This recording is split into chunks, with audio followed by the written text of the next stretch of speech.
It's kind of like the sun coming over a dark cloud and shining on you with its warm rays of beneficence.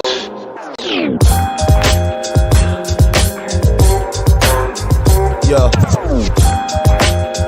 once again from the soul. This is my notebook. Let me rip you a page that'll make you sit back and witness the plague. Got kids pitching grenades, missing the days. Guess you can't be a star sitting in the shade. And at times, life will make you sicker than AIDS. Twisting the haze, laid out wishing you prayed. Working hard, no difference is made. In a world that'll kill you and spit in your grave. The best thing a parent can say to a child: success has no restriction for age. Or we might be another nigga twisting some braids in the penitentiary, spending some days. Bad choices, plus you know how niggas persuade. Them snakes got venomous ways. And the worst thing to a man is feeling betrayed. Head above water, still get hit with a wave. Still think of my queen, get hit with a daze. Still treat us no different than slaves. This world will take hearts and fill them with rage. Water seeds with hate and make them sit in a cage. On some bullshit.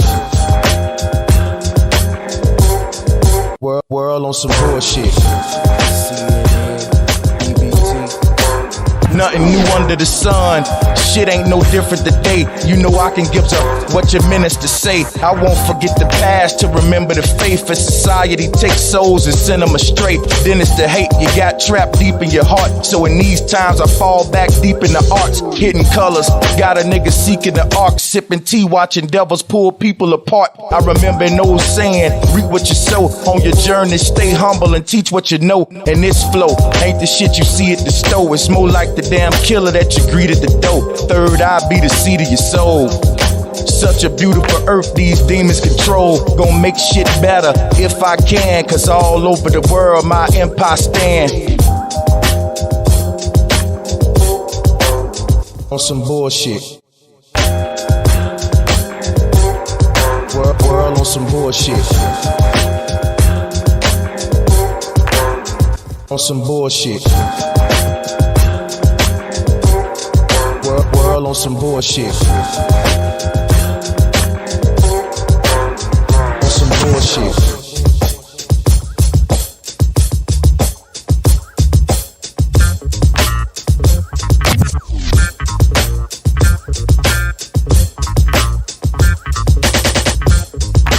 World on some bullshit.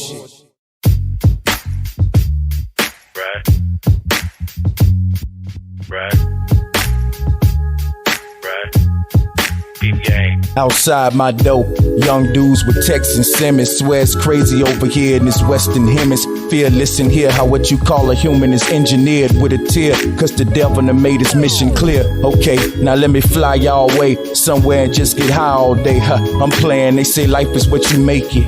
What you do when life don't make sense. Some start to take shit, no replacements. Assalamu alaikum, walaikum shalom. In his life, one thing sacred, his moms can't quite overstand how shit has become. 2% rule while the rest live off crumbs. Swear it's crazy out here deep in the slums. The real criminals got the world speaking in tongue. Another mother screaming R.I.P. to his son. Swear we've been pushed to the limit and even beyond. Inhale the smoke till it starts reaching the lungs. Blow a kiss to the earth and throw a piece to the sun. But true love for everybody, even the bomb. Precious of life. Got niggas reaching for guns, saying they ready, but nobody be when it comes. Keep fighting for liberation, we'll see when it comes. And I'd rather be shot dead, forced in the grave, and be a fake, a sellout, a corporate slave. This life is a gamble. Manage your chips along the way. Crossroads and families split. Damn, it is sick. Swear all we need is each other. Want your cheddar talk, cholesterol increasing the butter. No need for role models, they drug influence. If I ain't care why I put so much love into it. How we do music, forgetting to put love into it. Destroying the game when our kids got a sub into it.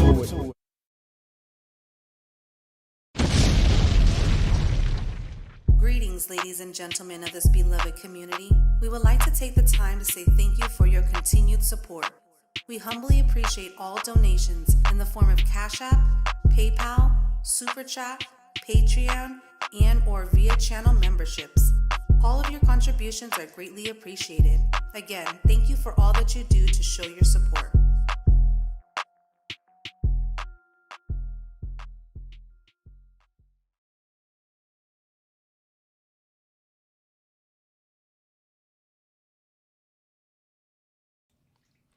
Peace and love, everybody. Welcome back. How y'all doing?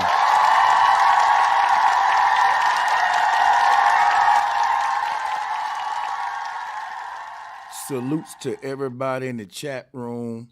We back as promised for this Monday live, and the smoke continues. Because if I'm not challenging my people's ideologies, and I'm not making it uncomfortable for them, then that's the problem. We too comfortable into our paradigms and programming, and this is why we can't change our reality, because your reality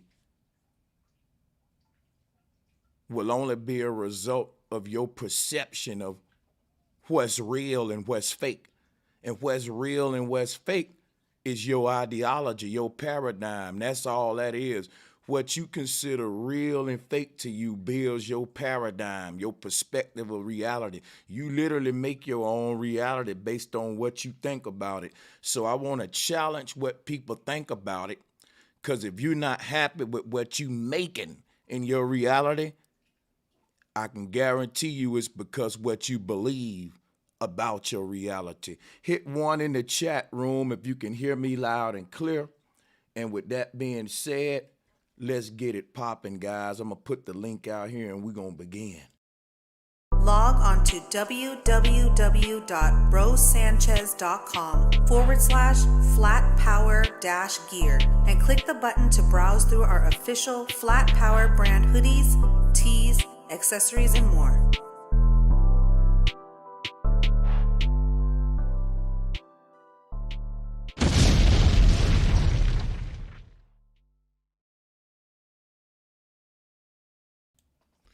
Let's have some motherfucking fun. I want to continue our smoke, man. You know, we got our thing going on over here. I like the way it's going, and I'm gonna see if we can get this smoke back onto the panel today that we had Saturday last weekend. I told everybody we'll be back today, so don't tuck your tails, all right? To my Kemetic people, come on with it,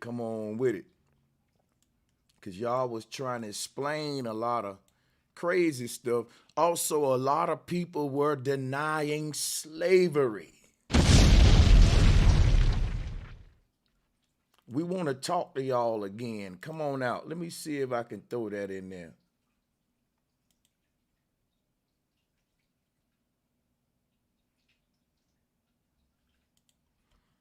Let's see here. Excuse me. I hope y'all didn't hear that. We're going to add slavery in the title, plus more whatever smoke you got. Now, let me see. I'm liking this approach right now. Challenging people's perspective, their ideologies. You know what I'm saying? I don't want to start talking and getting into my stuff and realize that I haven't even shared the link as I'm calling folks out. So before I even start going in, I'm going to put the link out there. And then once my moderators get it, you know, they can help share it and stuff. Also, if we're outnumbering a person who disagreeing, we're going to make sure we even it out by giving you a little bit more time to speak. I think that'll make it fair this time. So if we don't get a lot of Kemetic people up to even it out, then that's how we can even it out. If somebody come up who disagree, we'll give you a little more time since you outnumbered. Hold on a second, though. I'm going to grab my headphones, and I'm also going to grab...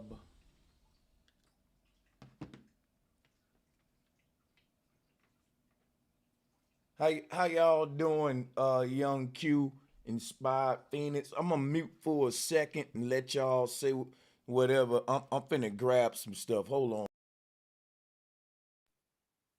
You all good, my G? I'm all good.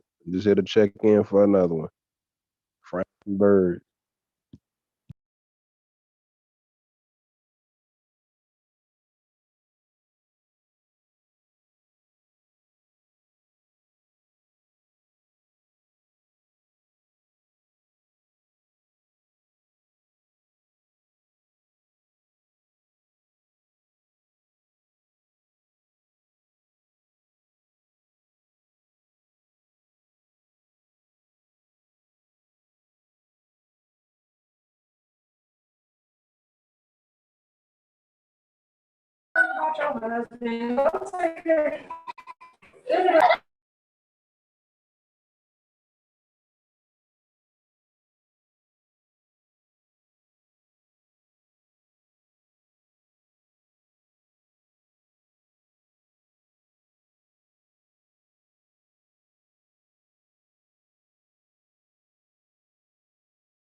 Hey, yo, mic check. Peace, everybody. Sorry about that. How y'all doing?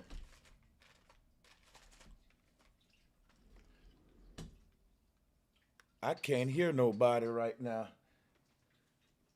Can y'all hear me?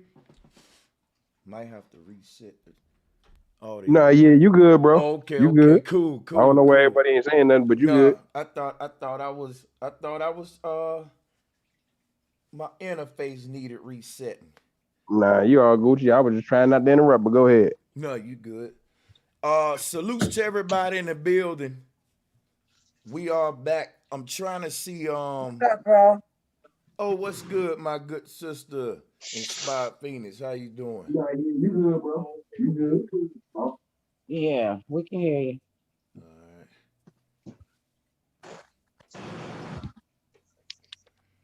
Hold on. So what's good, Kane and Anthony? How y'all doing, man?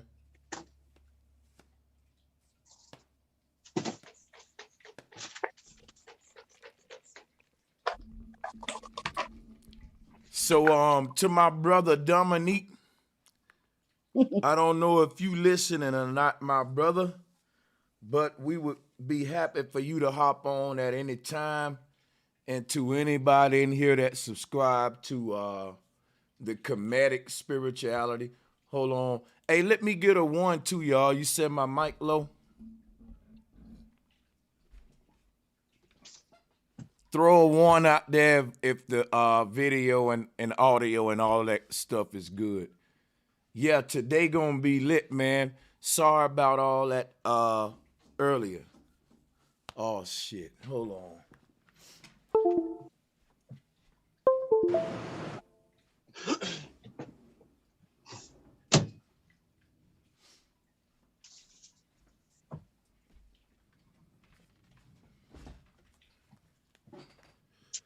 Whew.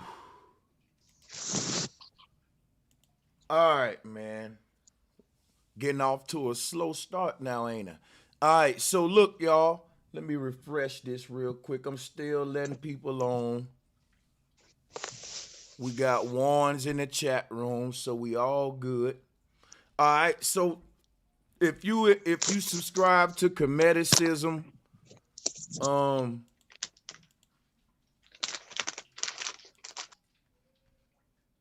so if you subscribe to Cometicism, if you I believe Cometicism is sexual deviancy, and I'm gonna be pulling up files for that today. When we try to look at these images and we try to explain these bizarre sexual behaviors that's in this ancient artwork, you can only do it from what I call a mystic perspective, because we wasn't around, we weren't there. So it's really a mystery to us exactly on how these people actually interpreted this art that we see. And each of these Kemetic experts will interpret it their own way, kind of like we see with the Bible. And this is why these kind of ideologies falls under an umbrella that's very known. It's called mysticism. I'm here to prove today to religious people, Kemetic people, anybody whose perspective will fall back into mythology and it's founded on mythology in any form. I'm here to prove that you are indeed a modern mystic. You're following New Age occultism. Not only that, I'm here to talk to people who believe in melanin, people who believe in the out of Africa theory. I'm also to let you know that that's part of a religious belief and there's no science behind out of Africa or melanin. I'm also here to open up the floor for those people who believe that they should question anything about what happened in slavery as far as lynchings, hangings, and all of that stuff, etc. If you feel the need, if you think we have some kind of flawed perspective on what happened in slavery, then we want to holler at you too. And anything else that anybody may have smoke with, you can feel free to bring that. But I'm just putting this on the floor to let y'all know what we dealing with, all right, for the most part. And I'm letting on more people as well before I really get into it. So let me continue to drop that link. We still got people coming. Once we get into the debating, ain't nobody gonna be trying to look at the chat and drop links like that. So if you want to debate, go ahead and hit it now. And to my moderators, if y'all can, maybe y'all can spam that Zoom link throughout the show at different times. We about to turn up today though. I know these people gonna start coming out sooner or later, but it ain't gonna stop me from going in on it. So salutes to everybody that's joining. Madon, how you doing, man? Shalom, peace, brother Sanchez. How you doing, man? I'm doing good. It's good to have you here because you know when the Coliseum opened up and it's time to get the warriors and debaters and gladiators out. You've been fighting a minute, so it's gonna be good to sharpen some steel with you here today. Much respect to you, my brother, for No coming doubt, Kane. out. Appreciate it. No doubt. And you know what I'm gonna do before I do anything? I'm gonna fall back and I'm gonna let anybody on. I'm gonna let you guys, kind of have the floor. You know what I'm saying? We're gonna we're gonna share here today. Cause I told y'all Monday I was gonna let my panel do a lot of. Yeah, go ahead. Man, peace to y'all. Peace, my brother Kane. Hello, everybody. Hey, bro, Sanchez. What's good? I haven't even. But the topic again, we talking about. Oh wait, The go ahead. Go topic is ahead. fire. No, I just excuse me, guys. I just want to say what's up to everybody. Lacey, sister Bethy. I see Young Q. Anybody, the last maybe week or two, I haven't much been on, really transitioning, working, and my energy hasn't been really high. So the last thing I want to do is hop on with low energy. You get what I'm saying? So Happy. I'm off and feeling really, really great. Kind of like I jumped over a personal hurdle that I've been struggling with, and I feel great. And I saw you was live. I didn't even read the title. I was just like, oh yes. So I'm ready for it though. I'm ready. You want smoke and mirrors and everything today, huh? Oh yeah, Bro Sanchez. we've Glad to been see you, Miss Free. Yes, Saturday. indeed. Yeah, Hey, Miss yeah, Lee. it is good to have you, Miss Free. And Saturday was kind of a epic debate day for me. You know what I'm saying? Because everybody was coming out the woodworks, and it was proving a lot of what I teach. Inky over there going in on Sarnetta as far as the comedicism go. I don't get in on the personal beef that they have, but I got smoke for everybody ideologies. That's where I come in at. And when they bringing up the gab self-fellatio, that's something I've been bringing up, and I don't think the comedic folks really want smoke with that. Now they got an old video of Sarnetta try to justify sperm being in your mouth. And that's because y'all trying to defend this bizarre comedicism. Now, I'm going to go into this today, and I'm going to show you more what I'm talking about. I doubt that Dominique Imhotep show up today though. He been hiding lately after he asked for that debate. But salutes to my Bro brother though. Sanchez. Yeah. Hey, and my apologies. I'm not trying to cut you off and be rude. Hey, everyone. This is really a question. You just said that. Why, instead of just people being grown and saying behind closed doors you like to do freaky stuff, that's on you and that's your business. No one really cares at this point. But don't mix in your little sexual deviant stuff in with religion and try to make it that. That's where I have an issue with it. If you want to be nasty, be as disgusting as you want to, that's your business. You and your partner are partners. Like life, we got so much going on in the real world. That's probably the only time you get to release and relax, blow off steam. Whatever you like, if you like it, I love it.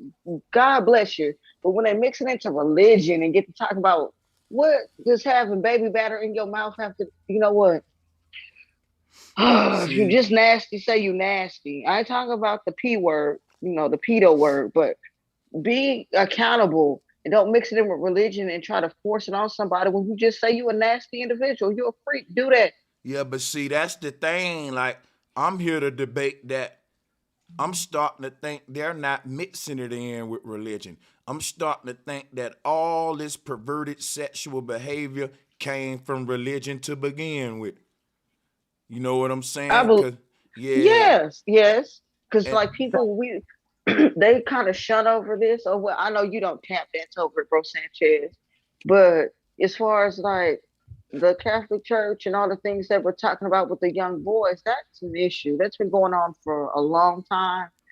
And things like that, or child And the brides, grown comedicism men and wanting to sleep with. Yeah, it's like the carvings and I. stuff with the hard penises. I mean, how else do you, what other interpretation can that be? And he already done spoke on that. I remember one life he went in on all of that before. So I laugh kind of at this point when people come up to try to debate Bro Sanchez because it's like the same thing. They'll disagree. He said, okay, well, I'm gonna shut up, I'm gonna mute up. You tell me what you say, and then once it gets to a far of God forgive me for the word idiocy, and it's kind of not making sense, Bro Sanchez jumps in, and then the person deflects and says he cuts in. I said, but he's been quiet 30 minutes. Like, if you're going to come up here and challenge him, really have something to say. Because I honestly feel like, even though his streams are long, people don't listen to what he actually says. Some of the stuff would be funny, but he says, oh, this is just a theory, or this is just the way I think. He never said this is factual. This is written in stone. This is what it is. He said, oh, this is just my way of thinking about it, or this is just a theory. So when he says that and says something a little off kilter to other people, they want to come up and try to berate him like he said it's written in stone. A lot of people don't have really good at listening skills. They don't listen to understand what Bro Sanchez is saying, or sometimes any of us. They just want to come up here, rant, rage, say, "Oh, you're wrong about this," and put on a show so they can go to their channel and get views. But Bro Sanchez plays into that so well, he ends up making everyone look very foolish. I think it's hilarious. I don't think nobody gonna come up and give you no kind of smoke, vapor, boil. They ain't giving you nothing. But we gonna see. They attempted it Yo, Saturday. Yeah, go ahead, go ahead. we're What you talked about Saturday? about Same out of topics.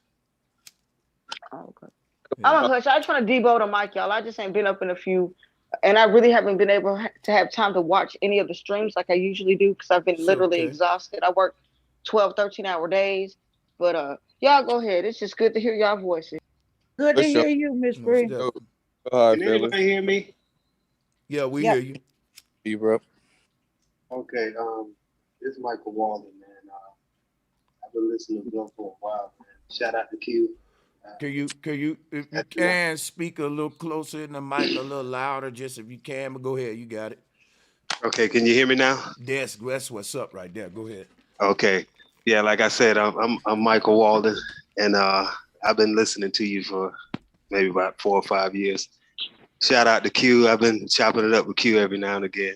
You know, we friends on Facebook, and I just wanted to, come and chime in and listen, and put whatever little 2 cents I got. I wanted to touch on melanin because I done heard some crazy stuff about that as far as what people believe in it. I wanted to give my understanding on it. All right, so I tell you what, Michael Walden, since you want to bring your arguments on melanin, hold right there. Let me skip over to Madon real quick. Madon, you part of like 2 different debate leagues, so this ain't no walking. No, I'm gonna say this ain't nothing new to you. What's going on? So I'm gonna go and let you make your argument real quick on what what smoke you bringing. Okay, No that's doubt, Pete fine. Sanchez. Well, studying ancient history and ancient cultures, I can see how a lot of people can see the acts of those different societies as a sexual deviant. Like even when we look at ancient India, there's artifacts where we would call in the Western world some lewd acts. You see these women and men doing threesome, foursome, all kind of stuff when you look at the old ancient artifacts of ancient India or Cambodia and these areas. And then when we look at ancient Egypt, when a lot of the white people went over there, when they first saw it, they call it pornography that was on the wall. But at the Yeah. same time, I think at one time Egypt was a productive and real civilized society. But just like in any society, I think you got individuals who practice their own acts. And at the same time, when we look at ancient Egypt, they were into some things that we would look at and call foul. And like why would they do that to describe things when you could describe things more simpler in a simpler fashion? So I think depending on your perspective, some people may call these lewd acts and all this, because even in the scriptures, right, before Adam and Eve made that fall, remember, before they ate that so-called fruit, after they ate the fruit, they was like, we're naked. And the Most High in the scripture said, who told you was naked? So it go to show that at one point in time, not wearing clothes was pure nature, was natural, until something happened to where we started to look up on each other as, oh, look at them titties. Oh, look at this. So I think that's what happened in a lot of societies. So I'm just going to leave it at that for at the moment. And, Yeah, I think so. Like what I find is like, and I'm gonna start screen sharing at some point. But what I find is like, in these religious texts, we start to see sexual deviancy. Even if we come from a biblical perspective, the first form of sex that we saw in the Bible was Adam and Eve making love and having, Cain and Abel and all that. The only time we saw sexual deviancy from that point was when no sexual deviancy yet in the story until I think the story of Ham or some with the father and son or some shit. I forgot that one. And that was like the first time in the Bible where it recorded like a homosexual act. But then Egypt had already been recording stuff like that. Now, I'm not saying homosexuality was not prevalent all over the world, but it was recorded a lot in Egypt and Greece, which is why we kind of call them Sodom and Gomorrah today. And the cultures that is modern, the cultures that are modern day Egypt and Greece have prevalent of homosexuality, which while a lot of people in the conscious community say is modern Babylon, and that's no lie. So a lot of the Kemetic priests and all that, I tell them, why is a pyramid on $1? Do you think that the civilization back in Egypt was any different than the MTV, BET, bling bling, gold, luxury, homosexuality, out of control society that we got today? They think different. They got a glorification of Egypt as if it was some heavenly abode, wasn't no wrong. This is their Garden of Eden, right? And when you go to Egypt, you really see the opposite, that all of the corruption and bizarre behavior that's fucking us up now started there. And that's what I'm here to bring smoke about to the Kemetic fanatics.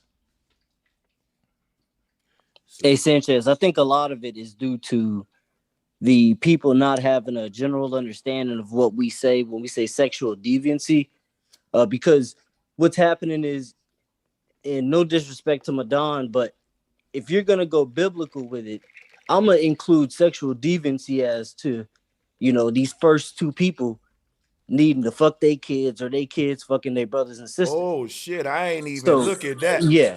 Yeah. I mean, this is a little bit deeper than I feel like people say. We just talking homosexuality, but when we go back to according to the scriptures, we talking about how sexual deviancy is played out almost from the jump. So we can go this homo route, but if we really want to get to the root of it, we need to discuss incest, all levels of incest, all levels of sexual deviancy, because I can sit here and tell you there's no way to produce a civilization the way it's portrayed in biblical fashion without incest in some way. And if homosexuality is a part of it, then that's kind of a byproduct to me, because I'm more concerned with how these people are saying they need to reproduce for real. Fact. Yeah, and that's how we get introduced to all these sexual deviant behaviors. In my opinion, you start to see that sperm was used to anoint people in Egypt, and I debate that with the Kemetic folks. You know what I'm saying? So I can show you where the royal semen of the pharaoh was very valuable in society because of his bloodline and all that. But so much so that people were so stupid, they thought to have the pharaoh's semen on you would be good luck for you to be royal one day. You know what I'm saying? And in their sick spiritual system and twisted way of thinking. I actually covered that in my Her Story to His Story series, and like the last parts, like 3 and 4, it was literally semen cults in ancient Egypt. So I'm not doing, when I sit here and open up the show to debate, I ain't playing with it. You know what I'm saying? It may be funny and we can joke, but I'm really calling out the intellectual. I want to hear folks explain it. Now, where the funny part come in is when they try to explain it. See, you can't explain out of this kind of bizarre artwork without sounding like a mystic. And when you go to sounding like Cleo the Psychic, so I mean, look, but I'm gonna fall back. I'm gonna see where this go. If anybody else want to say anything before I get the fire blazing, go ahead. Hey, before we get it going, I just also want to say, because I'm curious to see what you got to say, bro. For a priest, for the Catholics, they have rules, and I know we're not talking Catholicism right now, but this ties in to ancient Egypt. It ties into all that because that's where their foundations are. they said that a priest cannot be married or have sexual relations. You are married to God. And what the rule under the table is that you can have sex with a little boy to bypass that rule. So a lot of this is predetermined on what these little fake rules they have set up in these loopholes that they think that they've been following by getting to their doctrine. So you got priests messing with little boys because they can't mess with women, or because basically for that reason. But I'll end it on that. That's all I wanted to touch on real quick. I'm ready to see what y'all got. What kind of health? What kind of healthy mind would think to bypass that by a little kid? You know what I mean? That shit kind of sick. What kind of mind would think to get our father drunk so we can seduce him? That's scripture. So you know what I'm saying? All of these religions are they're twisted and sick, seemingly. For certain people, like Bro Sanchez was making a point, and I might not sometimes I might not be able to articulate myself the greatest way, but I'm trying to make a point. Like how today, right? Most of us know a lot of the pastors and preachers are really just about the dollar. And there's some people on this planet that believe that they are the closest thing to God. We're just talking nonsense, and the pastor and the preacher is the way to the upper room. And that's today. What if the people back in those times, honestly, some people like us or whatever know that this is kind of crazy. I'm not fooling with that. And excuse my being naive, but what if they really thought that was the proper way to be? That there weren't words like pedophile or in a sick, twisted way. It wasn't, I don't know how to explain it. It wasn't frowned upon because they didn't know any better. Sometimes ignorance is bliss. Y'all get what I'm saying? Well, we in 2021 and we know for sure Creflo want a Bentley and Creflo want a private jet. He ain't about saving souls. We know that, but there's somebody in his church that think he's the best thing since sliced bread and has a straight line to Jesus himself. Well, those people, you get what I'm saying? Yeah, the people in society that's just sheeple and following blindly, the smoke ain't for them. See, when I do this, I'm calling out the priests, the ones who I think really know there's fuckery behind it. But for example, I would go and debate Creflo, not nobody sitting in his pulpit, because I think he really know the sick shit for real, but ain't telling them.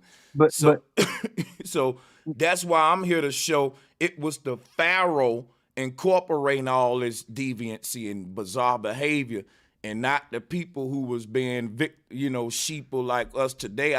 All these children behavior is bizarre, but it ain't because them. It's because of social engineering and the pharaohs, the elite people at the top that's conditioning this type of mindset. And that's what I was about to ask you now. And I'm trying to show these folks that this been going on ever since Egypt, so why are they glorifying Egypt? But go ahead, Jimmy. My question to you is, because I agree with everything you're saying. I'm on the same page as you, but just trying to kind of expand my mind a little bit. My question to you is, what percentage of those not elites, but more so of the teachers, what percentage do you think of them actually know better? Do you think it's 100% of the preachers and the deacons, or do you think it's more like to you? That's what the word elite mean. The elite class mean the class that know what's going on. So you would say the pastors and them. I wouldn't think they are included in the elite, but that's I didn't say the pastors in them. I said the elite class. That's right. Let me explain to you what the elite class is. The elite class is the top 1% of every industry. So if you're talking about the pastors and church industry, there's a top 1% of pastors that dominate that. This top 1% got more money than the whole 99% put together. And that's your Kenny Copelands, Creflo Dollars. In Africa, it's pastors that make Creflo Dollar look broke. I'm going to say that again. In Africa, their congregations are so big, they can barely have churches. They got big-ass tents in the desert. I'm talking about it's like 2 football states. They making Creflo Dollar and them look broke out in Africa and all over the world, man. You got the top 1% and everything. Like the Dalai Lama, the kind of money he making, all the regular gurus that's probably teaching the shit the right way, that ain't connected with the space programs and Big Bang Theory with their science. They making pennies. This is where we get Poe Righteous Teacher from. So this going on that's all real, over Sanchez. the world. Yeah. Because when you look at ancient Egypt, the priest, the high priest was the mediator, even back then, between man and God, or who they would call their gods. The people brought offerings to the priest. The priest was the one they would send offerings to if they had marital problems. And they, and they stuck. And when you look at Egypt, they stuck a lot of these people's writing inside the mouths of crocodiles, who they call I forget the name off the top of my head right now. But these high priests, man, is one of the biggest crooks on the planet since the time of ancient Egypt. So Sanchez, you're right. You got to attack the priest. I'm gonna leave it right there. Yeah. I told y'all I seen a documentary of this pastor. His congregation was in a football stadium, and he was giving his people gasoline and juice and saying it was a miracle and charging the working poor for it. Speaking in, I ain't gonna say he was dribbling and jabbling, but come to find out it was pure gasoline and orange juice, having them people pay their money, saying it was a miracle. So there's a lot of crooks, pimps, hustlers, and everything else under the disgusting vibes of God and religion, and those are the people that need to be called out, because I know that there's a nice, comfortable place in hell with them, and I hope it has Wi-Fi in hell, and I hope they have Kool-Aid, because that's exactly where they're going.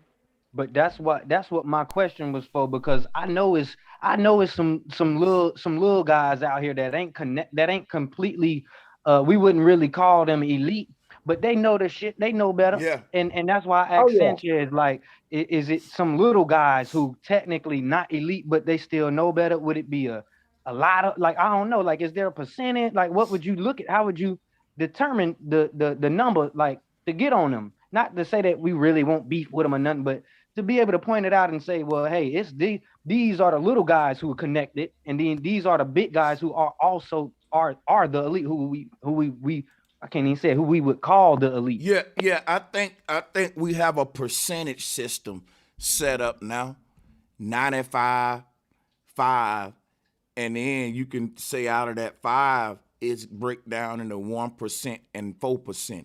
And that 5% of people that's running the world, there's a 95% sleeping giant. But within that 5%, that 1% makes up the royal families and the top elite class. It's a whole pyramid that I show y'all, the pyramid of power that they still got the day that they had in ancient Egypt. Who remember when I would show you the pyramid of power with the ancient Egyptian pyramid? You know what? What am I talking about? Why don't I be, let's teach. Let me start my screen. I remember that. Shares. Go ahead. Yeah, I remember that. Go bring ahead. that back out. Yeah, that gives you, that shows you right there the numbers you looking for. As the pyramid go out, it start with the debt slaves at the bottom, how it gets small at the top, and you looking at, anytime you want to know that, you look at one of them, and that'll answer your question on how you can really, if you want to get technical, and actually see the chart, how the power breaking down. Yeah, because I remember you showed that to us with the crate challenge. So yeah, you're right. Oh yeah, that Bro was. Sanchez. I want to ask you, everybody. I don't know. This is not out of the topic, but how do you wake up that 95%? This is a question for everybody. What we doing now? That's what's happening now. That's what's happening right now. That's why they got to reset the current structure, because once that 95% go to waking up, whatever put that 95% asleep for the past few thousands of years, that gotta change now, because they waking up, and that's what we going through now with this whole reset shit. And do you open-mindedness too, man? Do you think it's possible to wake up that whole 95, or will it be like 85? You don't see one thing about it is this: once that 95% start waking up, they start taking action. It's like this: if you see a little fire burning in the corner of your living room, do you keep sitting on the couch saying, do I put it out now or do I wait till it get big? It ain't big yet. You right. That's right. That's right. That's how they look at this awakening, because information spread exponentially. And if you look that word up, it means that one person tell 10 people, 10 people tell 100, 100 tell 1,000, 1,000 tell 10,000, 10,000 tell 100,000, 100,000 tell 1,000,000, 1,000,000 tell 100,000,000, 100,000,000 people tell 1,000,000,000. And you see how this thing's snowballing? That's how true. So they want to stop it in the hundreds of thousands and millions if they can.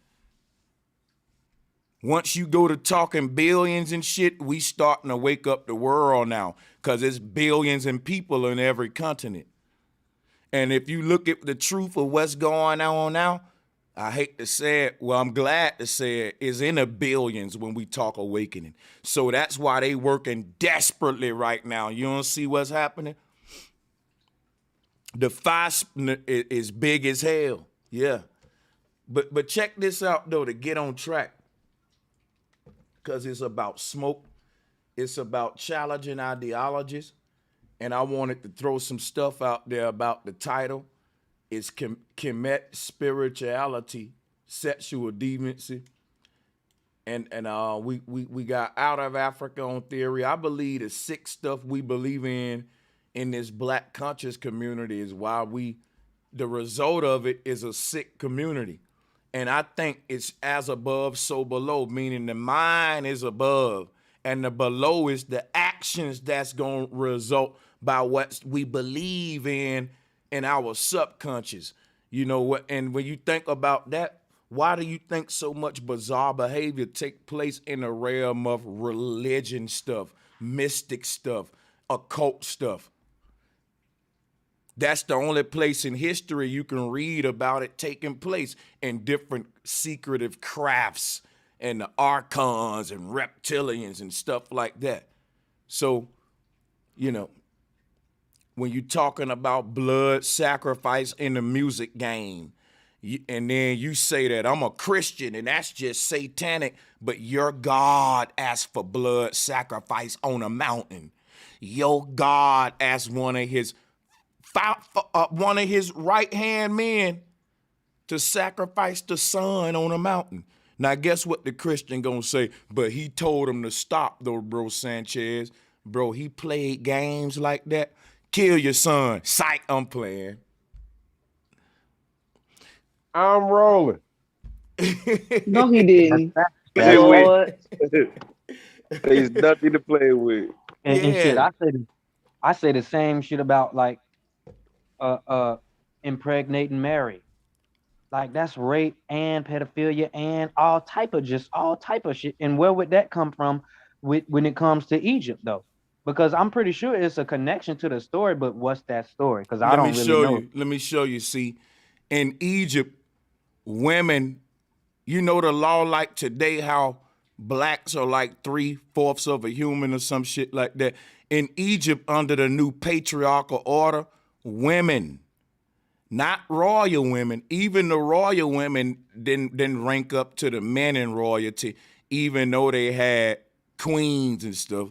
But and the peasants, right, just the regular society, women basically were seen as a liability, free game.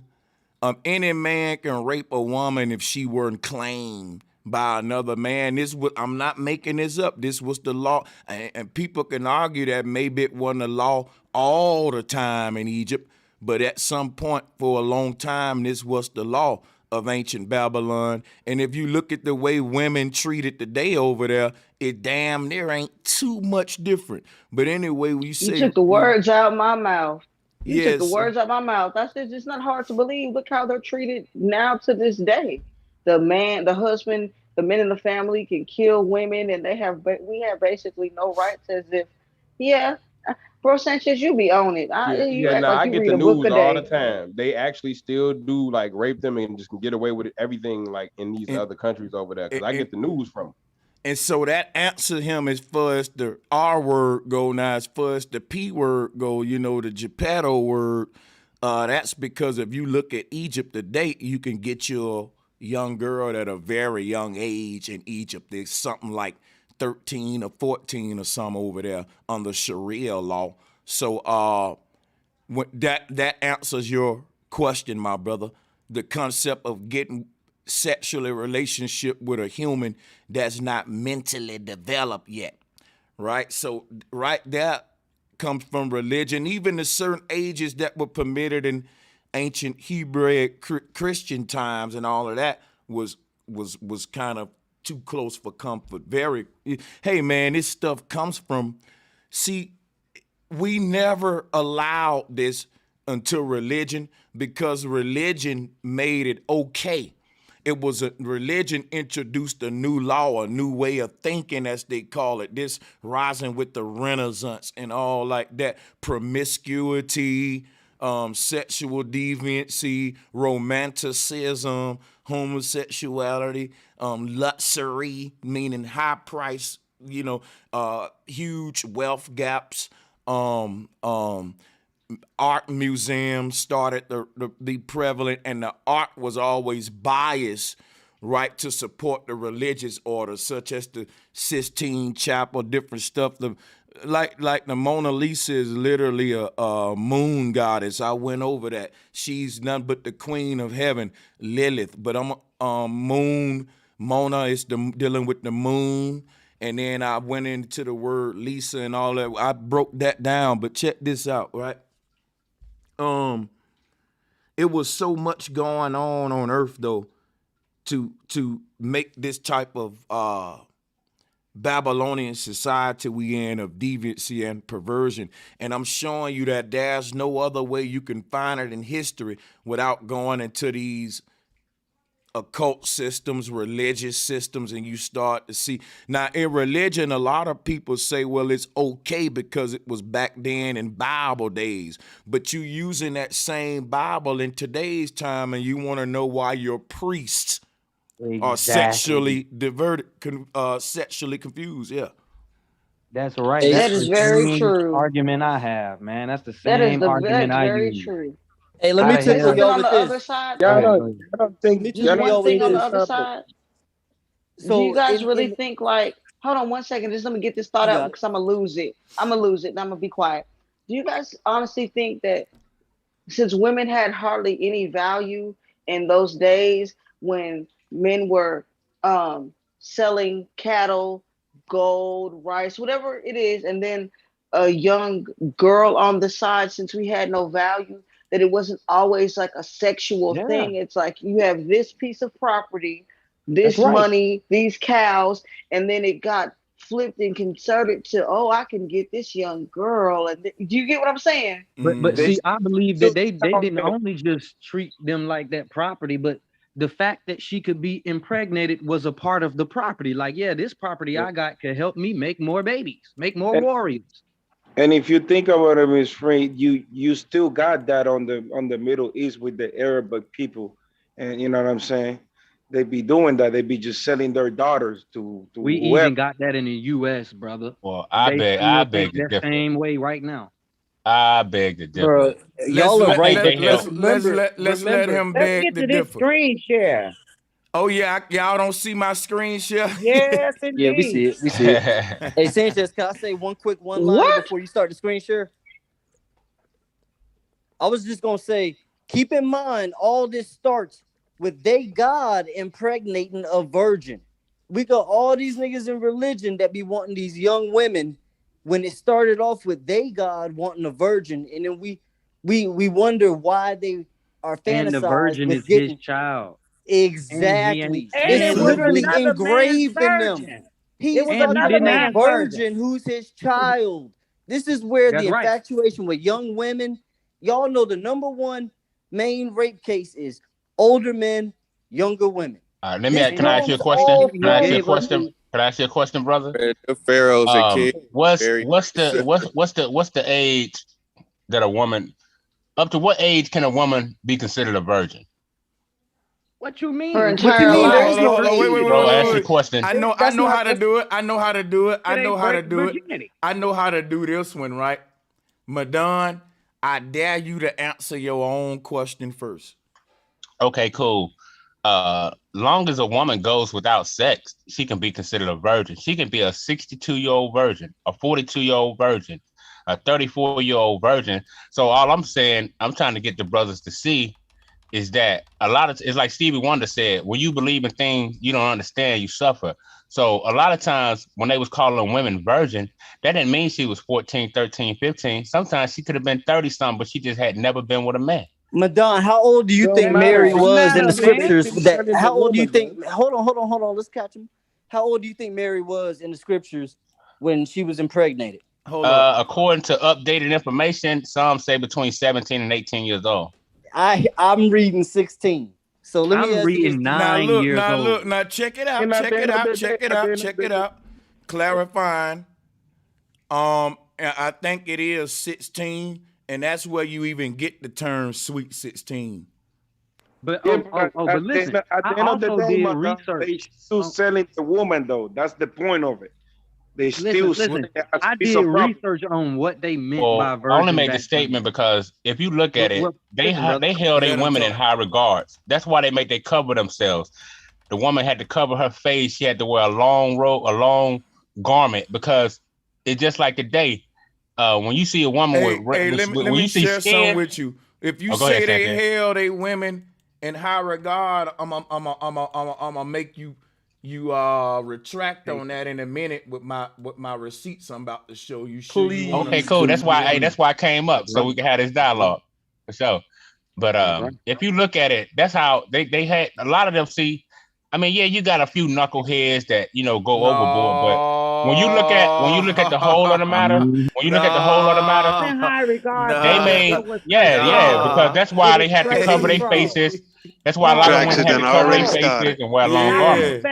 No, is that's that why not they why couldn't they teach? have to cover. Got that nigga All you on the see is ropes their already. eyes. He on the ropes. No, that's like not wow. the rope they a dope. cover. It's not about Just high retract a regard. little bit, but It's about control. And they feel like okay, this is gonna be epic. Y'all go ahead. This is hilarious. I miss y'all, but that's not it, bro. Retract a little bit. Just Hey, hold on. Hey, I can't hear but one of y'all, man. Madon, you think they got more control over the women? Or I know you didn't mean it like that, but that's how it came out.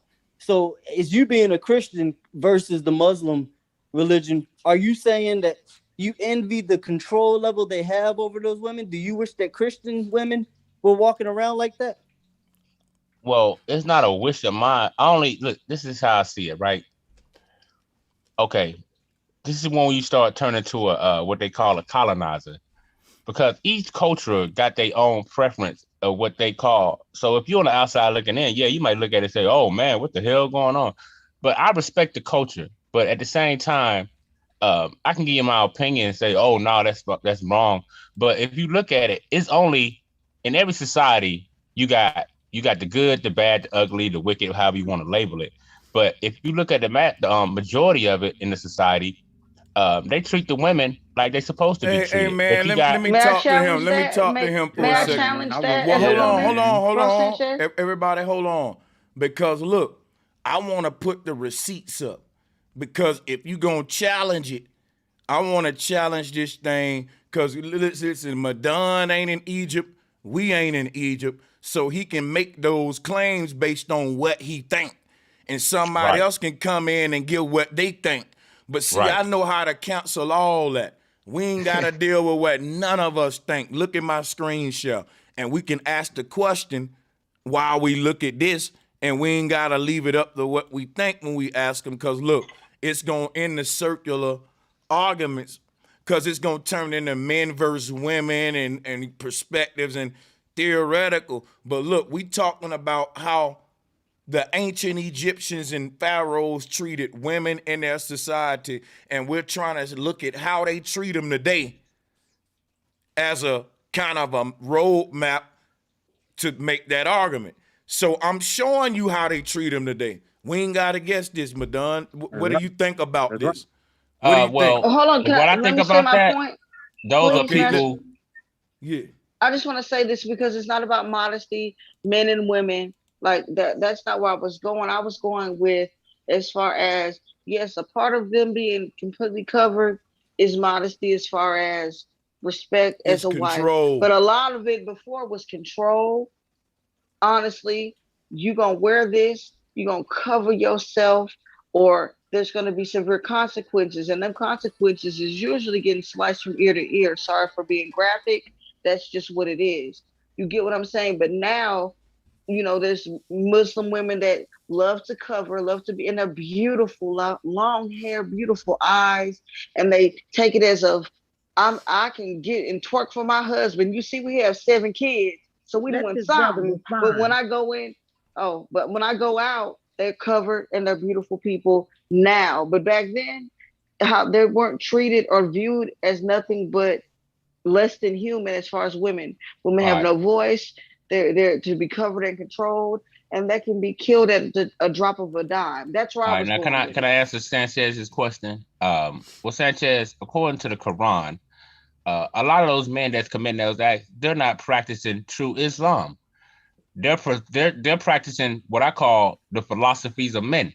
But And look, when you practice the philosophies of men, stop you're you right deviating from the true document. Go ahead. I'm gonna show you why you can't do that. Because only God can judge them. The same Christian God that you serve, Madon, you can't tell the pedophile down the street, well, he serve a fake version. That ain't the same version. Because that God said, I come for every man. It even say in the church, no matter how bad and evil you are, Jesus is for you too. And look, and will open his heart to you too. So them people listening to that, and y'all got the same loving God, man. You gotta accept that. Right. So let me ask you a question, Sanchez. So if somebody is deviating from the rule book, that means they're going against the rule book, right? No, God said, let he who is not sin cast the first stone. If these dudes that's burying this woman right now, because what they about to do, they about to stone her to death. Let me explain something to you. They burying her, and they're gonna get her packed in nice and tight where she can't move and slowly stone her to death, brother. Then they knocking off chunks of flesh. I'm talking about eventually you seeing bones. This can take hours. And look, this is gonna be her fate. And she know that. Look at her. Now look, Jesus said, "You who not sin, cast the first stone." So guess what? All it takes is for the people around her to convince themselves that they're without sin and that they're worthy to cast that stone. And that's what they doing. And guess what, Madon? I'm going to show you what you can't do. You can't tell them they are with sin and they ain't worthy to cast it because you ain't the judge. You ain't Christ. You don't know that what they did prior to them putting her in the ground, and before that, they may have been the nicest people on earth. You'll be judging them out of your ignorance, and that'll be a sin on you. So if they saying, look, we ain't sin, we finna stone her as Christ, we'll throw the stone, then they obeying God.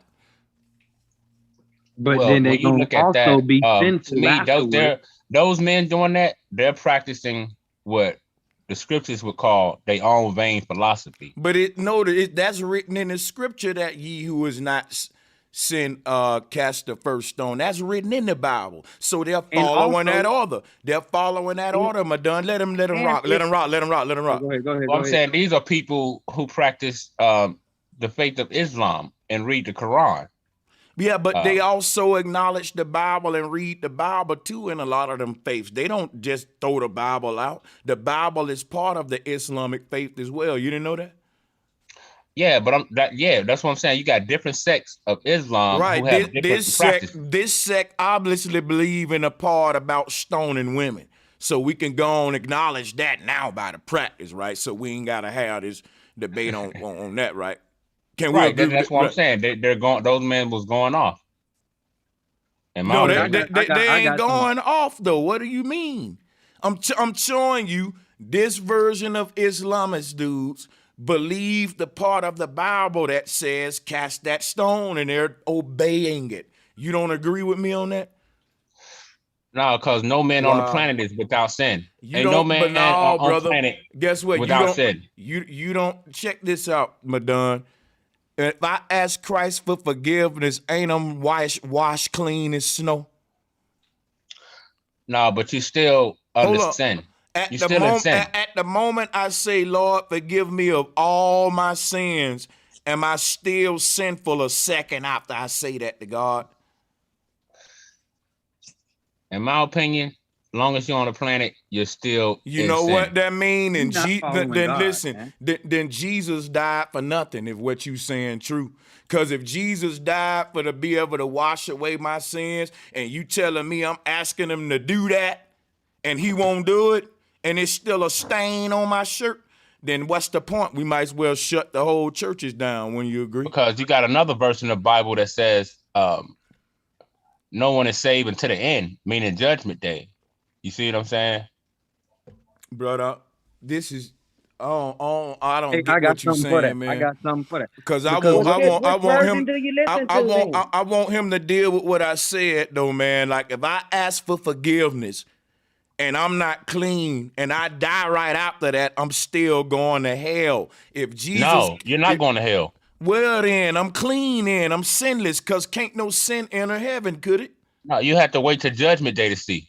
Oh wow, brother! Don't you get judged when you pass away? Ain't that your judgment? No. That's why there's a resurrection of the dead, and that's why I said every feet shall bow, and every man, even the one that pierced Christ, according to the scriptures, they supposed to be there on judgment day too. Where they going when they die? Then, so they about to just be sitting there waiting. They call it Hades, which is a spiritual realm. Let me show you how crazy this is. Even if them niggas didn't want to pierce Christ, somebody would have had to pierce him because it was prophecy and it said prior to Jesus coming, it must be fulfilled. This is something that was written that God said will eventually be fulfilled, whether we wanted it to or not. That meant somebody had to kill Jesus and God gonna make them kill him because this gotta be fulfilled. So how you gonna make me go to hell when you wrote that down and whatever you write got to happen out like a director in Hollywood? I got to act, we under your spell, your ghost spell. Like if God in heaven write it, it acts out on earth. We can't change that script. So if God tell me to slap that man tomorrow and I die after that, how I'm going to hell when God wrote that in there? I don't think you're going to hell. I think you have to wait till Judgment Day, which is a future event, to see where everybody's going to go. And where you think I'm going? And so if I slap that dude and die, then when Judgment Day come, where you think I'm gonna go? You might have front row seat in heaven. Who to say that wasn't a good or bad act? Wow, man. I'm just saying, I don't know. You're never gonna be concrete. Not kill unless I tell you to. He never gonna be concrete, but that's what you're good for. That's right. Because that's what he said. I'm just saying, if there's a judgment, right? How can I say that act that you did was wrong? I mean, if you killed somebody premeditatedly, now that's wrong. No, I still can't tell you. Let me ask you a question. I still can't tell you where you're going to go, Let me ask you a question. The people that killed Jesus on the cross, was what they doing right or wrong? Gotcha. Some was going wrong. No, according to the law of the land. According to the law of that land. Check this according out, to the law wrong. According to the law wrong. Hold up. Nope. One man was a thief. Wait, that brother. Was the way it was supposed slow to go, down, right? slow down. The dude who was nailing Jesus to the cross, just him alone and nobody else. The dude who was responsible for nailing Jesus, was he doing right or wrong? Just give a simple answer. He was doing right according to Roman law, but he was doing wrong in the law of the Most High. Well, then hold up now. Wait, so that's why Jesus said, "Forgive them, Lord, for they know not what they do." Stop. You do too much talking. I said a simple answer, Madon. You try to muddy the waters.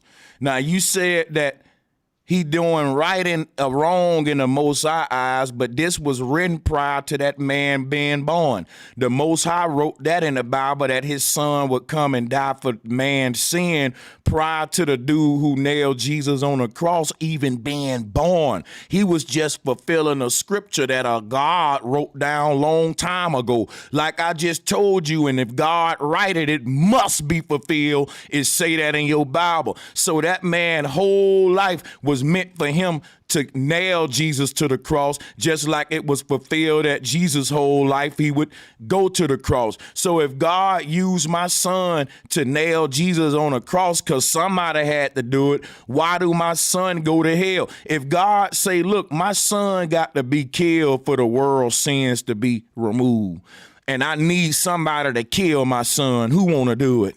Okay, so I'm sending both of y'all angels down there with my son. You gonna be the one nail him to the cross. You gonna be the one kill him. Now, right? Everybody involved is doing God's will. Jesus for being on the cross, and the man who got to be, somebody got to kill him. In Judaism, they call it the sacrificial lamb. But Sanchez, all that's true. Check this out. Can I piggyback off of you, Sanchez? I just want to, because the brother's going to answer your question. Even Pharaoh, remember when he wouldn't let the people go? He kept on, and Moses had to keep doing all this stuff. And finally, he was let him go. But the scriptures say that Pharaoh couldn't have did anything different if he wanted to. He was a big player in the Lord's fiddle. So is he going to hell? Was he doing the right thing? That's what I was about to get at. In his own mind, he was doing right. But in the mind of the Most High, he was doing wrong. That's why I said the dude that nailed Jesus. What do you to be fulfilled? Come on, man. Let me get him, Sanchez. Let me get him, man. All right, go ahead, sis. I ain't gonna go on. I ain't gonna get Listen. If you say that the man that nailed him to the cross was wrong, that's a loophole for God, because literally he won't. No, you didn't. No, you taking what I said out of context. I said in the eye of the Roman law, he did right. But according to the Most High, he was doing wrong. That's why the Messiah made the statement, forgive them, for they know not what they do. Now check this out. Hold on, make a quick announcement. Quick announcement. Okay, go ahead. If you're in the chat room and you saying, I don't understand the Bible, and you don't come up here and give me understanding, then you don't need her, and you're going to hell, because that ain't what Jesus will do.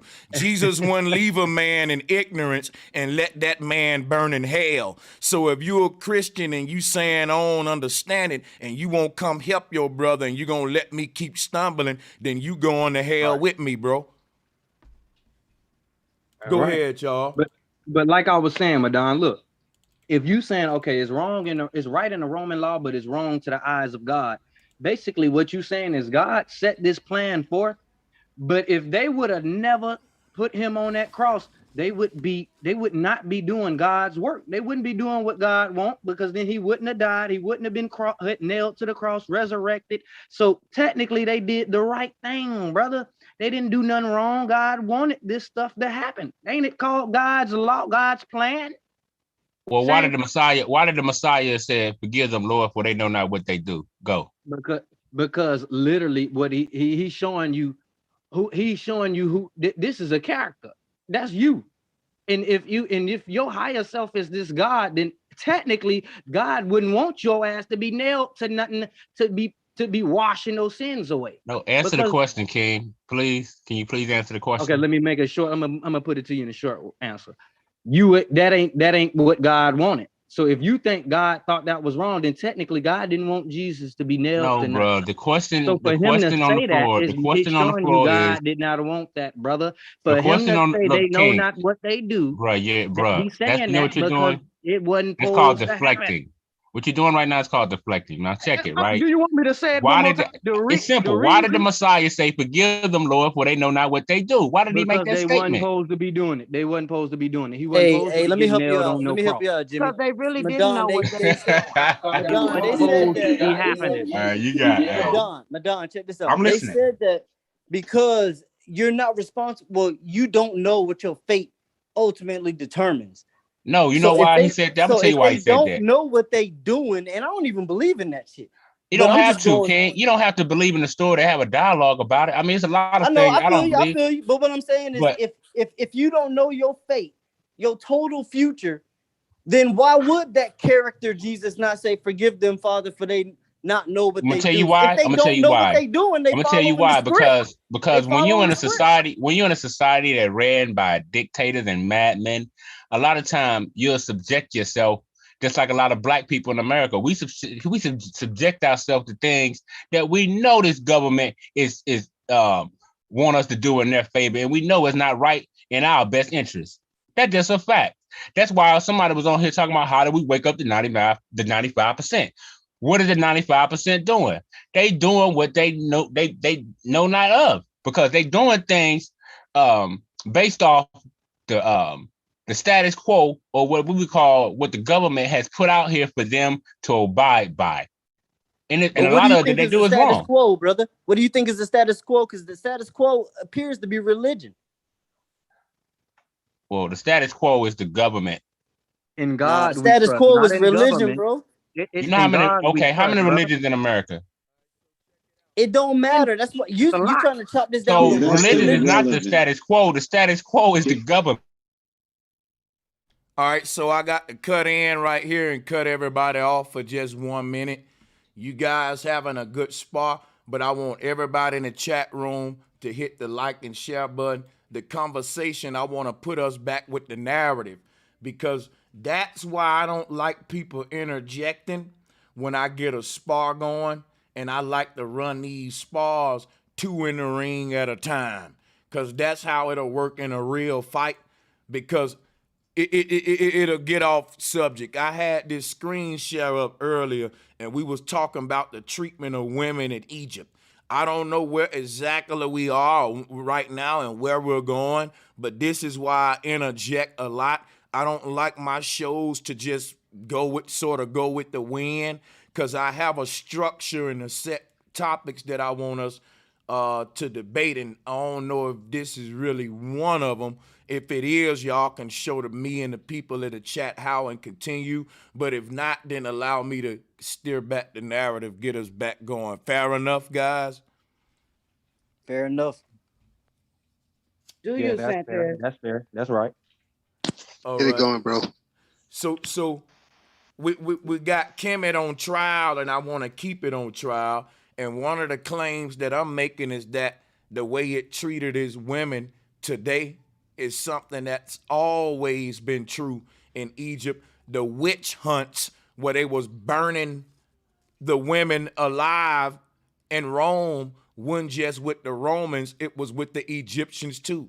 The Egyptians and the Romans were doing the same thing to their women and the same thing to their societies at the same time. The Egyptians and the Romans started to have a merged culture that we still in today, and you can see it today. America, Mystery Babylon, with that pyramid on your dollar and a Roman architecture and Greek columns, showing you the marriage of the Greeks and the Egyptians created something called Hellenistic culture, a very patriarchal and arrogant barbaric culture. The barbarians of the ancient world took over. The Huns, which was the hunters, the Vandals, which was vandalism, today tearing up people's shit, pillaging, right, their properties, stuff we still do today. Just look at Monsanto and terraformation in third world countries.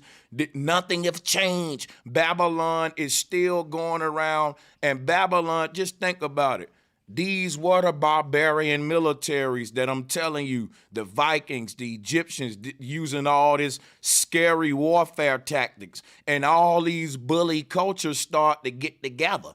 They said, look, why would all of us bully cultures fight each other when if all of us bully cultures made a United Nations, we can all run the world together and our children will be on top forever and ever? What are we doing fighting each other?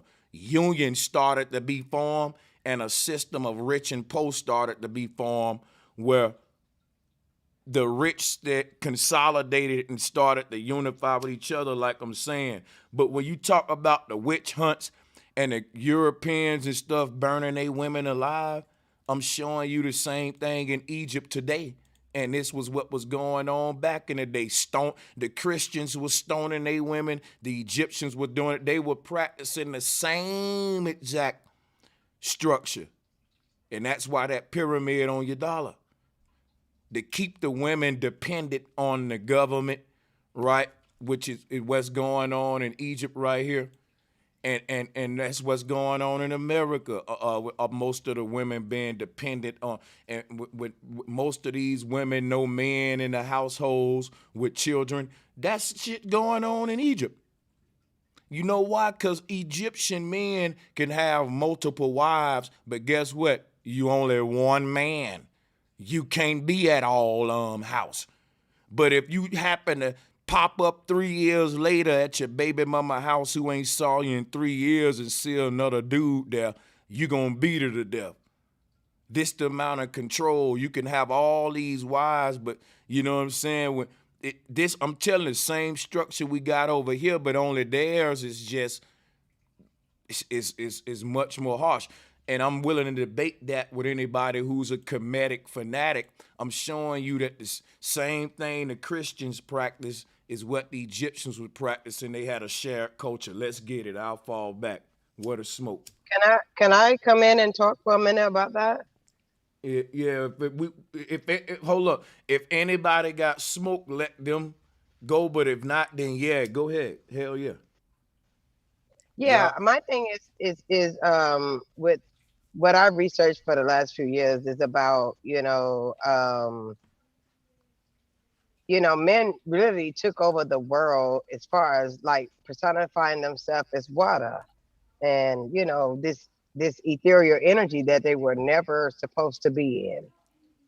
And my thing is, I'm looking at all the knowledge that men are bringing because I've been researching for a long time. And I'm like, oh my God, what are they doing? Because they're not coming with the truth as far as how people are supposed to be living on earth. And with the patriarchal, which I don't do patriarchal or matriarchal, I just do pure spirit. Nobody ruled over nobody. You were here, you lived by your own way, but you had a certain discernment of what you were connected to. And you lived by that. You didn't need a god or a goddess. You didn't need no type of deity that someone lived over you. You were connected to everything. And my thing with the knowledge that we're receiving right now is always somebody over you, and with the women are a pure spirit. Like from what I understand, we are just spiritual beings. We're not here to control physical in a certain like physicality. Women are here to like show you wisdom and knowledge. So let me like through your spirit. Let me interject. No disrespectful. No, not to be disrespectful. See, I gotta get. See, we doing debates today, Yvonne, and we gonna pass the mic around. Everybody hit the like and share button. Yeah, today we're debating on Kemetic spirituality, right? Which is why I brought up the treatment of the women. As you can see in their spiritual system, there's a lot of God and patriarchal symbolism. That's why I'm extending the mic to the people on the panel who disagree, because, I want to stay with the theme of the show just a little bit.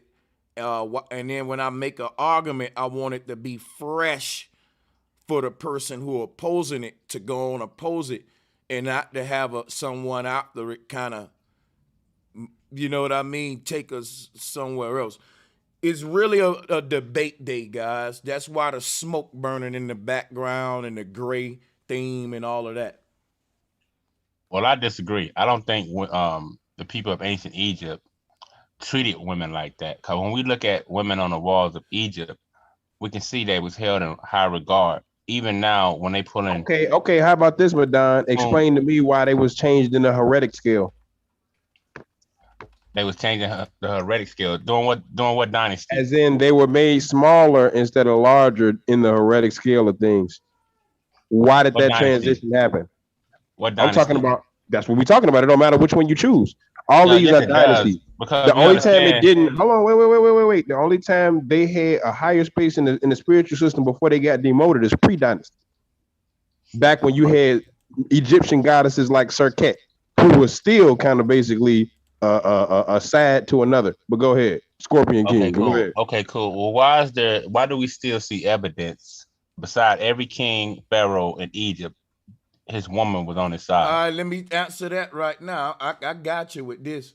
I'm about to pull up what you talking about now. Yeah, his woman was on his side. Let me show you how. Like that. No, that was a child. I think that's a child.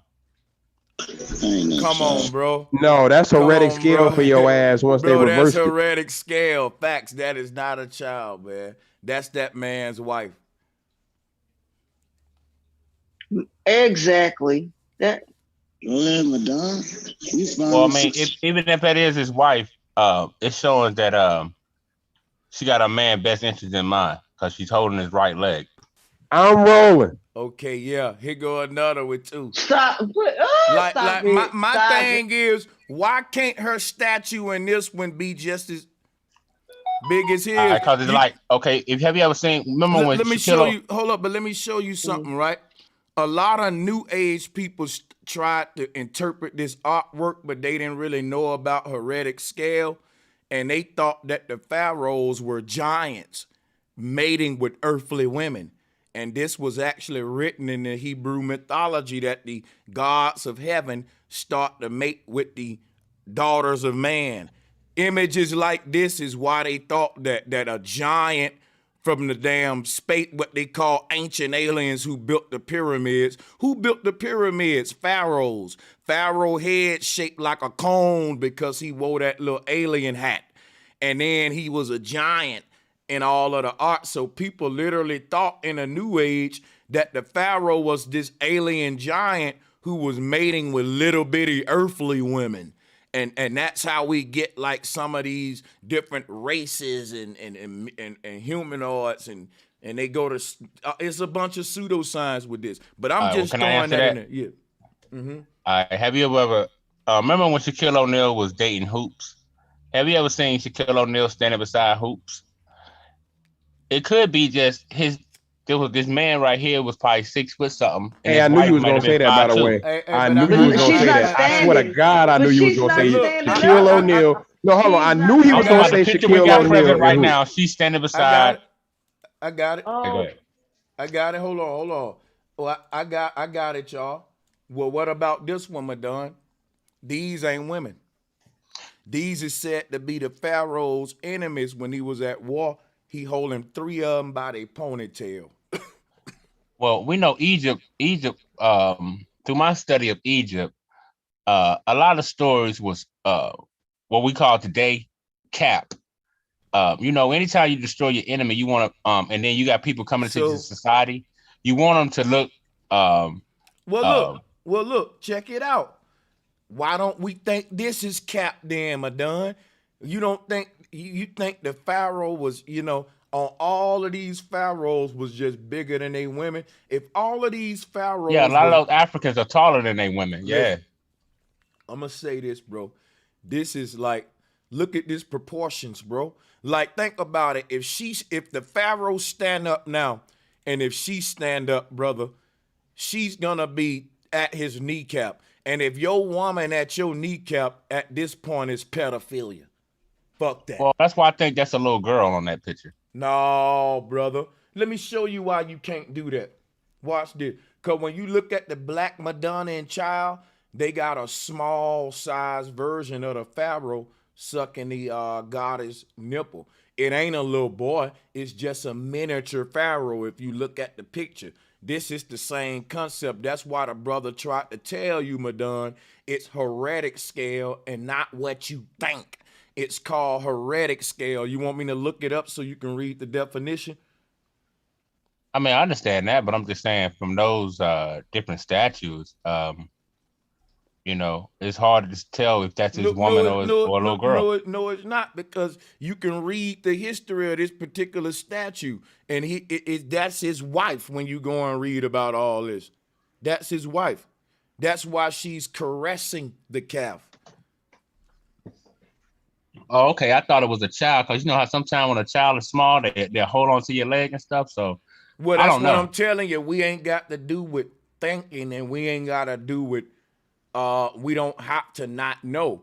All you got to do is understand that when you go and pull this image up, well, you can say that, but the people in Kemet is lying when they say that's his wife and it's really his daughter. And then that'll make it pedophilia because then you can go and read about what he doing with his wife, who you calling his daughter. And now it just proved my point even more now. You digging a deeper hole.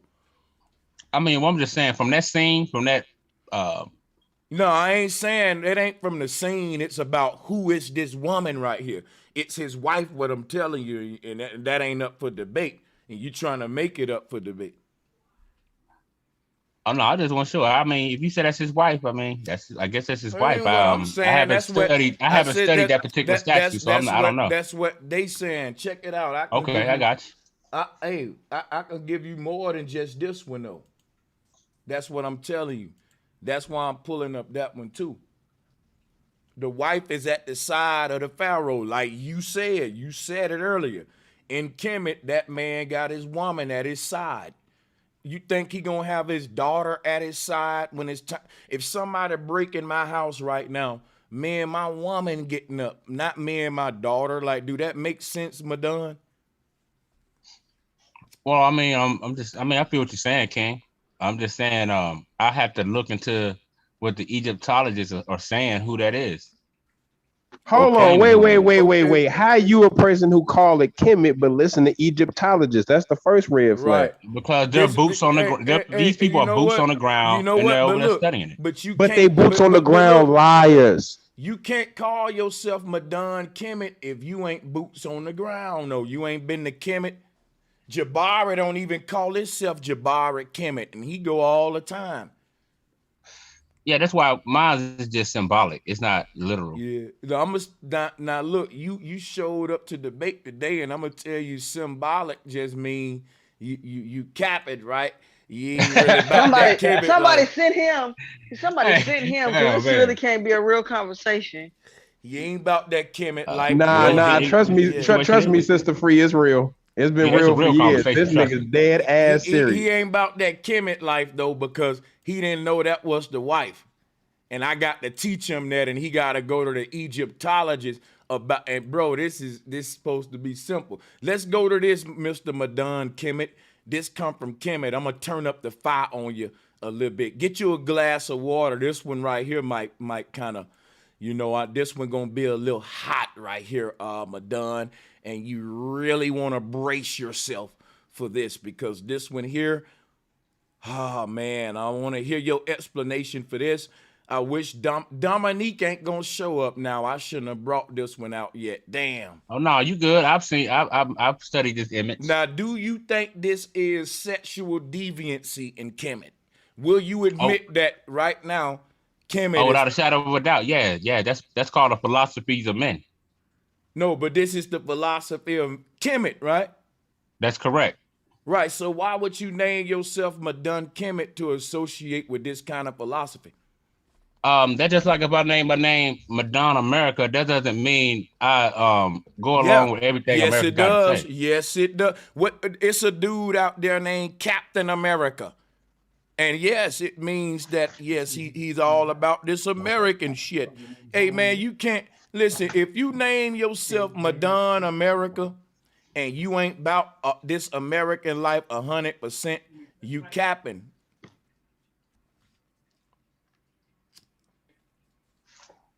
You don't agree with that? I disagree. If you name yourself Madon Crip Madon, in my mind, you cripping.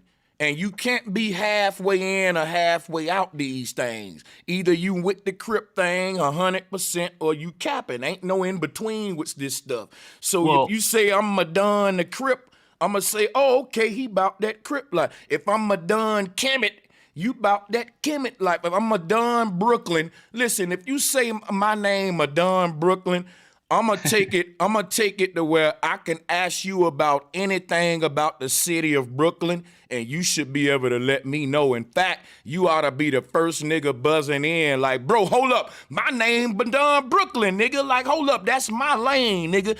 Anything you want to know about BK, from the Nets to the fucking what else is Brooklyn, y'all? Come on, Biggie, come on.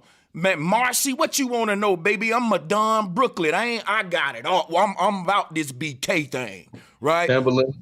Right. Okay, Thank you. cool. So, Cool. Yeah. All right, but now how I see it, like I was telling the brother earlier, Egypt.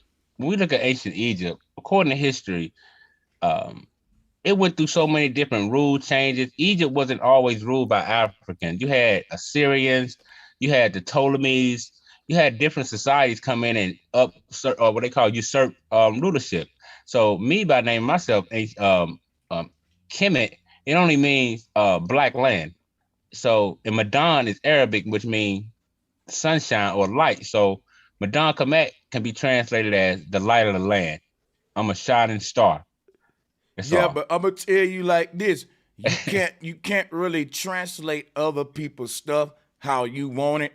And again, if we want to use religions and gangs and all of that, it'll be false claiming.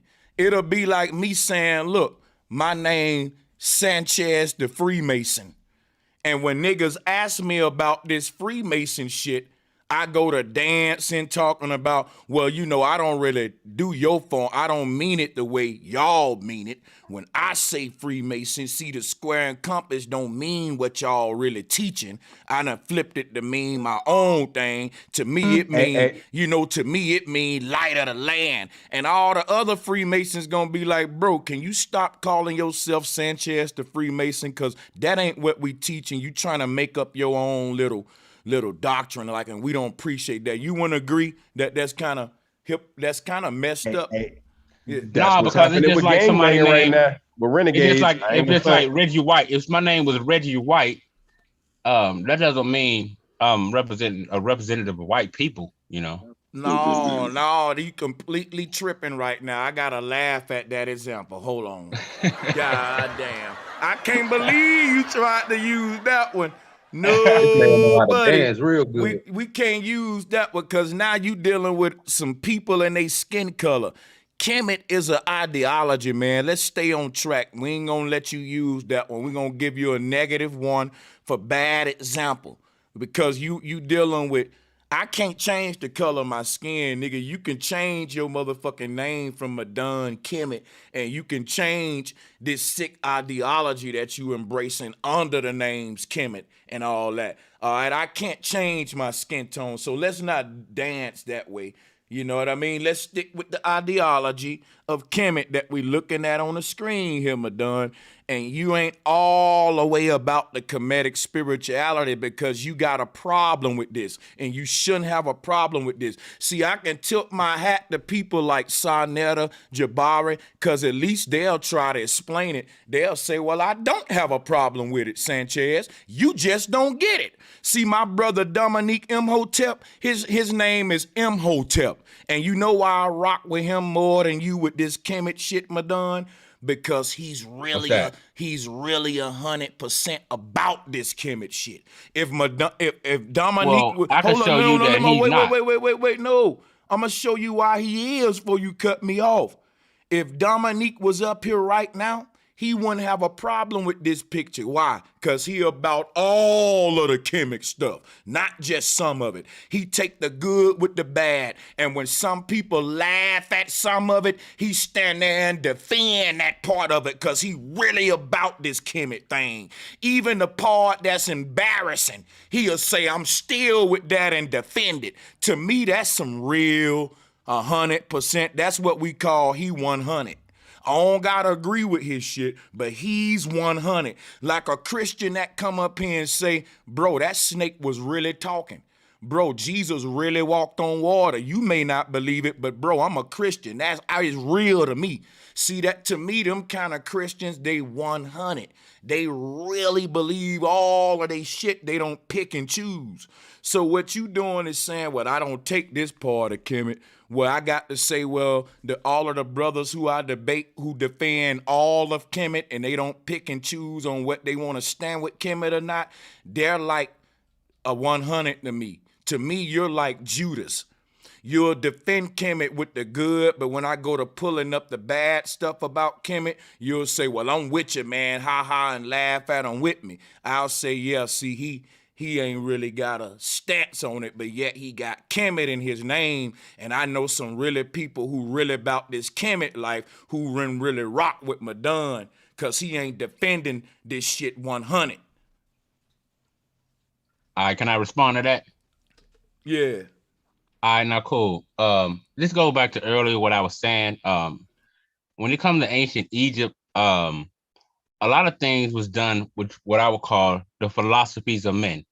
The image you're showing here is just another philosophy of a man who didn't understand how the universe worked. These people were trying to figure out the creation of life and how the stars was placed in heaven. What was the name of that man? I'm not sure who painted that, but I know it's a representation. So then why you pulling stuff out the side of your neck? Go ahead, brother. Because through observation, we see that this is not how the universe operates. Let me show you something, man, real quick before we go any further. Gab was called a serpent god. Did you know that? Huh? I've heard of that. Let me teach you something before you go any further. Everybody in the room, hit the like and share button. I'm about to blow you away, and I'm going to pass Madon the mic back. Here go Gab right here as a serpent. Y'all see him? See, this is why the God of heaven said a great serpent was casted down to the earth. Casted down means to be born and ejected out of a womb. You know why? In the original story, Nut gave birth to Gab. That's how he was casted down to the earth, that great serpent. It was retold in the Bible under a different way. I'm schooling Madon, y'all, so he can see what I'm saying here. When you see Gab, the serpent god, giving his own self head, let me show you why that's corruption.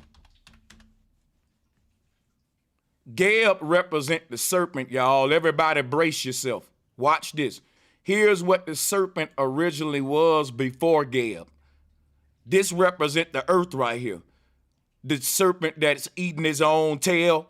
So in Egypt, they started to change this artwork right here, and they personified this serpent as a man. And when they did it, this is what you got. Y'all better, come on now.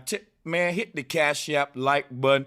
Let me drop 3, 4, 5 bombs on his head. Because we finna go deep today. We about to go deep today. Now, this is why you see Gab in this crazy position. He represent the Earth Taurus field. He's the serpent. This is what Sarnetta and them need if they want to take away the whole sperm in your mouth argument. This is why I told Sarnetta, why do he got mystics like Jabari around him? This is why I'm glad Inky mopping the floor with them over there talking about if I accidentally get some nut in my mouth.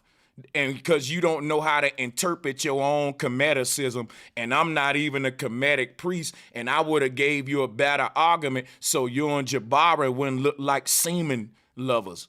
Because that's what Inky doing to y'all. Show this shit to Sarnetta, y'all. Show him why I know more about this Kemetic shit than Jabari. And he wouldn't have had to come up with a story about him accidentally getting his cum in his mouth to explain this Gab story, because I'm showing you Gab represent the serpent, which is how the energy recycles itself into the earth, and this will get you away from the homosexuality. But guess what? I will let them stay in their ignorance as long as you want to act like I ain't that guy. That's what I'll do till you realize I'm the one with the code. But I'm going to stop and let Madon get the flow back. Madon, now you're equipped with some knowledge. The question now is, why did the Pharaoh corrupt this story of the Ouroboros and turn it to a man sucking his own cock? can we conclude that the Pharaoh was gay and that they was getting into sexual deviancy, which is what the title says of the video? Well, I think it goes to a lack of understanding with the pharaohs. And that So lack that's of why I call it. understanding, did it bring forth sexual deviancy is my question. Highly likely, yeah. Okay, so there we go. Yeah, so what I'm saying is, to me, this is another. This is why I call it the philosophies of men, because the Pharaoh was a man, and this was his philosophy or his so-called interpretation of how life was recycled on the earth, and the heaven was a representation of what he thought it was. To me, it's another philosophy of man who didn't understand or have he had a vague understanding of how the universe operates. So to me, he did it like this to give the people of ancient Egypt what he thought how the universe worked and operated. It's just another philosophy of a man. Listen, man, then what in the world is not a philosophy of man in that terminology, Madon? But you got it. Truth, science that is truth is it's beyond a philosophy. Science is a philosophy of man. I'm saying when it's based on a fact, you can try to philosophize. No. Modern science ain't based on facts. Modern science is based upon explanations that we call theories, hypotheses. And all around the world, everybody got their own explanation on how the humans got here, the out of Africa theory, the Anunnaki theory. There's several competing explanations for things that man have tried to explain philosophically for years. And if you think an explanation is a fact, shame on you. No, what I'm saying is, I'm not saying, when I say science, that's not necessarily saying modern science. I'm saying science that we can do a test with and see science that the results and facts of it are not science and facts are not synonyms. Okay, you use science to determine if things are factual or not, but science itself is not a fact or a truth. It's just a damn tool you use to figure out what's true and factually. Okay, so it's so science. Okay, so a fact that is backed up by science, is that a philosophy? You just proved my point. I'm just asking a question. Science can back up a fact or prove a lie because it's what I just told you it was, a tool that you use to figure out whether something is true or false. Right, there you go. Now we can move forward from that. So now that you know that, what I want to know is, because we all over the place, man, and your name is Madon Kemet.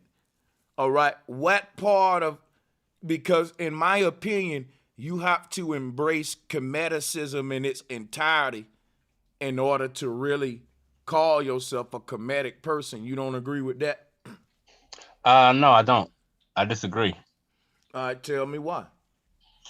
Because I understand that, like I told a brother earlier, ancient Egypt went through multiple rulerships by different origins of people. And if you look at some of these people on these drawings and some of them, you can tell they're purely not Africans. So to me, a lot of these drawings is when a different group of people came in and started to rule in Egypt. And at the same time, it could be. So the question now is, you telling me I can't find no deviancy prior to foreigners ruling Egypt? Oh yeah, of course you can. Okay, but at the same time, it goes to show that a lot of the Pharaoh's thinking is what he projected on the people. If the Pharaoh thought, but that's the same thing they doing today with the children, with the Hollywood and Walt Disney and all that. That's what I'm telling you. That's true. That you're exactly right. If what you saying is truth, then you're proving what I'm proving, that Egypt was Babylon, the same shit we in today. Yeah, until a certain period, because at one point in time, even according to the scriptures, Egypt, the land of Egypt was in harmony. When? Give me the stamps, the time stamps. We can pull them up. We can pull this up. It's inceptions. It's inception when it first inception. How was Egypt heavenly when it was first created? When it was created from a war, Upper and Lower Egypt was killing each other like motherfucker. They had to come up with a truce, and that's how Norma rose to power over that. So how was the conception of it good when it started? The birth of Egypt literally started with chaos. No, I beg to differ. Well, you don't know the history Let of me tell Egypt, you. and I ain't Okay, gonna according to the that, well, you know, I go by the Book of Mormons, right? And the no, Book of brother, Abraham. brother, hold on. The Book of Mormons and Abraham ain't got nothing to do with Egyptians' history, which is documented in their government and files. And this is what Ashra Kwesi and all the Kemetic scholars who was going to Egypt was dealing with.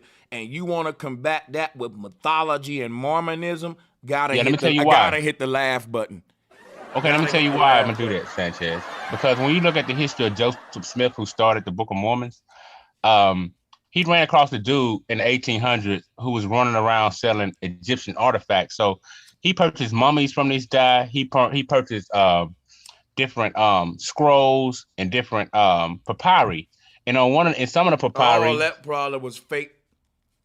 But he translated the information. Was can I finish, in my sister? younger years. Well, can I at least finish? I was part of the Mormon Can I at church, least finish my point, sis?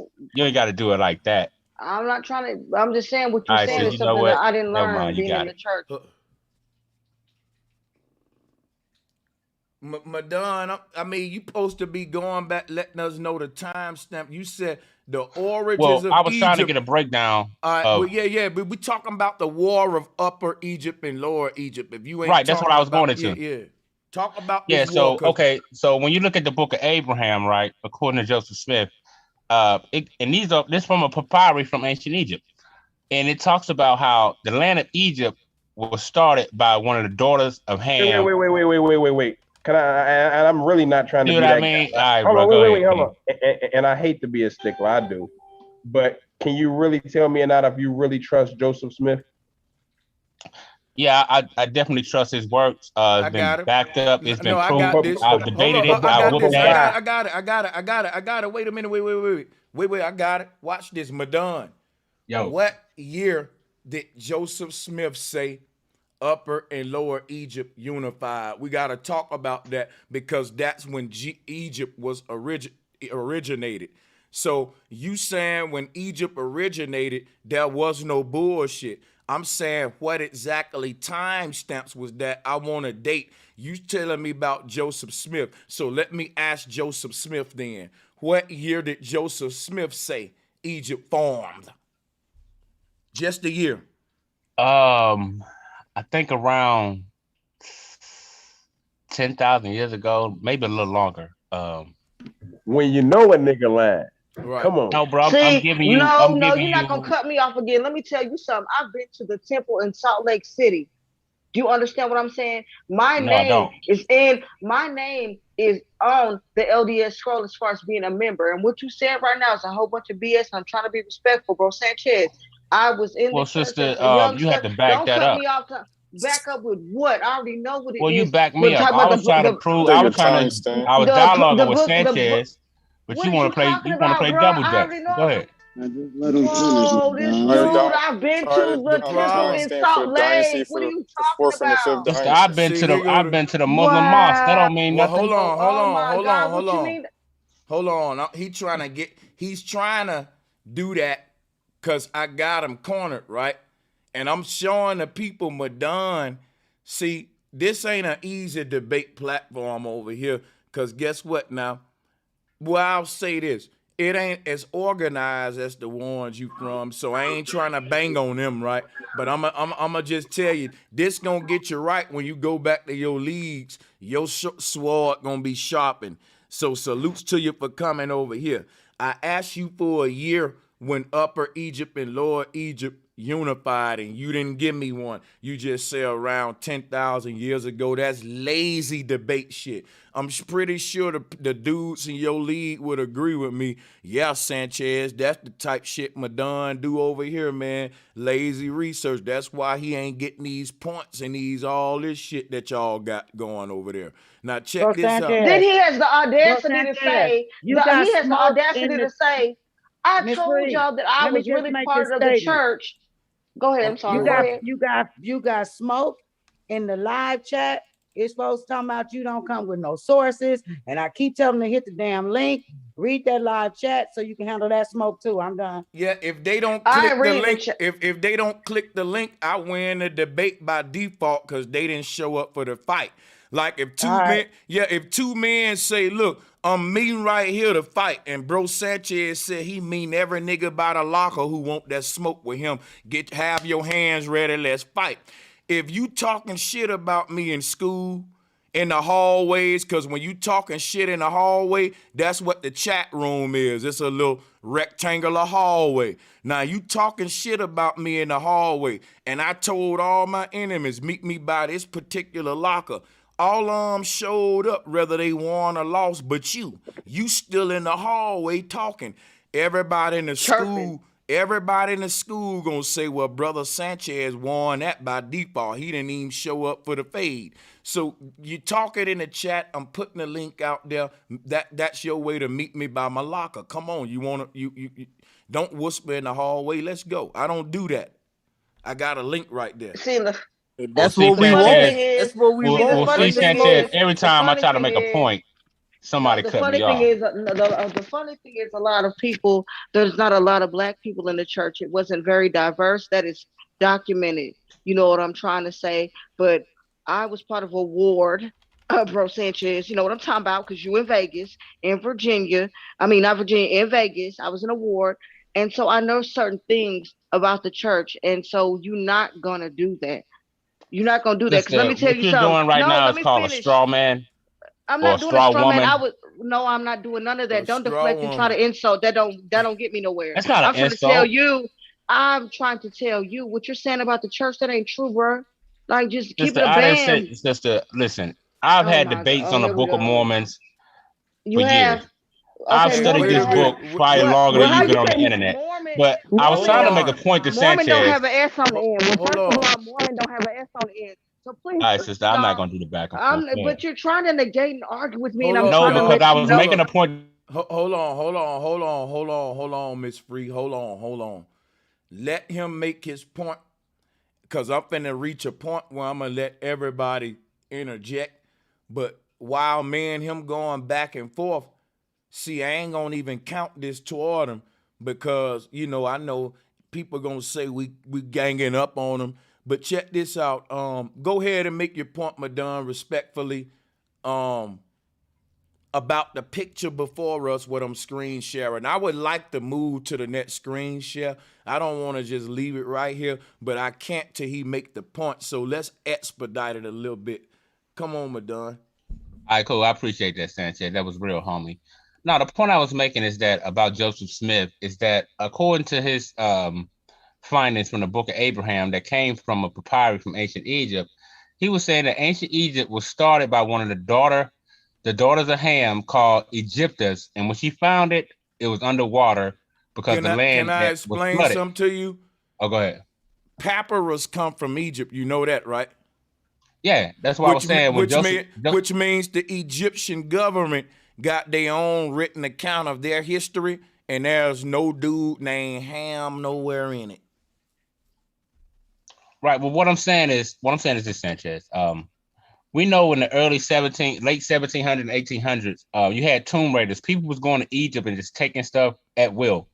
So this one guy, I forget his name off the top of my head, he came to America, and he was one of those tomb raiders, and he had sarcophagus, he had papyri, and a lot of ancient artifacts. Okay, let's expedite this a little bit. Say what? Let's expedite this a little bit.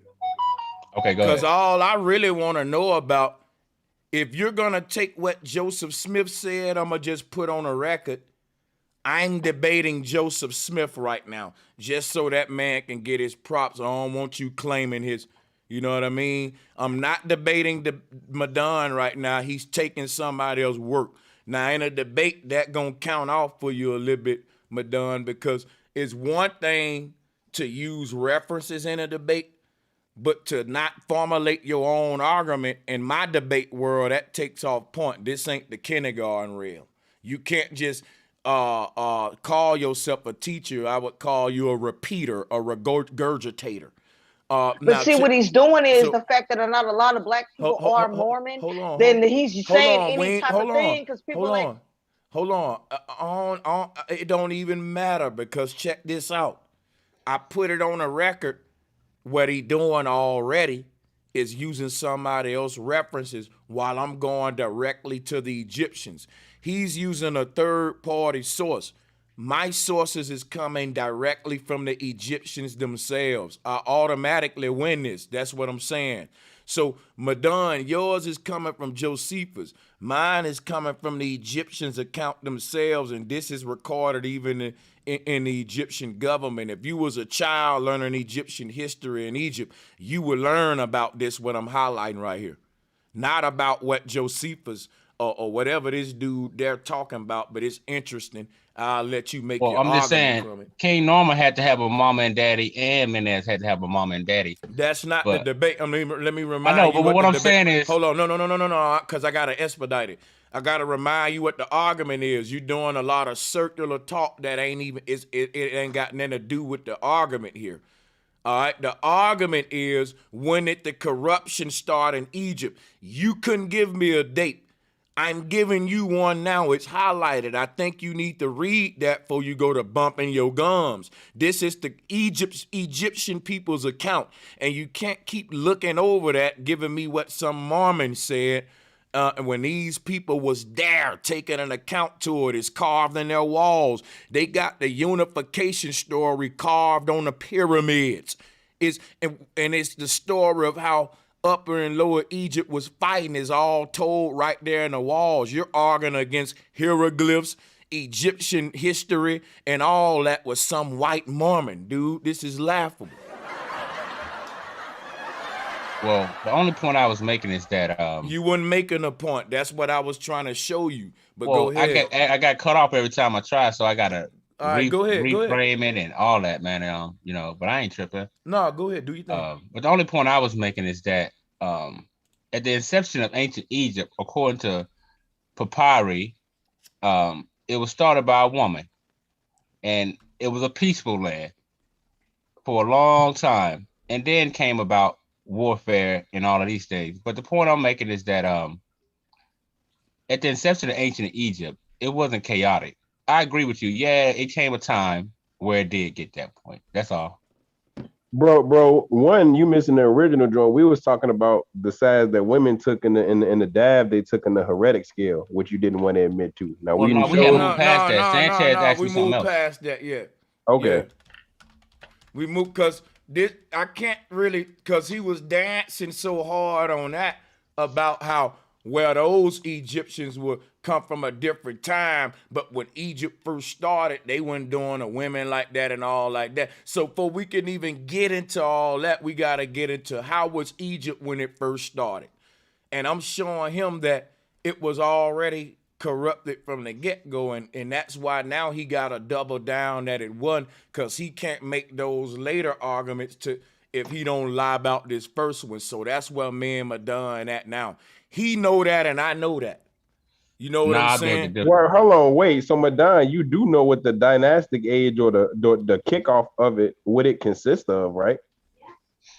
It consists of a lot of things. What's the point? I mean, you being broad. So, out of all of these things that it consists of, name me one good thing that came out of it. I'll wait on that. No, that wasn't the argument was when Egypt originated. Did it originated as a heaven out of peace? And I'm telling him no, Egypt actually started from a war between Upper and Lower Egypt. That's what me and him debating right now. And he's saying there was no war at the beginning of Egypt's history. And I'm asking him, why is he arguing with this historical account that I got highlighted on the screen? And y'all really need to give him time to explain that so he can kill himself. Like I dug a hole, but y'all won't let him walk a little bit for me. If y'all let him walk, I make him fall in this hole. But see, it's like I dug a hole for Madon, but I got people right there, Madon, that want to give you that smoke. And you know that conversation with them is keeping you from walking toward my hole. And he know that. But guess what, though? This ain't the proper way a debate would be orchestrated. So it's just a fun spot anyway. So man, it's No kind of doubt. like a free for all or whatever. So, but if it was structure here to been walked in that hole, he know it. He know No, it, I would man. have brought my information, man. But you know, I'm one of the top debaters over there. But you know, Go ahead, man. Tell us. I I want you to tell us. tell you what. Go ahead and tell us why you arguing with what's on the screen. I wasn't arguing with what was on the screen, brother. But what you're I was saying saying is right. what Yes, we you seeing right was. here came later. That's all. No. Let me explain something to you. What you just told us about Joseph was him explaining how Egypt started, and you said something about it being started from a woman and all that crap. That is contrary to what the Egyptians said on how it started. According to the Egyptians, the upper Egypt and lower Egypt was going to war with each other because the Greeks had came over there. Basically, apartheid had happened in Egypt. Just like when the commissionaries and Vatican people came over there to Africa and started pitting them against each other and all that. You can kind of say the same shit happened. I'll get a Kemetic people that it was a lot of dissension on the land, and ideologies was changing because Greek ideology and Kemetic original ideology was clashing. The solution was just to blend them both in the end. So when Nama rose to power, that's how we get this new religion where all the Christians say Christianity come from Egypt, and all the Kemetic folks say, well, Kemeticism is the foundation. It's because of this. They ended up blending that form of Christianity that the Greeks had with the Kemetic systems and all that. And that's why I'm able to do the syncretism between Christ, Horus, and all this stuff today. But if you look at, Let me ask a question. But here's what you don't realize, bro. That what I got highlighted on the screen is it debunks what Josephus saying, and what you would have to say is that the white dude who you brought up don't know what the hell he talking about, according to what the Egyptians said about their own story, and they actually carved it on a wall, which is what I'm about to pull up next. So you want to argue against this Kemetic history that I got up here? Go ahead, man. Okay, let me ask you a question. How long did it take for King Narmer and King Menes to rise to power? It took Narmer. Let me look up how long was the proto-dynastic period real quick, because that's what I'll tell you. Proto-dynastic period years. And this is what led up to Upper and Lower Egypt.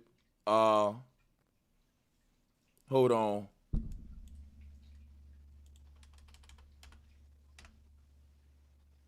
So the I just want the year. So from 3200 to 3000 BC is how long it took Narmer to rose to power.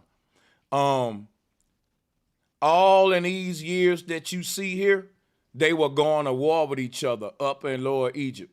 From 30 and the 3000 BC is when Narmer actually rose to power and wore a double crown of Upper and Lower Egypt. Was the first pharaoh and ever on the land to wear a double crown, because prior to that, the land had been separated as two different sections as far back as 200 years, what we seeing here. And prior to that, it was pre-dynastic time. So, you know, bam, there you go. Well, I mean, I don't think that proves a point. You know what it proves? Let me show you. Let me show you some how. And I hate to do this. Everybody stay muted, man. We ain't gonna gang up on him. Let me and the man work a little bit. Me and him in the middle of the street, right? And we getting our Kimbo slice on. But me and him still mad at each other and want to give each other. You know how your cousins say, let them niggas fight, man. Let them get it out. Y'all got to give us that real quick, right? Till we reach a point where niggas say, okay, man. You know what I'm saying? But check this out, because Madon, let me show you how what you just said is real dumb, right? Okay. What I just said don't prove a point. I was answering your question. Did you forget, bro? You asked me what were the years, how long it take the normal to rise the power. And I'm just showing you the years. And after I showed you that, what I don't think it proved a point. Like, is your attention playing that slow? It don't prove a point. I was just answering your question. You literally forgot you asked the question that quick. Like, now Oh, I'm not at starting all. to think you're incoherent. You with us today? Come back to the debate, man. You with us? All right, go ahead. Well, you know me, I'm standing perpendicular. But now check it. All I was saying is that the inception of ancient Egypt, it started off peaceful. Yeah, I give it to you. You're right. By Right, the hold up, time wait. Can we agree that that's what you saying and what the white dude's saying, but that ain't what the Egyptians saying? Can we just kind of make a truce on that statement? because they're not to me, ancient the people in Egypt, they're not given a solid organized, profound history of ancient Egypt because it's so old. And what Yes, I'm they saying are. is No, for you to say that is very bizarre. They got the most what I would say accurate account of their own history, which debunks what the Christian people was saying happened there. And they since by them having papyrus first, they got the earliest account out of every government in the world. So for you to say that is like, that is crazy, because when it come to accounting and recording history, the Egyptians were so serious about it, they carved a lot of their history in the walls and on pottery and artwork. When it come to history recording and being accurate and all that, the only thing that wasn't accurate was how the Pharaoh exaggerated about him doing all that. But that's the same shit they do today with having a big old Abraham Lincoln statue. You got a big old Pharaoh on the artwork, but that's just how they glorified their leader at the time. right. And I agree with that because just like the picture on the right, where you see the dude on the horse with the chariot. But that's what I'm telling. When you look at the dude on the right, this is the war between Upper and Lower Egypt. That's why the dude is black on black crime that you see here. You're saying, right, but let but me hold say on, this. but wait. But you're saying this war didn't happen, but the Kemetic people writing about this war when they was a civil war between each other. I'm telling you, you arguing with these folks about what happened in their own land. You and a white dude. No, what I'm saying is this: then. Like I was just gonna make a quick statement. Like the photo on the right, where you got the guy on the chair, on the seated on the chariot with the two horses. If you study, like it's a female it's Egyptologist right now. She show how that same scenery was repeated for at least 2,000 years. They would draw the same thing over and over, but Egypt out of the day will make you think all these were individual battles, but they was not. No, they don't. No, they don't. Everybody know it was the same way people draw the Mona Lisa over and over. The same way if we tell a story in history in the world in our books in school, and it's told all the rest of the world, everybody telling that story in their history books, the drawings in the books gonna be different. If you see what I'm saying, so.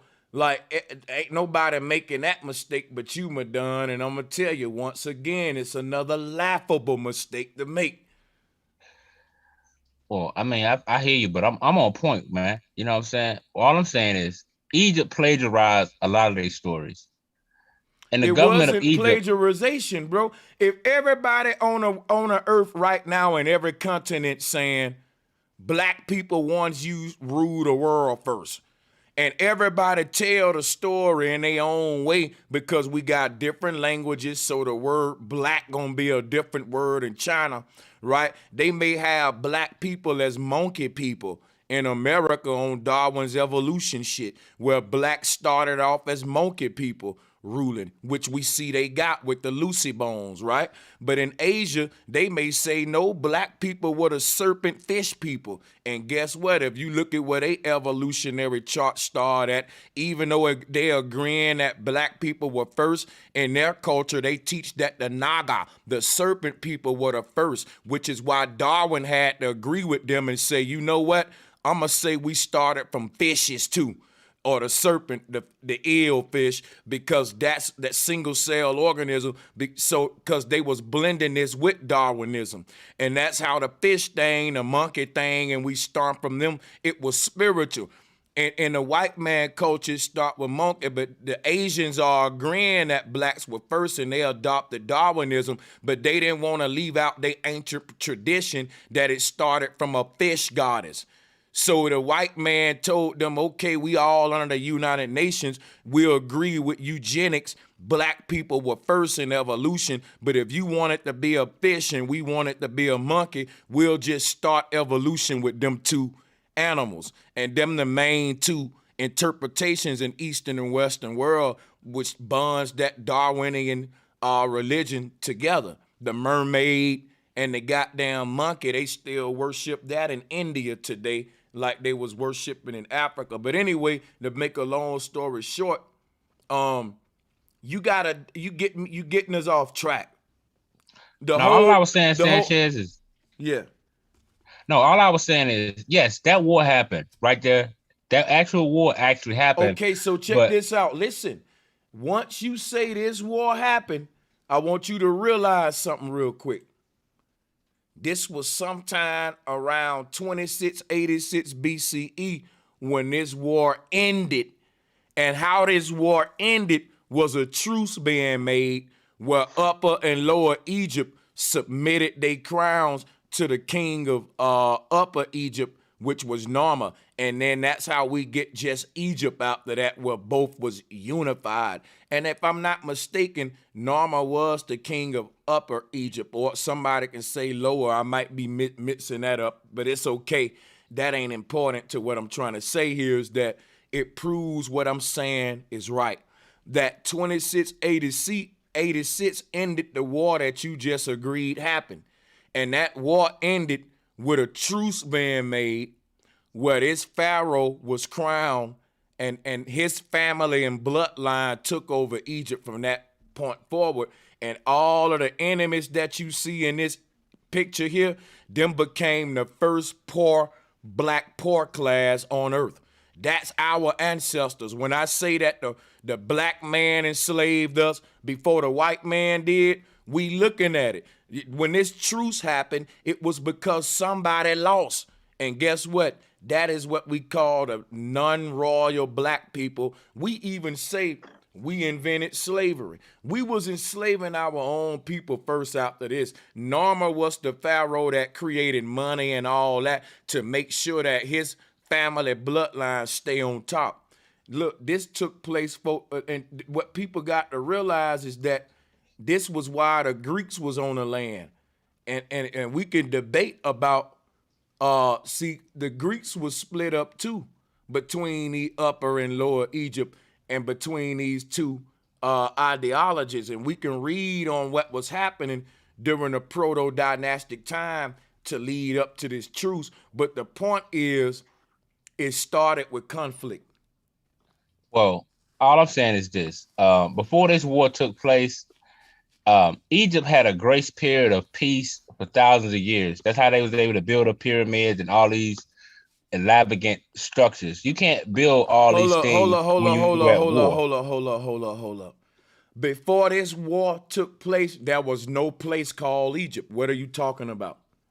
Yes, it was. No, it was. This is how Egypt was formed. Bro, are you paying attention? Let me show you something real quick. This is ridiculous. Let me show you what the map looked like before this war.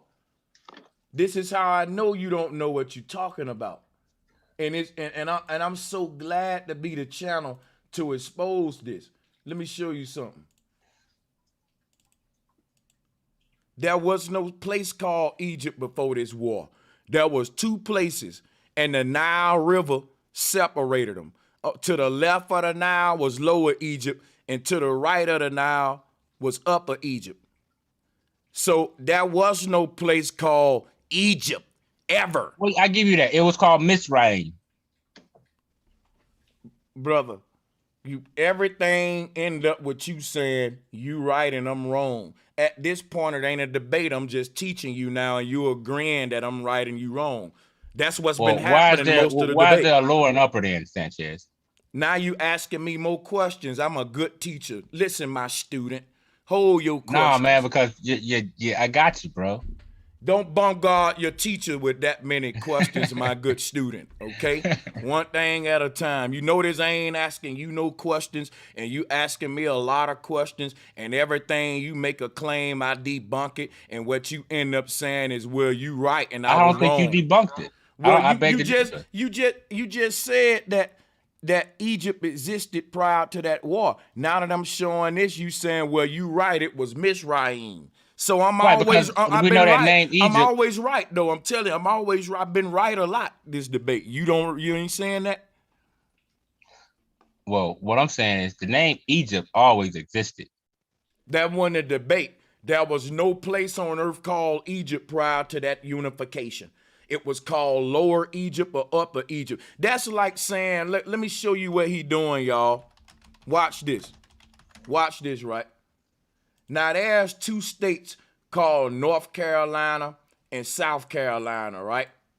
Now, check this out. What Madon want to do is say, well, it was called Carolina. Bro, ain't no place in America called Carolina. I don't care what niggas say. That's just a nickname. If you want to be technically and deal with geographics, it's either North Carolina or South Carolina, and that's it. You don't get nothing else. Now, if North Carolina and South Carolina unify one day and say, look, we just want to be one big ass state, and if you stop calling yourself South, I stop calling myself North, and we can just be one big state called Carolina. Then until that day happen, we got to acknowledge those borders. They there for a reason, because that unification has not happened yet. All right, so those two states are actually competing for a lot of resources that's along this borderline. And until one give out, you'll never have a big state called Carolina. So a lot of states were separated like that, but they made truces and combined to big old states like Texas and all that. But unfortunately, that ain't happened yet for the Carolinas. So guess what you're going to do? Acknowledge this doggone borderline and not make up some yourself. There is no place called Carolina because the unity ain't happened yet. So there was no place called Egypt yet. Right? So how we get lower and upper then? How do we get lower and upper? Hold on, stop, man. You asking a lot of questions, my inquisitive student. But slow down. I'm gonna teach you in a minute. Listen. I'm finna show you something right now. So in this map, that's what I'm telling you about the Carolinas. Now, when you go to this map, guess what you had to do? Acknowledge that borderline. Not acknowledging borderlines can get you killed in LA, man. I'm serious, dog. In LA, if you don't know, if I cross this street, I'm in this person's hood now, and this one little street separate these rivalries, you'll be crossing dangerous streets, bro, and get yourself, you wouldn't know how to move, as they say.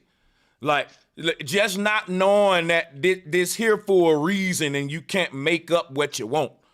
It was Lower and Upper Egypt for a reason. Not knowing those borderlines can get you killed. Because if you was from Upper Egypt when this shit was going on and you was caught on the other side of this river, you may not make it back. That's just literally how thin the borderline was. And the conflict was brewing to where it was inevitable that these two would go to war.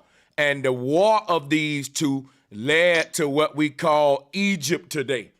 But before that, there was no such thing as Egypt. It was Lower Egypt, Upper Egypt. Just like today, if North Carolina quit competing with South Carolina and they work together and be one big ass state just called Carolina, then they can do what Norma did. Norma was the one who wore the double crown of both of them for the first time. He unified the two kingdoms. It show you that right here. That'll be like saying what we call them, the person that run a state, the senator, right? The state senator of North Carolina, right? He's such a likable man that he's the only dude in history to run North Carolina that came along and convinced South Carolina to unite with them. And in his lifetime, they redrew the maps to where now you got this big ass state called Carolina. Ain't no North and South no more. They got to erase that line. Guess what? That state called Carolina would be bigger than fucking New York, y'all. And that man will go down in history as the great unifier. That's what happened with Normer. He was known as the great unifier of the lands. Because prior to that, the only thing we knew was North Carolina and South Carolina. But what if the senator of North Carolina do what Norma did today? We would be worshiping him like people did Norma. Because we'll be like, holy shit, yo, you heard what happened? The fucking senator of North Carolina turned the Carolinas into one state now for the first time ever. Like ever since the United States was made, it existed as split up. These two states in the Union never became one. People been wanting them to, but they just wasn't getting along because of certain differences. Like Upper and Lower Egypt. But what if the leader of North Carolina today is so good of a man, he unite them for the first time? Every state in the United States would be worshiping him for a minute because you altered our map, man. You changed the way America looked. That's a lot. He may be the next president for doing that. That's sort of what happened with Norma. And that's exactly what happened with Norma on a bigger scale. But go ahead, Madon. I mean, I hear you, Sanchez, but at the end of the day, it's still ancient. It's still ancient Egypt. Wow. What I'm trying to show you is that before Norma became a king or Menes became a king, right? Ancient Egypt had a period of grace, man. No. That's a lie. That's a lie. Before Norma became king, that was when the war was being fought. That's called a proto-dynastic period. Before Norma became king, this was what was going on for 200 years. This war between Upper and Lower Egypt was a great war, bro. It was a civil war that lasted 200 years leading up to the unification. So how are you gonna say how are you gonna say before the unification it was peaceful when literally the unification was a result of war that you just agreed to a minute ago? Unmute and tell us that, man. You doing a horrible job. Let me drop myself a bomb. Madon, anybody that you got, they got you debating in this debate league, they just giving that man a point. You like a free point, I bet, Madon. That's how they look at you in these leagues. Like, we gonna give him a point. Let him fight, Madon. That's how they do you in them leagues, Madon. Unmute, man. This ain't a debate. I'm teaching you. I'm getting you ready for your league, man. Unmute yourself. Solar Mind gonna say, damn, Sanchez did a good job with Madon. He coming back over here slaying shit. Man, Madonna's crying real tears right now. This is funny. Unmute, Madonna. He's scared now. Come on, Madon. He crying for real. No, tissue crying, but go ahead. Get up, Madon. Y'all go ahead, man. It's insane. It's easy, too. That's how I know he a free point. Madon. Because you know Madon never stopped talking. I don't know what happened. He got to be talking and his mic muted. I never saw this. This is classic. He had some music playing in the background and then muted his mic. I didn't hear that. Hey, anybody in that chat room want the link? Let us know if you want to. Somebody come help Madon. He can use some help. Where you at when we need you, Dominique? Come on.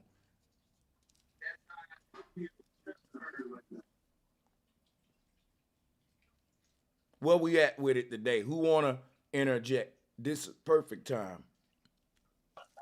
right, cool. Let me just at least play an advocate on it. All right, now we do know, like at least over there, like the first queens was women over there, and not Queen Elizabeth's and all that. We do know they took the women, they spared the women at war. So when they went to war, they took all their women. That was their prize. And then they made all these women their wives. So to say that they was treating women bad, I can see where Madame was saying what dynasty we're at, because there's times where you got Nefertiti in them. Well, I'll show you this, right? Ever since Egypt existed as two states, there was a war. Let me show y'all some, because let me show you why you ain't got to make that mistake Madon making. Watch this. Before this map of Lower and Upper Egypt, the word Egypt wasn't even nowhere on the map, because these lands didn't have an order rule them. It was just a sovereign land. And then you can go into, you see what I'm saying? That's what I'm telling y'all. So there was no invader invading Egypt in its conception, meaning, yeah, the Greeks invaded it and they started to blend with the Greeks. The Arabs invaded it. They started to blend with the Arabs. But this land was formed out of two different, basically, I'm going to say pirates, because you had these black pirates arising up out of the proto-dynastic era, and their king was called a Scorpion King. Read about it. So when I bring up these wars from the proto-dynastic time, if you pull up the proto-dynastic wars, those can be said to be gender wars themselves, man. But that's another story. Check this out. Those wars that led up, that we call proto-dynastic wars, is literally what we call in the wars of Lower and Upper Egypt. The world center of control was not formed yet.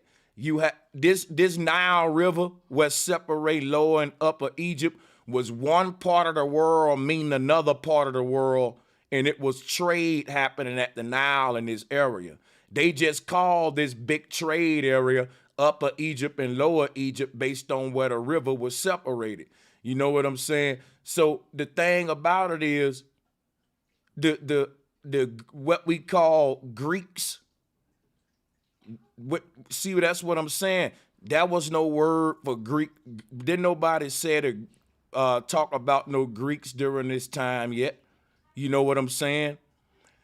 Right. Yeah, go ahead.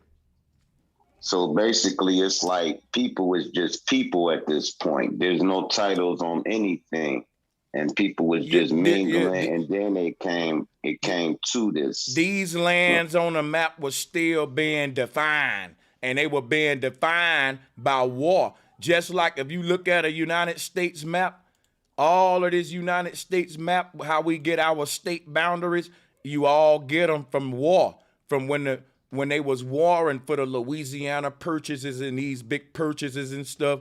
They was war. Guess what was happening? It was Civil War.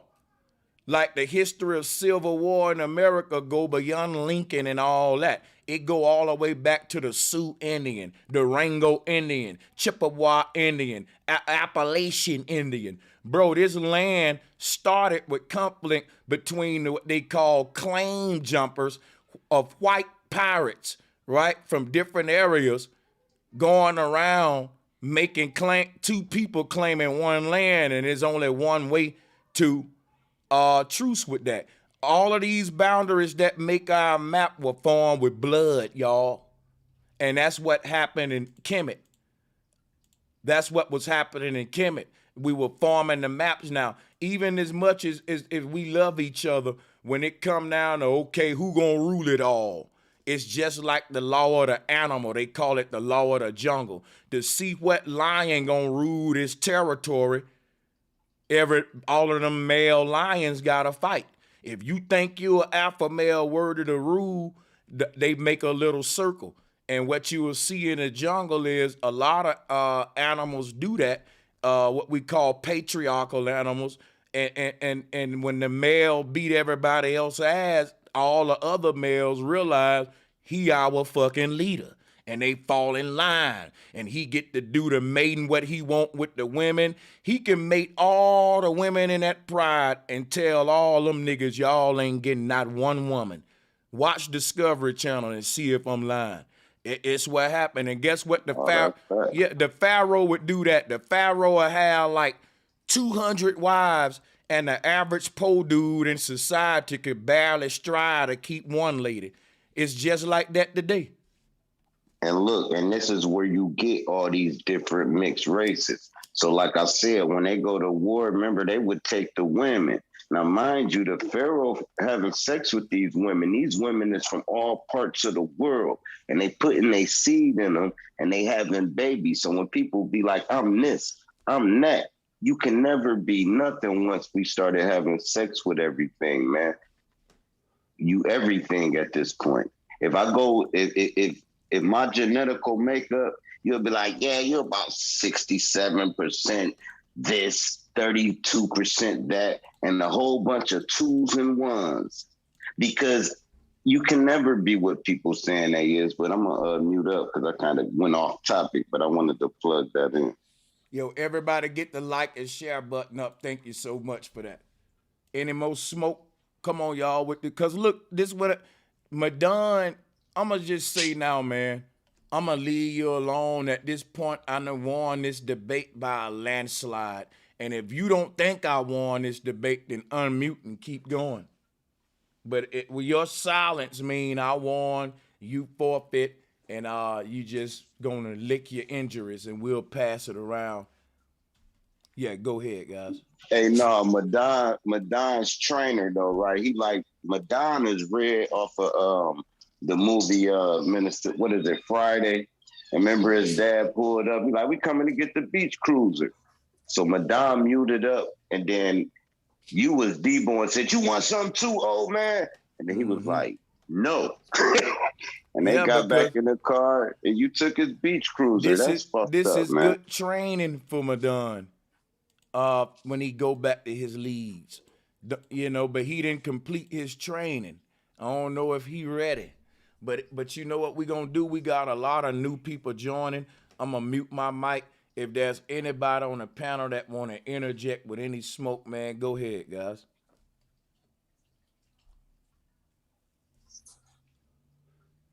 Man, you done got these people scared to talk. Come on, but y'all. But you know what?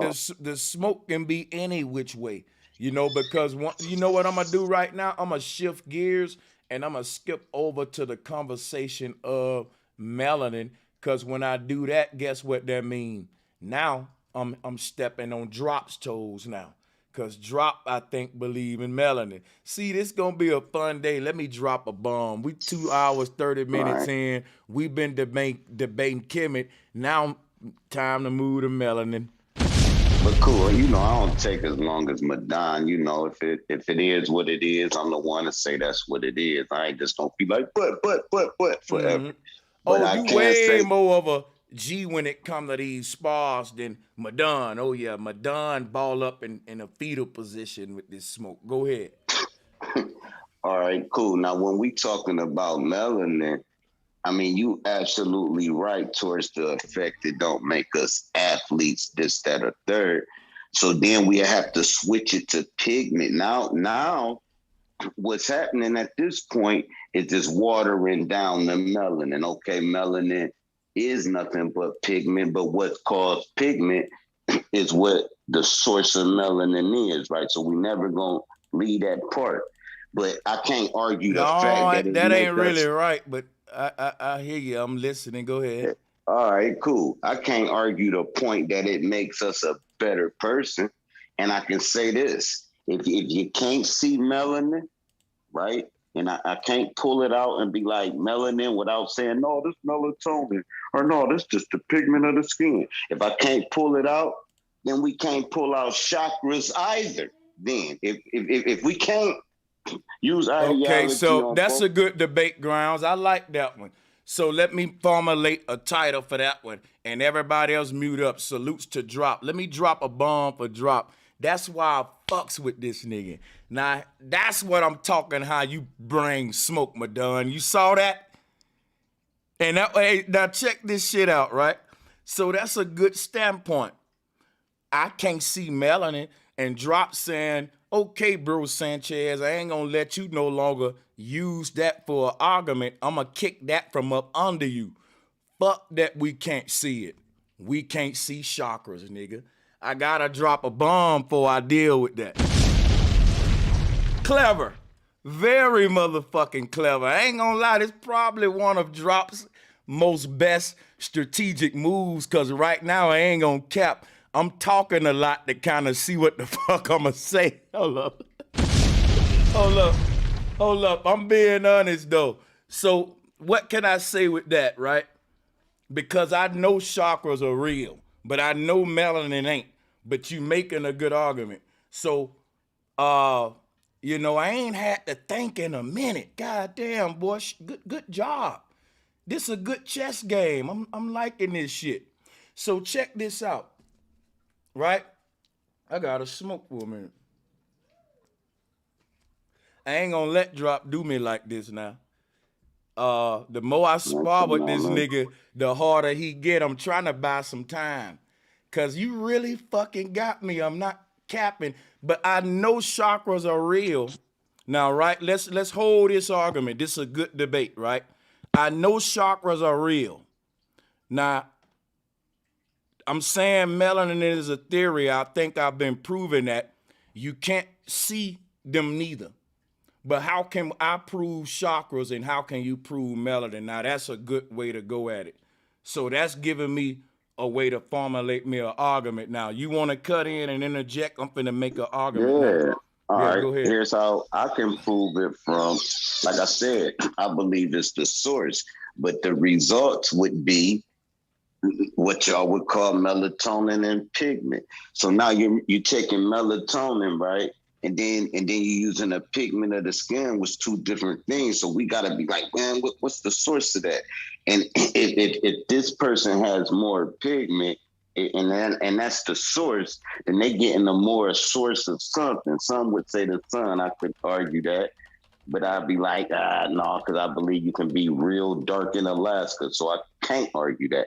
But far as melanin, I'm thinking it's still a word that we can call anything. I could call it soul. Like, we got soul. Y'all ain't got our rhythm. Y'all ain't got our soul. Well, then once you start doing that, we both started talk.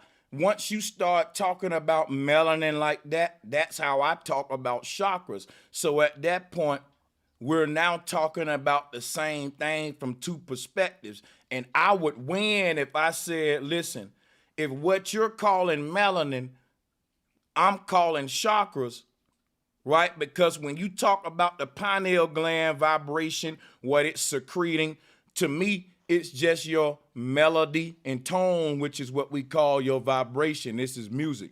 So melanin, melatonin, it changes your vibration. So if you had a high vibration and can't sleep, you can actually take melatonin to mellow you out, because the true melody of earth is a mellow vibration, and mellow in music mean 50% happy and 50% sad. So you know what I'm saying? So the thing. Well, Sanchez, I had a phone call, man, but nah, you ain't beat me up in this debate, man. Oh, I'm gonna come.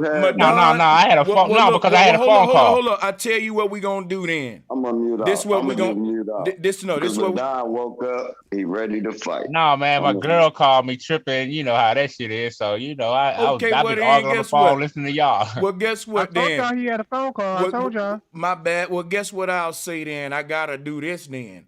Much respect to Drop then for saying, look, bro Sanchez, I'll wait for my melanin to smoke and let y'all finish that. But hold up, Madon. Drop, that's up to you if you want to do that or not. I can come back. No, I can come back at the Drop. I ain't going nowhere. Yeah. How y'all want to do it? Madon, like, I want to see how Drop handle this, because I just got my ass whooped. He ain't gonna bring it like you, Drop. Everybody, I'm gonna keep a salute to my brother Willie North Pole too in the chat room, man. Real talk. And you know, well, we're gonna keep this thing going for y'all, but y'all gotta hit the like and share button for your boy because this is good But now look, edutainment. Go ahead. Mhm.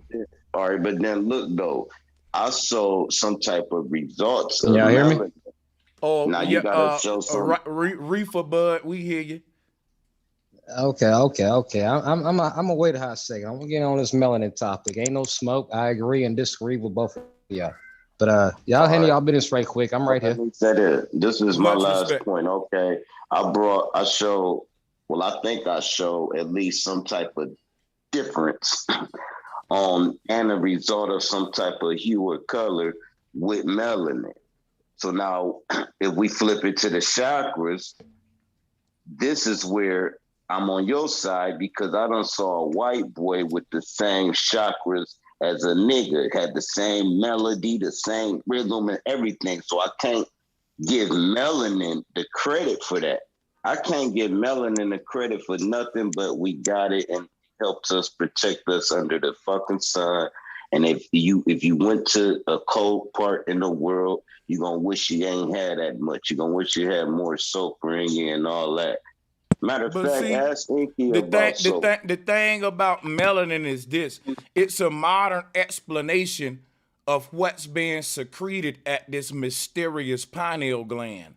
Now, when people try to explain melanin, it sounds similar to DMT.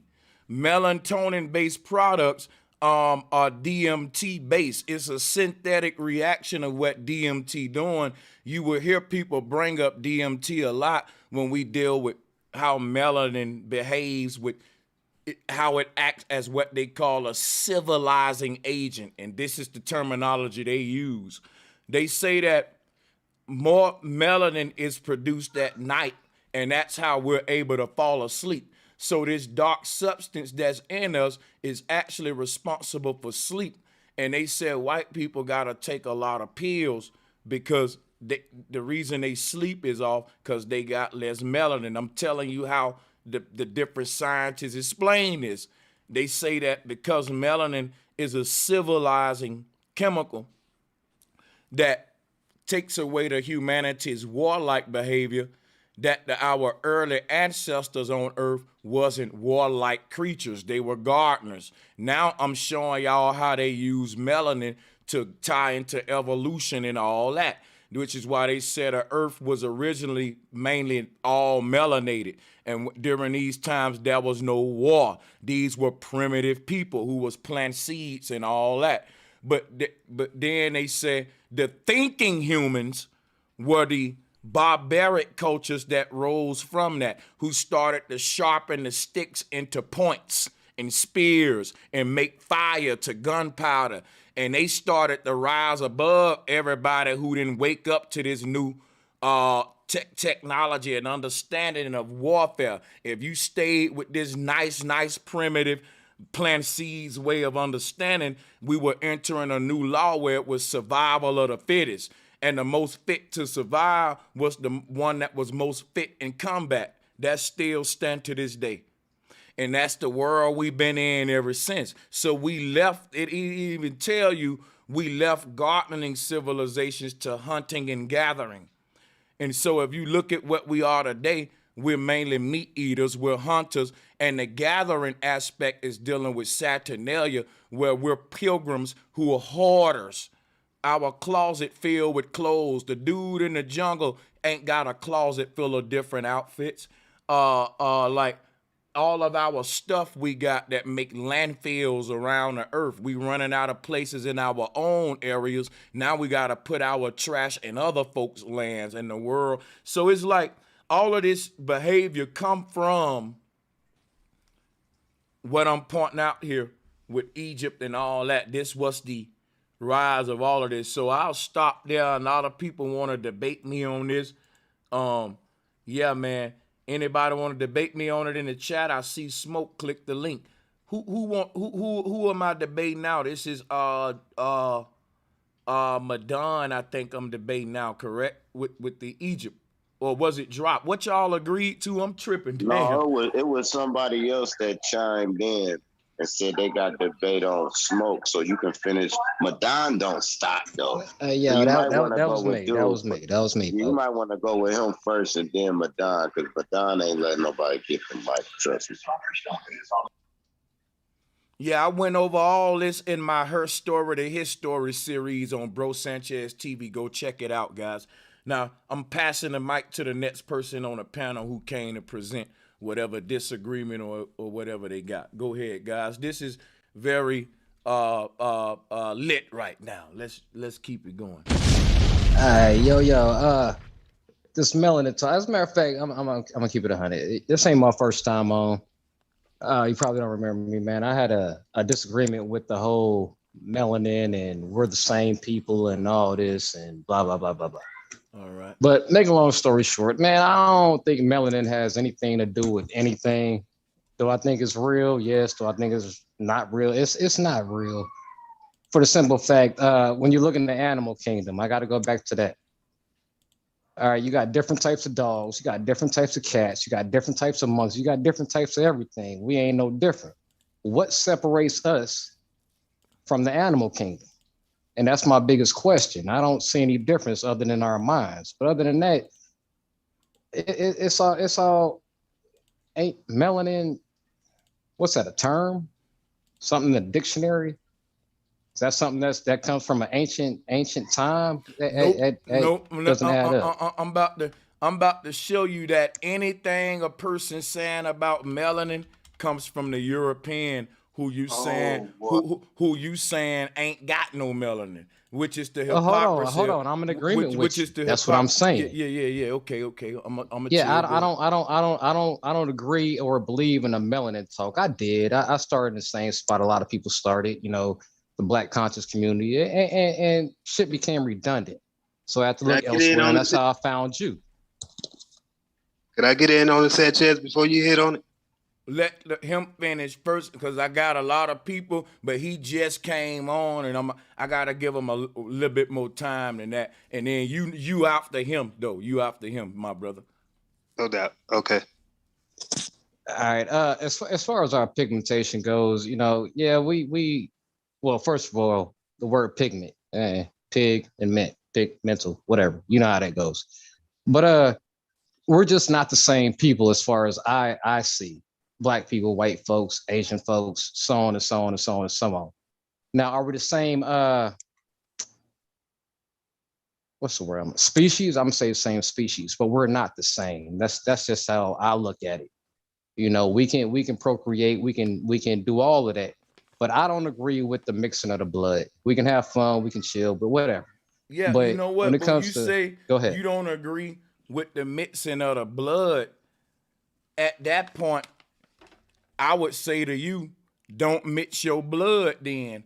But for you to say what another man can do with his blood is kind of a form of oppression when you say.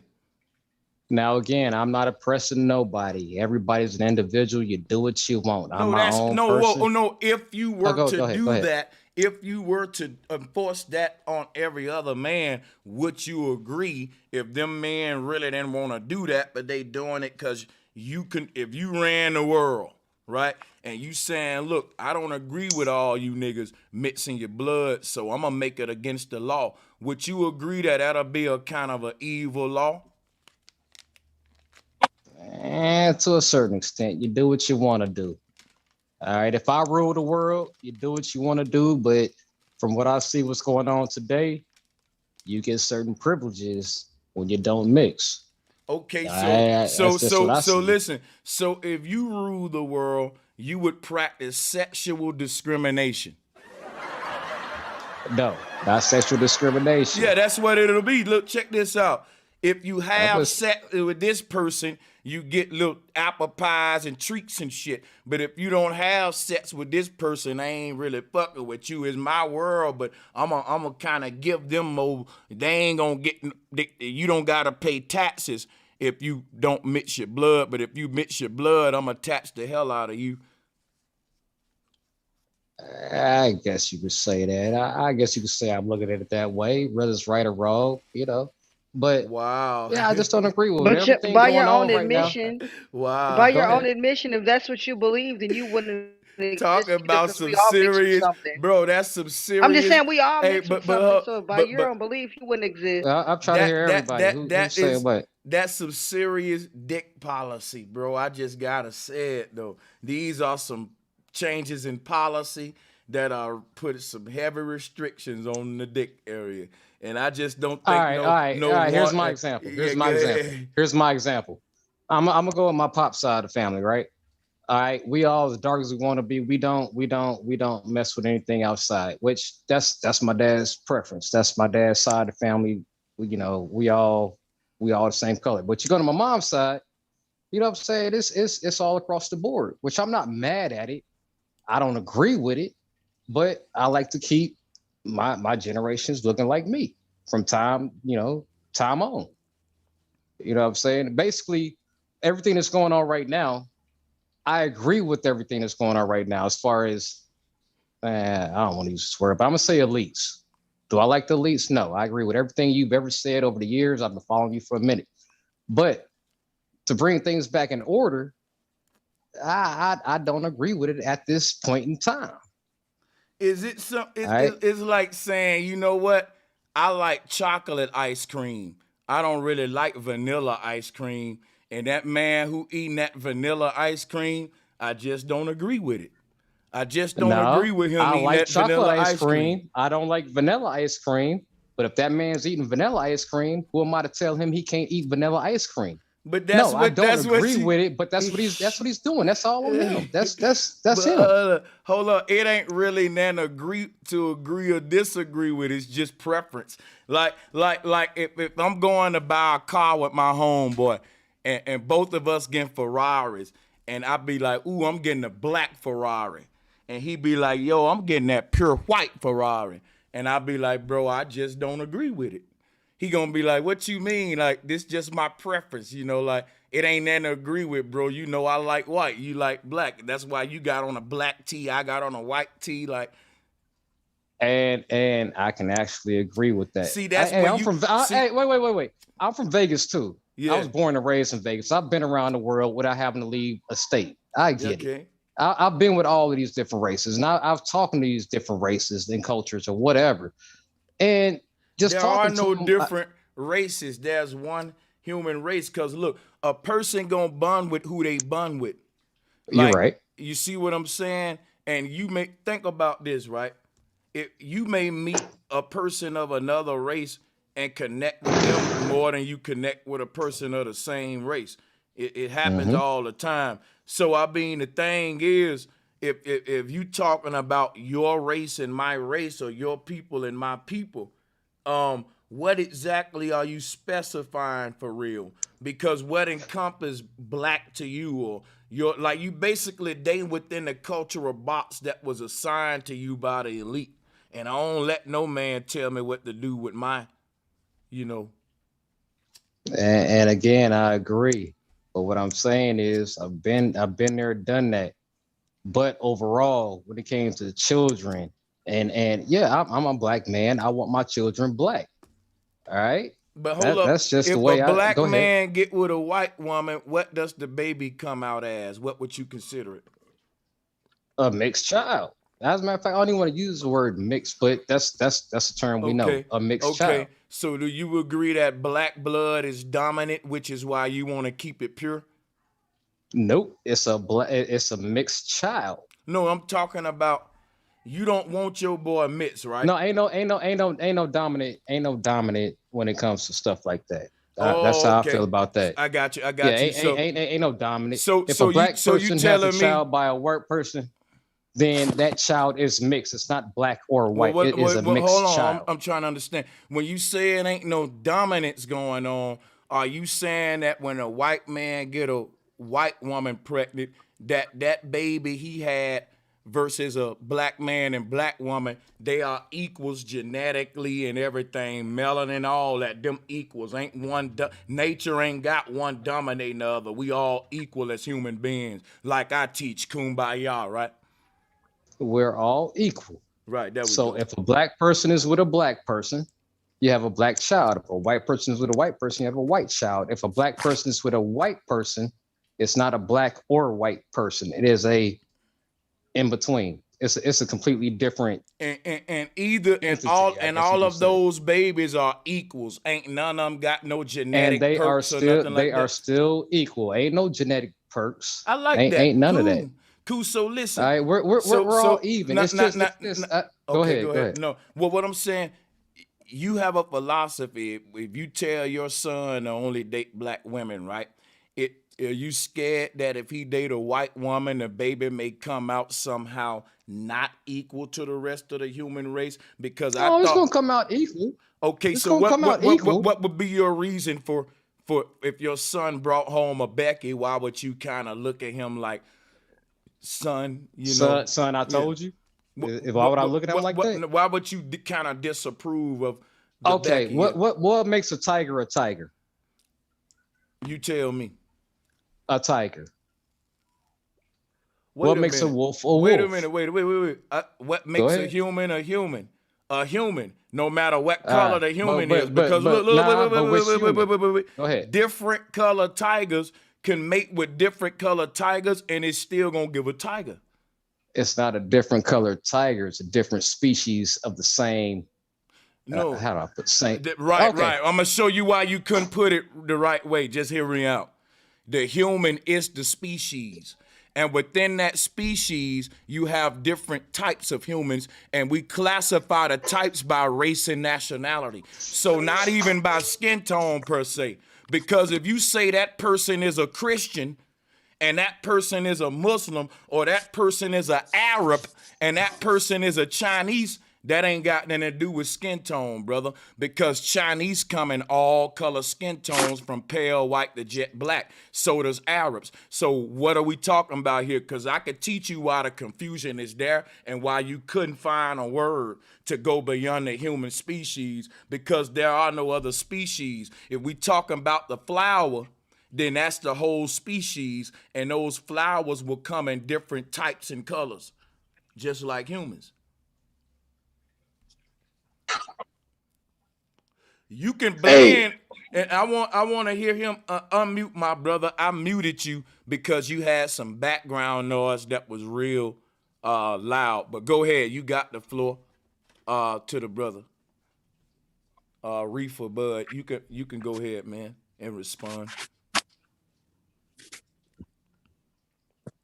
Yeah, you gotta unmute your mic though, Reefer Bud. The microphone button. My bad. Can you hear me?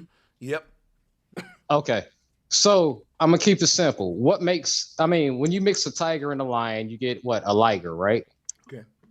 That's because they both cats. They both part of the cat species. I agree with that. They are compatible. I definitely agree with that. Just like humans, we're compatible with every other human. Okay. All right. But a tiger is a tiger, and I'm gonna use us. A black man is a black man. All right. But then you got a lion that's a lion, and you got a white man that's a white man. I don't get it because that ain't how it go, right? Let me show you how this go. Because a cat is a cat, I can mix different kind of cats with different kind of cats, which is why I can mix this cat called a lion with another cat called a tiger, and what they'll create is another cat called a liger. Just like I can do that with humans, and what they'll create is another human. Every time, like you said earlier, human equal human. Just like lion, tiger will always equal cat. Lion equals cat. Tiger equals cat. Lion, tiger equals cat. If you're telling me a liger is not a cat, brother, come on now. A liger is a cat. That's all I'm saying. Is a tiger. Wait. And I'm not saying a tiger ain't no tiger and a lion ain't no lion. Listen. A tiger, there are different types of tigers. But are tigers, but listen, are tigers cats? Are all them types cats? I agree. So you saying what I'm saying? Are all them type of lions cats? I agree. And if I mix any of them lions with any of them tigers, ain't I'm still gonna get another kind of different kind of type of cat called a liger? But now, Okay, so now if you mix a Wait a minute, hold on, wait, liger answer and the question. hold on. Answer my question though. If you mix a tiger And a lion, am I going to get a cat? You get another cat. Do you get a tiger or a lion? I get a liger, which is a different kind of cat. Just like if I mix a black with a listen, I'm showing you something. If I mix a black human with a white human, I get a different kind of human called a mixed human, a mulatto human. So where did the black human or the white human go with that mixture? That if they didn't go nowhere. If what do you mean? Let me show you how this goes. Let me answer your question, brother. You just bled out. I'm about to answer. You asked a question, and you gotta let it be answered. If I got strawberries in this hand and lemons in this hand, and I put them together, and I get strawberry lemonade, and you ask me where did the strawberries go? Where did the lemonades go? I'm gonna say into the mix. Just like if you got a black daddy and a black mama, the baby will get 50% of the daddy's DNA, 50% of the mama's. And he will have 50% of the daddy's good and bad traits and 50% of the mama's good and bad traits. And it'll create an entirely new human, but it's still a human though. Whether it's a black mama, white mama, those two DNA strands will 50-50 mix. And it will create a new kind of the same thing called a human. So that's what I'm telling you. If you infuse the white mama with the black daddy because he getting 50-50, you call it a mix. All right, but it's still a human that's born. Just like I'm telling you, with all the lion classifications, with all the tiger classifications, the reason you confuse them together is because it's still cats. They all cats. They all cats. And all you can do is take this cat with that cat and make a different kind of cat and a different kind of cat. And how you think we get all of these kind of cats?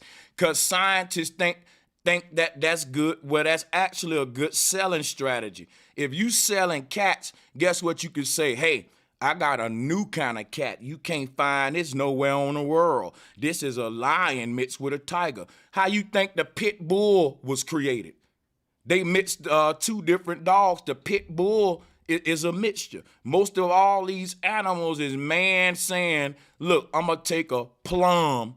I'm going to breed it with a peach. And I'm going to make a nectarine. Did you know that a nectarine was a plum and a peach child? So what I'm showing you is whatever that fruit is, if it's blendable, it's within that same species. And you won't be able to blend that human with a tree because you hopping out of your species now. But within my species, I can create different variations of my species.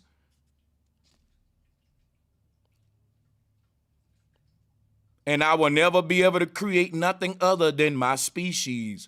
Somebody can say it's a different type. Yeah, beautiful types. Black and Asian, Asian and white, Russian and black. Black is you name them, they exist. But so unmute, I'm a fall back. We dealing with melanin, we dealing with genetics, and I'm gonna let that brother go ahead, reefer bud, and we're gonna be fair, and I'm gonna mute up. Go ahead. All right, all I'm saying is over time, mixing the tigers and the lions. I'm just using this as an example. That's why I'm still stuck on the tigers and lions, because it goes across the board with every species on the planet. So over time, you keep mixing tigers and lions. What happens to the tigers and the lions? All right, let me answer you real quick. Over time, if you see, this is how it works. When a black man gets with a white woman and they mix together, the black man don't drop dead and the white woman don't drop dead when the baby born. See, this is what I'm telling you. When a black man gets with a white woman, they give birth to what you call a mixed human, right? But the black man is still alive. The white woman is still alive. So it ain't like we losing a black man per every mixed dude. You have no cat See, when you take a lion and mix it with a tiger, you're creating ligers, right? You're creating more cats, different cats, right? But that lion and tiger still may go and mate another lion or tiger. And what they thinking is we're reproducing the cat species, period. They ain't thinking lion or tiger, which is why if you put that lion in a cage with that tiger, he ain't gonna think like you. That lion gonna go and impregnate that tiger because he don't have a pro-black mentality or nothing like that. Hey, He's saying if you leave me in a cage with this damn tiger, I know I'm a lion, but we both cats, and that's what's gonna happen. And see, they don't have this thing, a social programming we got. Okay, so if you leave them in a cage, so you're talking about controlled environments. That's what's going. Well, actually, these things when lions and tigers meet up and share territory, you get ligers naturally all the time, which is why they started to breed them more in nature. So what happened was this right here: man was the first one to control breed. Fuss. I'm listening. He was the first one to control breed ligers, because even though it happens in nature, is rare. But he wanted to make it. Listen. He wanted to make it non-rare, and a liger can survive in nature, brother. Just like see what has survived the nature. So let me. They're too big. They're too slow. They can't. I watched National Geographic too, man. I'm just saying. Where you get this from? Where you getting this from? Going outside, looking at nature. You got different types of squirrels. You got different types of chipmunks. You got different type of everything. But what makes them unique in their own special way is they stick to their own. Let me show you. Let me show you. Go ahead. Where did lions originate at? Couldn't tell you. They originated the same place we did. They originated in Africa, bro. You ain't gonna find. Why would they originate in Africa? And you got them in Asia. You got them all over the place. You know what I ain't gonna do, man?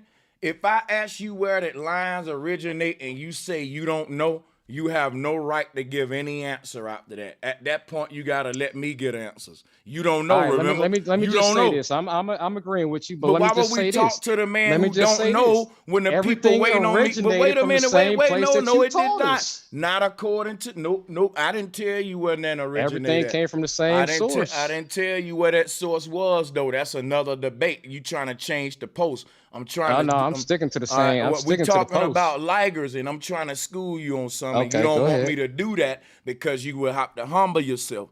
Now, no, I do want you to do that so I can humble myself. Go ahead. My brother, no problem. Check this out. Lions originate in Africa. Tigers originate in Asia. The reason these are rare is because it's rare for a lion to make a trip from Asia to Africa.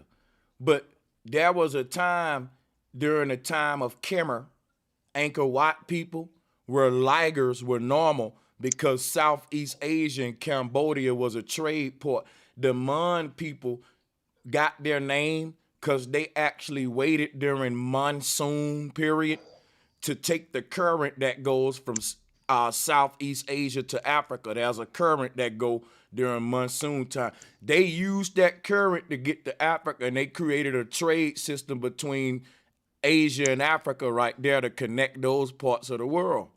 And guess what? Because of that, lions and tigers started to be in proximity in each other regularly, because people in Angkor Wat, they would trade tigers for lions, and people in Africa would trade lions for tigers. And since we knew that these were two different kinds of cats or felines in our different lands, we knew we can breed them. And so this is actually how old ligers are. Ain't nothing new under the sun. Man is just reinventing the wheel in every generation. I'm showing you how ligers even came to be when the world opened up with human trade. A lot of animals started to mix with their compatible counterpart that was on the other side of the world. The world was marrying itself. Flowers start to mix. People start to mix. Birds start the midst. Insects start the midst. It was a fusion going on the earth. And I don't think man could have avoided. I don't think nature intended on us to avoid it. I think nature wanted it to be that way, which is my way right now of pushing the debate forward. Because I'm tired of it being a circular argument. So what I'm concluding with now is I think this mixture that we see ain't nothing we got to stop or try to fix. I think it's all part of nature's design. So let's debate it from that perspective, because I think that's where the real argument at. I fall back. Okay, we're going with nature's design. Nature designed everything the way it is. All right. You said human interaction has everything mixing, which I can agree with. As a matter of fact, I wholeheartedly agree with that. But with man interacting, again, it's another controlled environment. They're controlling all of this. All right, that's human nature. That's what we do. We want to control shit. We want to run shit. We want to whatever. We want to mix shit, whatever.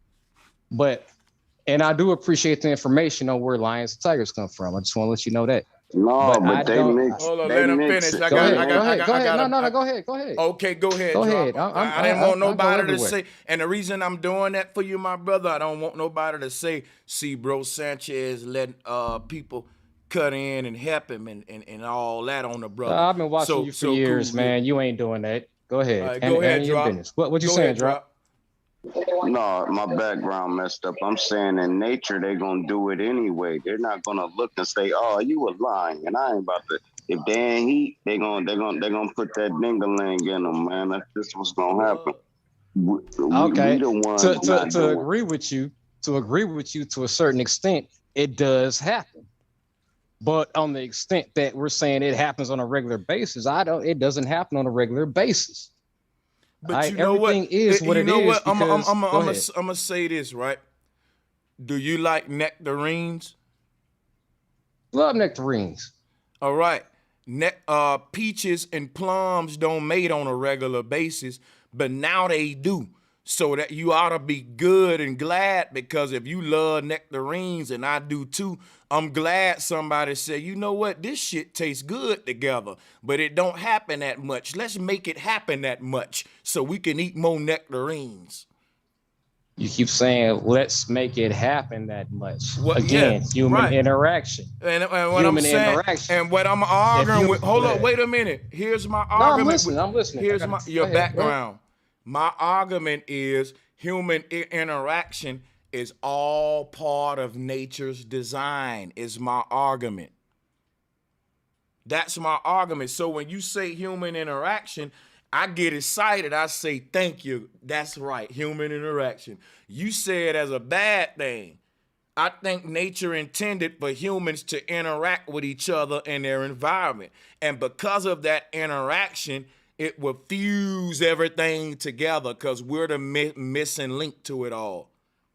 We the scientists of the Most High. Like Most High created all this stuff and made it compatible, but it needed it to mix itself.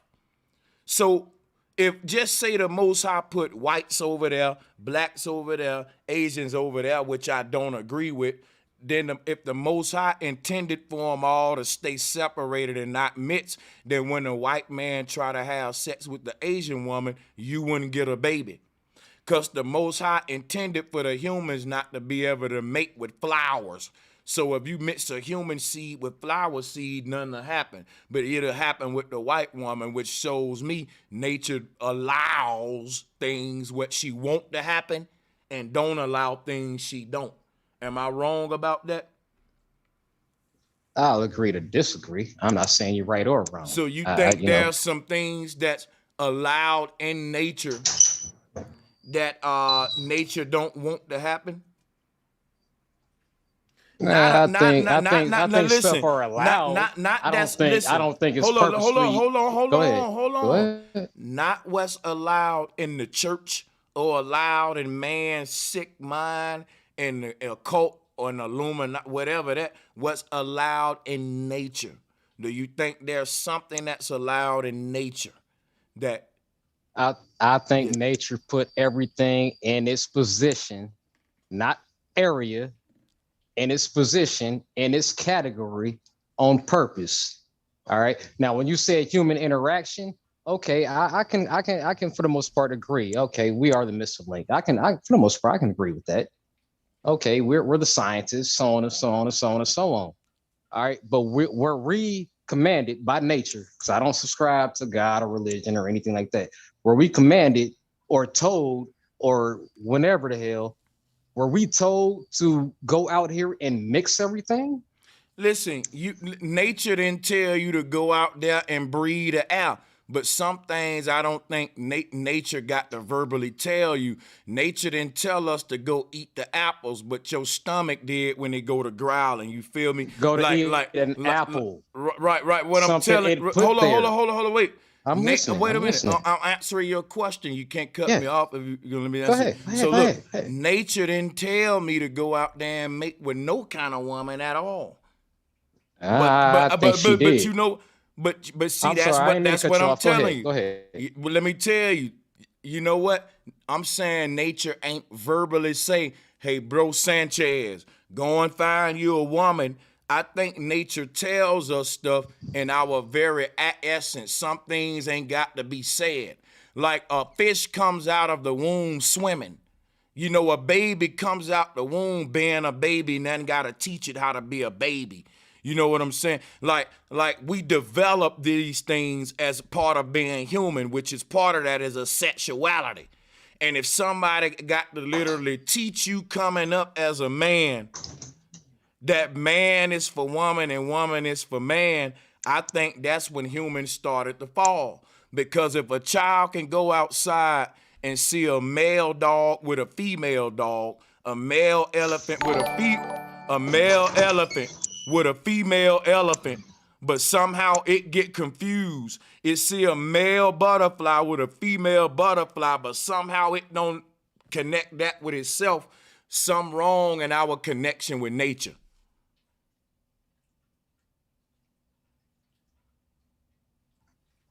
Agreed. Now, you know, I don't believe in talking snakes. All right. Nature ain't finna verbally tell you nothing. You were born with it. Nature gave you all of that.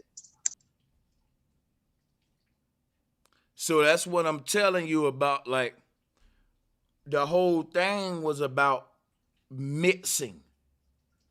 Nothing in nature had to tell me it's okay if I wanted to mix with a white woman. You know why? I've seen mixed children all my life, so I knew that's compatible. I've seen red roses mixed with white roses to make pink roses. So nothing tells me as a child nature had a problem with mixing. So I saw myself as part of nature, and I never just counted it off the table. I left it open as an option for different creeds and colors of women. I ain't limit myself. I think we do that because we don't really travel. A lot of people get sensitive with this topic, but I dated in my quote unquote race most of my life. But the thing is this right here, we date who we in proximity to. But when we talk about what nature intended, I think that people tend to make this a natural debate on whether it's natural to mix or not. And I think we getting off track. I think the argument here is it natural for humans to mix? And I'm doing a better job of proving it than anybody else have done that's trying to prove otherwise, but I'll fall back. All right, let me say this. It is natural. It's natural. I don't know either way it go. It's natural. I will agree with you on that. But are we supposed to? That's my thing. All right. Well, let me answer you. Are we supposed to do what's natural or unnatural? Natural. There you go. Hold on. There I don't go. All right. Naturally, I'm sticking to my own people. No, that's right? that's what you call. Hold up. That's what you call preferentially. It's not a natural decision. Whether I get, whether you get with a white woman or Asian woman, it'll be you would have to say naturally man dates women. So guess what? Either way you put it, it would be natural, which is what I'm saying. No matter what color you change your woman, it would still be a natural decision. Now, what color your woman is just what preference. Like if it's a natural decision for me to eat an apple, but I gotta decide, do I want a red apple? Do I want a green apple? Do I want a yellow apple? That's just a preferential choice. But it's natural that most humans eat apples in the world. It's your that's choice. what I'm saying. It's your choice what color apple you like the best. I like the green ones. But that's what I'm saying. A red apple is a red apple. A green apple is a green apple. Yellow apple is a yellow apple. Right, and that's what I'm saying. Until you start mixing them. But that's what I'm intervention. That's what I'm hold on. Go ahead. Here's what you're not getting. All these different color apples we're naming exist as a form of what's called crossbreeding. What do you mean? So what's the first apple? Is the green apple first? The red apple first? Now let me answer your question. I'm listening. That's saying what's the first color? Blue, red, orange, or whatever. All of the and what I'm telling you is at the beginning of the universe, diversity existed in conception. At the beginning of the universe, the diversity we see, it didn't need evolution to come about. This been the way it was from the beginning. Everything was set in its own position. That's what I'm saying. Like, I'm not disagreeing with the majority of the stuff you're saying. We are compatible. We can do that. I get it. But I'm black because my parents are black. My friend is white because his parents are white.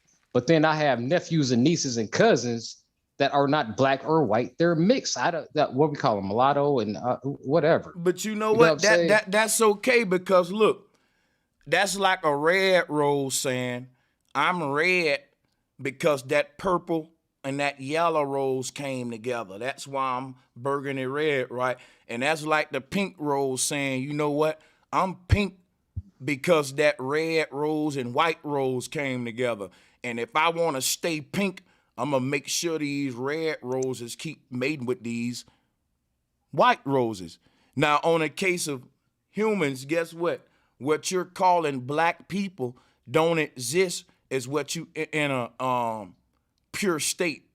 Like you just admitted to. From the beginning of the earth, everything was already mixed up. So if you look in your blood, I didn't say that. Hold up, wait a minute.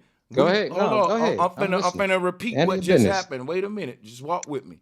I just said a minute ago, all of the diversity and mixture we see on the earth, it always existed, and you agreed with me. You know what? I'm gonna say this. I don't remember agreeing with that. Anybody else remember it? If anybody else remember you saying that. Yeah, I do remember him saying it. He just said it a few minutes ago. It wasn't even that long ago. Did I say what he just said? Yeah, because listen, I'm finna remind you. I'm finna remind you. No, I remember. I'm finna remind. We was talking about apples. And you asked me, so now, we was talking about apples. I was talking about. Yeah, we were. And listen, and you asked me what the first color apple. And I said, that's like saying, what was the first color? Blue, yellow, orange, and red.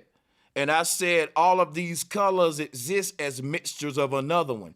If somebody asked me, what's the first color to exist?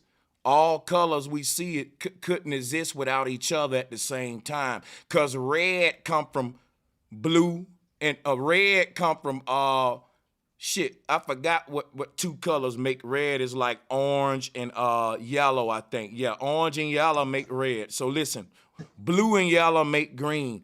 If every other color is a mixture of two other colors, all the colors had to exist together because every color is two mixtures of some other two colors. And it's a love triangle, a web connected. Every human got the DNA of every other human around erasing them. And scientists have been trying to explain why. And out of Africa theory is what they use to tie all us together. But that theory don't really explain it in totality. It's a lot of holes in it, which is why I'm doing away. I'm saying that, hey, maybe the mixture always existed. Maybe the mixture just was what the creator created anyway. In the beginning, different color flowers, why the creator had to make a black and white world, and then the color had to evolve. That's what we saying. I don't believe in diversity. So that's why I said you agreed with that. You said, Brother Sanchez, I agree with you that in the beginning, all colors existed. All color apples existed. You agreed with that. So that would mean all color humans existed. And guess why? Because each color human is mixtures of other cultures. Everybody that exists, if you look at their DNA, it's a smoothie of a whole bunch of other people, just like all the colors. Green is blue and yellow. Okay. I'm gonna agree to disagree, but Listen, this is how the human family. But look, this is how the human DNA family tree is tied together. What I'm telling you. Go ahead. So to agree to disagree, more on the agreement side. So you're saying we all come from one source, fragmented. I'm telling you that the source always existed in a dual state, which is why the ancestors always spoke about duality. We just call it diversity today. You don't see this, what I'm telling you, man? I see everything you're saying. What I'm telling you is, my disagreement. Okay, you can disagree with your ancestors. I don't care if you disagree. That's the point of us having a debate. But what the people gonna go with is what the ancestors said. You can say what you want about you disagree, but guess what? It's true that you can't have no color without all colors. That's a scientific fact. Now, anybody that disagree with fact, I'll allow them to do that, but I ain't gonna change the facts just because a person don't want to accept the truth. You can't create no color without all colors, because if I take away just one color out the crayon box, a domino effect gonna happen where ain't no color gonna be able to exist because of that. Based upon what I said, I just thought of something. We're talking about color. I thought we were talking about species. No, that's what we're talking about. Color, species. Hold on, I don't want to take up no more. I don't want to take up no more time. You didn't understand. I'll what come you're back. talking I'll hop about. on again another time. No, I agree with you. This You're giving me is called information I running. need to go look on. This is called running. I'm not running. Brother. I need to go look at some more shit. I'm not finna sit here and disagree. Could I go next? Agree. I'm sorry. Go ahead. Can I ask a question to Bro Sanchez? Yeah. All right. So before this, I seen your title is called Melanin Theory. And I kind of want to ask you, what is that theory before I say anything? The theory of melanin is that this thing called, let me zoom in on my camera. So what melanin theory is based on the fact that there's a dark brown or black pigment that's found in the bodies of animals. And it first came to be in the 1800s from the word melanos, meaning black, right? And when you look up the word melanos, you'll see that melanos come from the word melanosis, which is, melanosis is what a word has the word melanos in it, because people who said to lack melano cells in a form of melanosis, which they call leprosy in the Bible. Check this out. So it say that, so basically a white dude is the one created this. I can give you his name in a minute, but he was from Can I Europe. ask you another thing? Sorry. Yeah, you got it. So with that being said, because I know melanin, when you look it up, it's not just, it says people and animals. So with that being said, what would you, how do you think about people that face, vitiligo or albinism? All right, so I'm glad you brought that up. I'm about to screen share real quick with everybody. I want everybody right now, if you hear me, to please like and share the video, because we're having a very deep bill, an important bill, guys. And I really think that we can get the numbers up to over 500 people, man. Do that for your boy. Go ahead. And I'm pulling up my screen share now, sister. I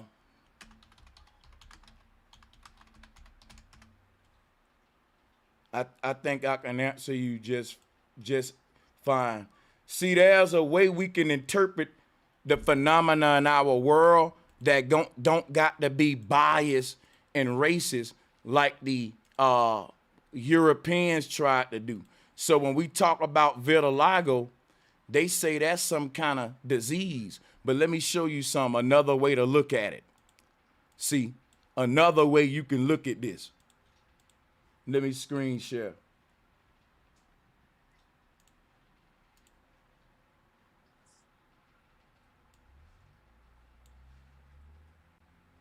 Now watch this.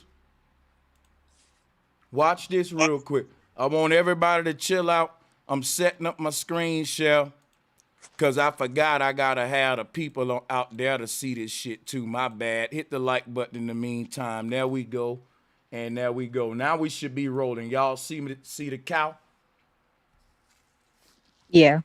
Now check this out.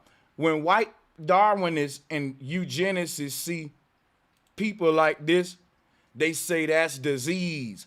They don't think nature is an artist. See, Darwin wanted to explain evolution starting from a primitive race. But see, when you look at albinos and people like this, they are walking motherfucking proof that Darwin is a lying and that evolution is a lie. You know why? Because you can see all the traits in every human in this one man right here. And that would debunk Darwin's theory of evolution. And this is proof of my theory that people like him existed from the beginning of the world. And if people like him existed from the beginning of the world, nature already made all the kind of mixtures you can do before humans even start having sex. And only thing we've been doing is remixing it. So if you look at this dude, today we've been taught to look at this in a childish, racist way. But check it out. When I see this dude's skin pattern, brother, this is what I see. I see nature as an artist. See, I don't see ugly vitiligo. I say, man, this is a beautiful black brother right here, or whatever. See, and these terms like black and white. Why can't I say this is a beautiful human being right here? This is just a beautiful, diverse creature. Look at him, his unique pattern. You can't find it nowhere on earth. Now, you wouldn't go up to this cow and say, oh, that cow got vitiligo right there. We would not go up to this cow with that vitiligo argument. But why would we go up to this man and do it? Nature got all these patterns covered. She was the master architect. We ain't doing nothing but remixing it. This is my explanation. I'm a yield the flow. I hope that answered the question, man. Y'all are doing good today with the bill. This is going deep right here. So to follow up with that, I don't think it's in a term to like say it's ugly or beautiful or not. I think it's a distinction that is very prominent. And when it comes to like melanocytes, there is like, brown and light brown. And how do we it know is that? scientifically scientifically located, because if you were to rub your arm, right? Hold on, you said can I talk? Can I talk? I didn't hear you. You said scientifically what now? What was that last word? You can locate it, right? Well, you can see it with your own eyes through a microscope, right? If you were to rub your arm, you're going to have skin cells that's going to like fall. You can put that under a microscope after, stain it or whatnot, and you will see the different layers of the epidermis, the dermis, and the skin layer down below. I seen this. Well, I haven't seen it because I missed a chance because I was in college and COVID hit, so we wasn't able to, go through all that. But speaking of, you can, look through a microscope, and with that, you will see the melanin in the melanocyte. It's in the epidermis, which is epidermis is your top layer skin, the skin that we see, prominent. So, like I was saying, the melanin is inside the skin cells, and the melanocyte is right on top of the dermis. And with the vitiligo and the albinism, that is because I don't know, they lack the melanin as much. And we could look it up on Google if you, or I could show you. What I'll show you is that I've already been through this. I've been debating this for years. And when you pull up melanocytes, you'll only find hypothetical, theoretical situations like what I'm showing now. That's why I tell people, right?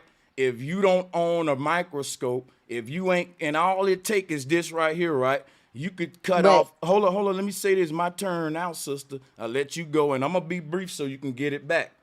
I put this, and look, we got to do our own research because check this out. All of these are not real images. None of these are real images. And I'm gonna tell you something right now. When people do pull up what's happening under the skin with real images, you can really use that to debunk the theory of melanin itself, which is what I'm about to do later. But I'm gonna be nice and I'm gonna yield right there to let you interject back. I actually do have a picture of a microscope of where you can see the melanocytes in the epidermis. I'm gonna allow you to screen share in, my sister. That's what I'm talking about. She coming with receipts, guys. Yeah, I'm sorry. I'm kind of nervous because your moderators and stuff, they time me out just for asking this question, and I feel like we don't allow that. Debate. I tell you what, I know you really want to debate, and I really, really want to talk about this because, like, I don't want heat.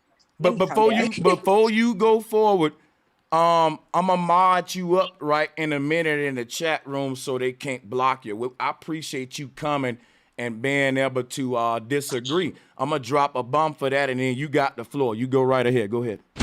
Right. Share content. Okay. Oh, let me stop my share. That's right. You got a screen share. Hold on. Yeah. So I want to start off before anybody in the chat try to come at me again. This is all respect to Bro Sanchez, but I can have a disagreement, and I feel like I have a good debate. So yeah. Oh yeah, I'm gonna be very respectful. You on the sisters. I ain't gonna do you us brothers. We can kind of go in. Yeah, don't do it like you did me. Yeah, but see, Reefer. Yeah, you just wasn't coming with that thing. But let me give Reefer Bud his props though. He had me sweating though. I ain't gonna cap. Yeah, I gotta do some more research, man. But I'm gonna let Sis go, man. I'll probably be back on before you hop off. But yeah, let it go. All right. Is it showing? Yeah, you got it. They see it and we see it too. You see the melanocytes right there. That's the epidermis, and then the dermis down below. Cartoons. Like I was saying, how is it no different from when you show like a sperm cell or the Milky Way or anything else that you show to, link your information? Listen, I'm gonna show you like this, right? Because this I'm finna answer you. This is really under a microscope. I can look up some more if you want. I'm gonna show you this right here. I ain't gonna even deny none of that, but I want to see the actual microscopic picture, like how we can this see. What it will look like once it's stained. But here's the melanocyte. You see that dark purple? Is that a microscopic picture under a microscope, or is that just an illustration? No, you stain it. You stain it with a purple stain so you can see it under the microscope, because obviously you won't be able to see the skin without being dyed. So let me ask a quick question. So if I zoomed in on a dude with vitiligo, on all the white parts, these little black dots will be missing? If you were to get his skin cells if he was to rub his arm and you put it under a microscope and you stain it and you do your little alcohol. Can I show you some? You put it on the slide. You put it under the slide and you see it under a microscope. Yes, you will. Now You will check. see his genetic mutation.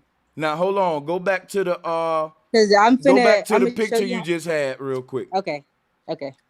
Because I can I'm show I'm you how you look stuff under the microscope. Because I have done it before. I did it on my cheek. Now check this out, y'all.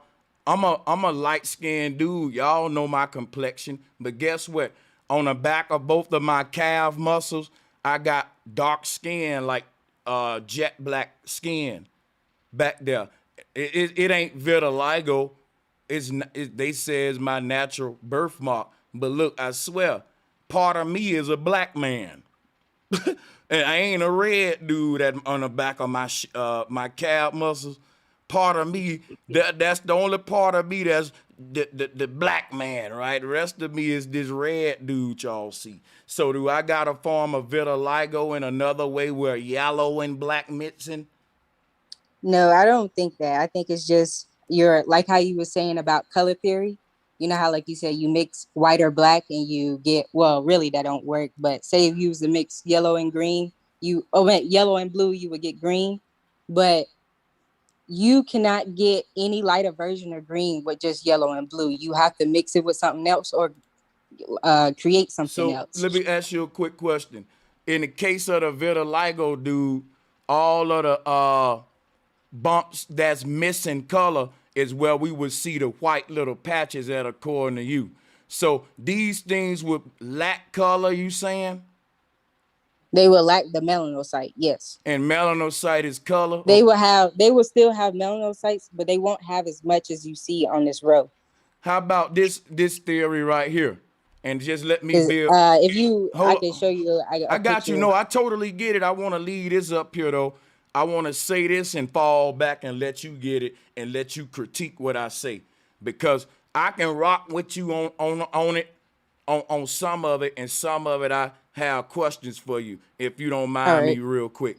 So what I see, what they call pigments, I think, now this is my interpretation. I don't gotta go with what the white man say, so I'm just using my black mind. Check it out. I'm saying that these dots are what they really calling pixels. Think of pixels, right? And each of these is a pixel. I don't think either one can ever lack color. That in the case of the vitiligo dude, the ones we saying lacking melanocytes, they're lacking black colored melanocytes, and all of those little dots on that dude will be full of white, because white is a color. It's not the lack of color. You will have to fill all of those bubbles white, and then in the area where the patch at, and we'll say, okay, like a crayon book, right? All the places where I color the skin black, when I get to the white part, I'm gonna get my white crayon and color them white. You see what I'm saying? So what I'm saying is, if white is not the absence of color, then the albino theory gotta change to say that the original white people, non-colored people, there's no such thing as non-colored once we know that white is a color. So in this case, these pixels would be all white in the area that will make the patch, and then you'll get your black. And if it's another patch of his skin where he got light skin patches like me, then those will be yellow colored in that patch. This is like pixelation, but they call it they call it pixelation, pigmentation. And it's more than one way to explain this phenomena, but the way I explain it, no one gotta be called a diseased person or a mutant. My way explains it in a non-childish, non-biased way, to where an albino can embrace their skin just like a black or Asian. A person with vitiligo can say, look at my unique nature's pattern. And you ain't gotta use the Western way of bias of looking at it. That's all I was saying. But yeah, good. I get that, because kumbaya and all that. No, that's just but the it's Western not a way. biased thing. It's not a biased thing. The kumbaya is the ancient way, is what I was saying. Because like I was saying, when a person shed their skin, because we shed our skin multiple times a day, because you can rub it off. You won't see it because it's microscopic. If you were to take a skin cell from each of a vitiligo, albinism, white person, black person, and you stain it like this, because it's going to be purple, because it's a purple stain, so you can see it under the microscope. It's not pixelations, because I have done this. Show us then. Show us what you talking about. I'm showing you. I don't have a microscope with me, but I Okay, have right then. We I gotta just I take your word then. I have seen, cells under a microscope, and this is how it I looked don't when you. believe you though until you show me. You didn't take a picture of it.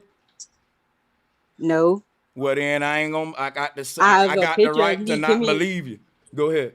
why, but that's crazy because Cause science ain't based on me believing you, sister. that mean anything that you say is not valid either because you Anybody show can us go on. pictures. No, Because no. you I'm gonna show show us you the pictures difference and right we now. believe you because No, I feel like you're I'm gonna right, show but you. you're But I'm trying gonna to show you discredit me, but something. it's true. Because I'm I'm gonna show not. you something else. I'm gonna show you something else. I'm being Can I honest. go, please? Because you Hold on. You gonna? I don't know what's wrong with you, but I gotta mute you for a minute. I ain't gonna talk over you now. You being disrespectful now, sister. You don't make the rules of the debate. I'm trying to explain to you what's happening now. If I can show and prove what I'm saying for my theory in nature and you can't, I win. You can't just win because you want to force us to believe you. I don't got to force nobody to believe me when I screen share and I do this because I got to show you the difference so you can see you're not being cheated. I'm being fair here because check it out. You can't tell me that cow. Yeah, when you tell me that cow got vitiligo, you're wrong. Because all I'm saying is that's just another diverse pattern in nature. And when you say this dude don't have that same pattern, see, when I say one thing, when I say this is a phenomenon that I can show and prove in nature, then you got to show me what you talking about. I'm showing and proving mine, showing you how it's more than one way to explain it than the white man bias way. And if I don't put no biasness in my explanation, you got to say kumbaya. Because the white man want division and all that. But you don't realize this puts us at the bottom of it. Because next to albinos and vitiligo people, according to the same eugenicists who created this theory, next to that is blacks, mutants, primitive people. So take the floor, sister. I'm done. I just had to explain to you why you got to show and prove. Me saying melanin exists does not mean that I am against diversity or whatever you're saying. You showing a picture is no different from me showing a picture. Every time, I watch you and you show pictures, you show diagrams, you show these little pictures. I don't understand how mine's fake, but yours not. Like, Cause how that's a can you real prove that a cow. sperm? That's a How real can you? cow. How This can a you real dude. discredit what a sperm look like or the Milky Way and you never seen it before? You can't actually That ain't the show us that, debate. but Guess you what? show a But picture. I'm gonna No, answer the you. Let me debate. answer No, you. Hold on. Let me answer you. Asking me too many questions at once. I'm gonna show you how. In the case of me debating life and death with you, I never say I'm factual.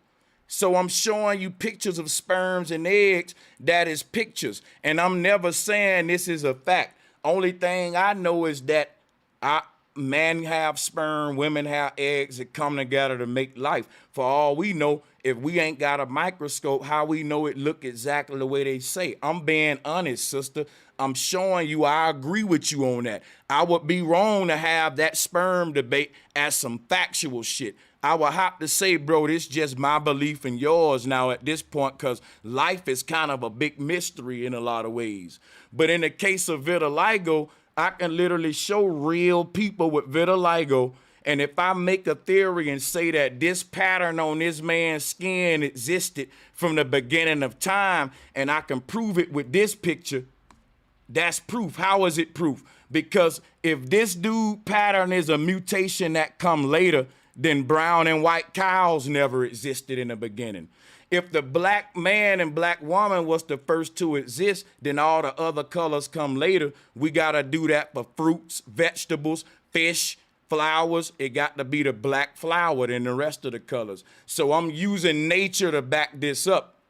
You're using science, which takes us away from nature, which is why I asked you for a natural picture of what you're saying, and you don't want to produce it. So you're basically mad at me for pointing out that, okay, we got to believe you at this point, and you're trying to say, well, yours up to belief too, Sanchez, and that's not true. all right. I'm Can using I ask you nature. this? I'm using nature. Go ahead. Isn't Go ahead. isn't science nature? Because you have to use nature. No, science is what allows us to prove what's right and wrong in nature. It's just a tool. Right. It's just a tool that we use to find So out things in nature. so since you said it's to prove fact, right? I have a picture of a microscopic of vitiligo. Let me give you back the screen share. You got it, my sister. Now we getting somewhere. There you go. I'm gonna mute up. You Because got it. like, if I'm sorry, I don't have a microscope, but I promise you, if you were to do this, you would see this. But since I Well, guess I you don't have a gotta microscope, you gotta hold up. promise then, because you All don't right, I'm have a pulling the picture up, and microscope. I'm You a. gotta I, promise. I don't well, need I a don't have money for microscope. no microscope. I Go don't have ahead. money for a microscope, You so you I you can't you promise you got the that. screen share, but go ahead. You got the screen share. Go ahead. All right, hold on. I'm pulling the picture up, so hold on. But why Because you pulling the see, picture up? Could I ask a question? Why she pulling the picture up? yeah. Is it possible? And I'm not educated on melanation, but is it possible that somewhere in his family history, way back or whenever, that they ate a particular animal that probably wasn't cooked right, and the cells from that animal, you know, continues to replicate in their bodies every so often? I'm just asking. Okay, this is the picture of black skin. You see all the high pigmentation of the melanocytes right there under the epidermis, right? The epidermis is the clear, the dermis is the red. That's the melanocytes right there. All right, compare that versus a person with vitiligo. This is a different type of staining, so it's going to be purple. But you see the vitiligo, well, the melanocytes right under the dermis. The dermis stop at this point, and then this is the dermis down below, this pink. All this right here is the vitiligo. So you can see the difference versus that. Okay, so you allow me to get in, my sister? Yeah, you go ahead. All right. So what I'll say was that what that is, a lot is going on in this debate. You're using the people who would be considered the most mutated and diseased science to debate me. So according to what you're showing, white people would be the most defected, diseased humans on earth, and they the ones actually giving us this science that you're arguing. I'm actually arguing against the white man right now. But let me hold on. Who is that? Hold on. Hold Sorry, on. somebody came in. Hold on a second. So I'm screen sharing, and again, you only showed me Western's people's theory. The reason I said we need microscopes is because the same reason we need telescopes. What they told us about the stars ain't what the ancestors said. If I want to prove whether they're right, which is modern science, or whether the ancestors is right, I need to buy my own telescope, look for myself. And when we look at the stars, we see they're wrong. What they lie to us about that. They don't intend for the average person to buy a telescope. And when you get one, they want you to see what they tell you to see. But check this out. That's another argument. I'm making a point. The argument you making ain't yours.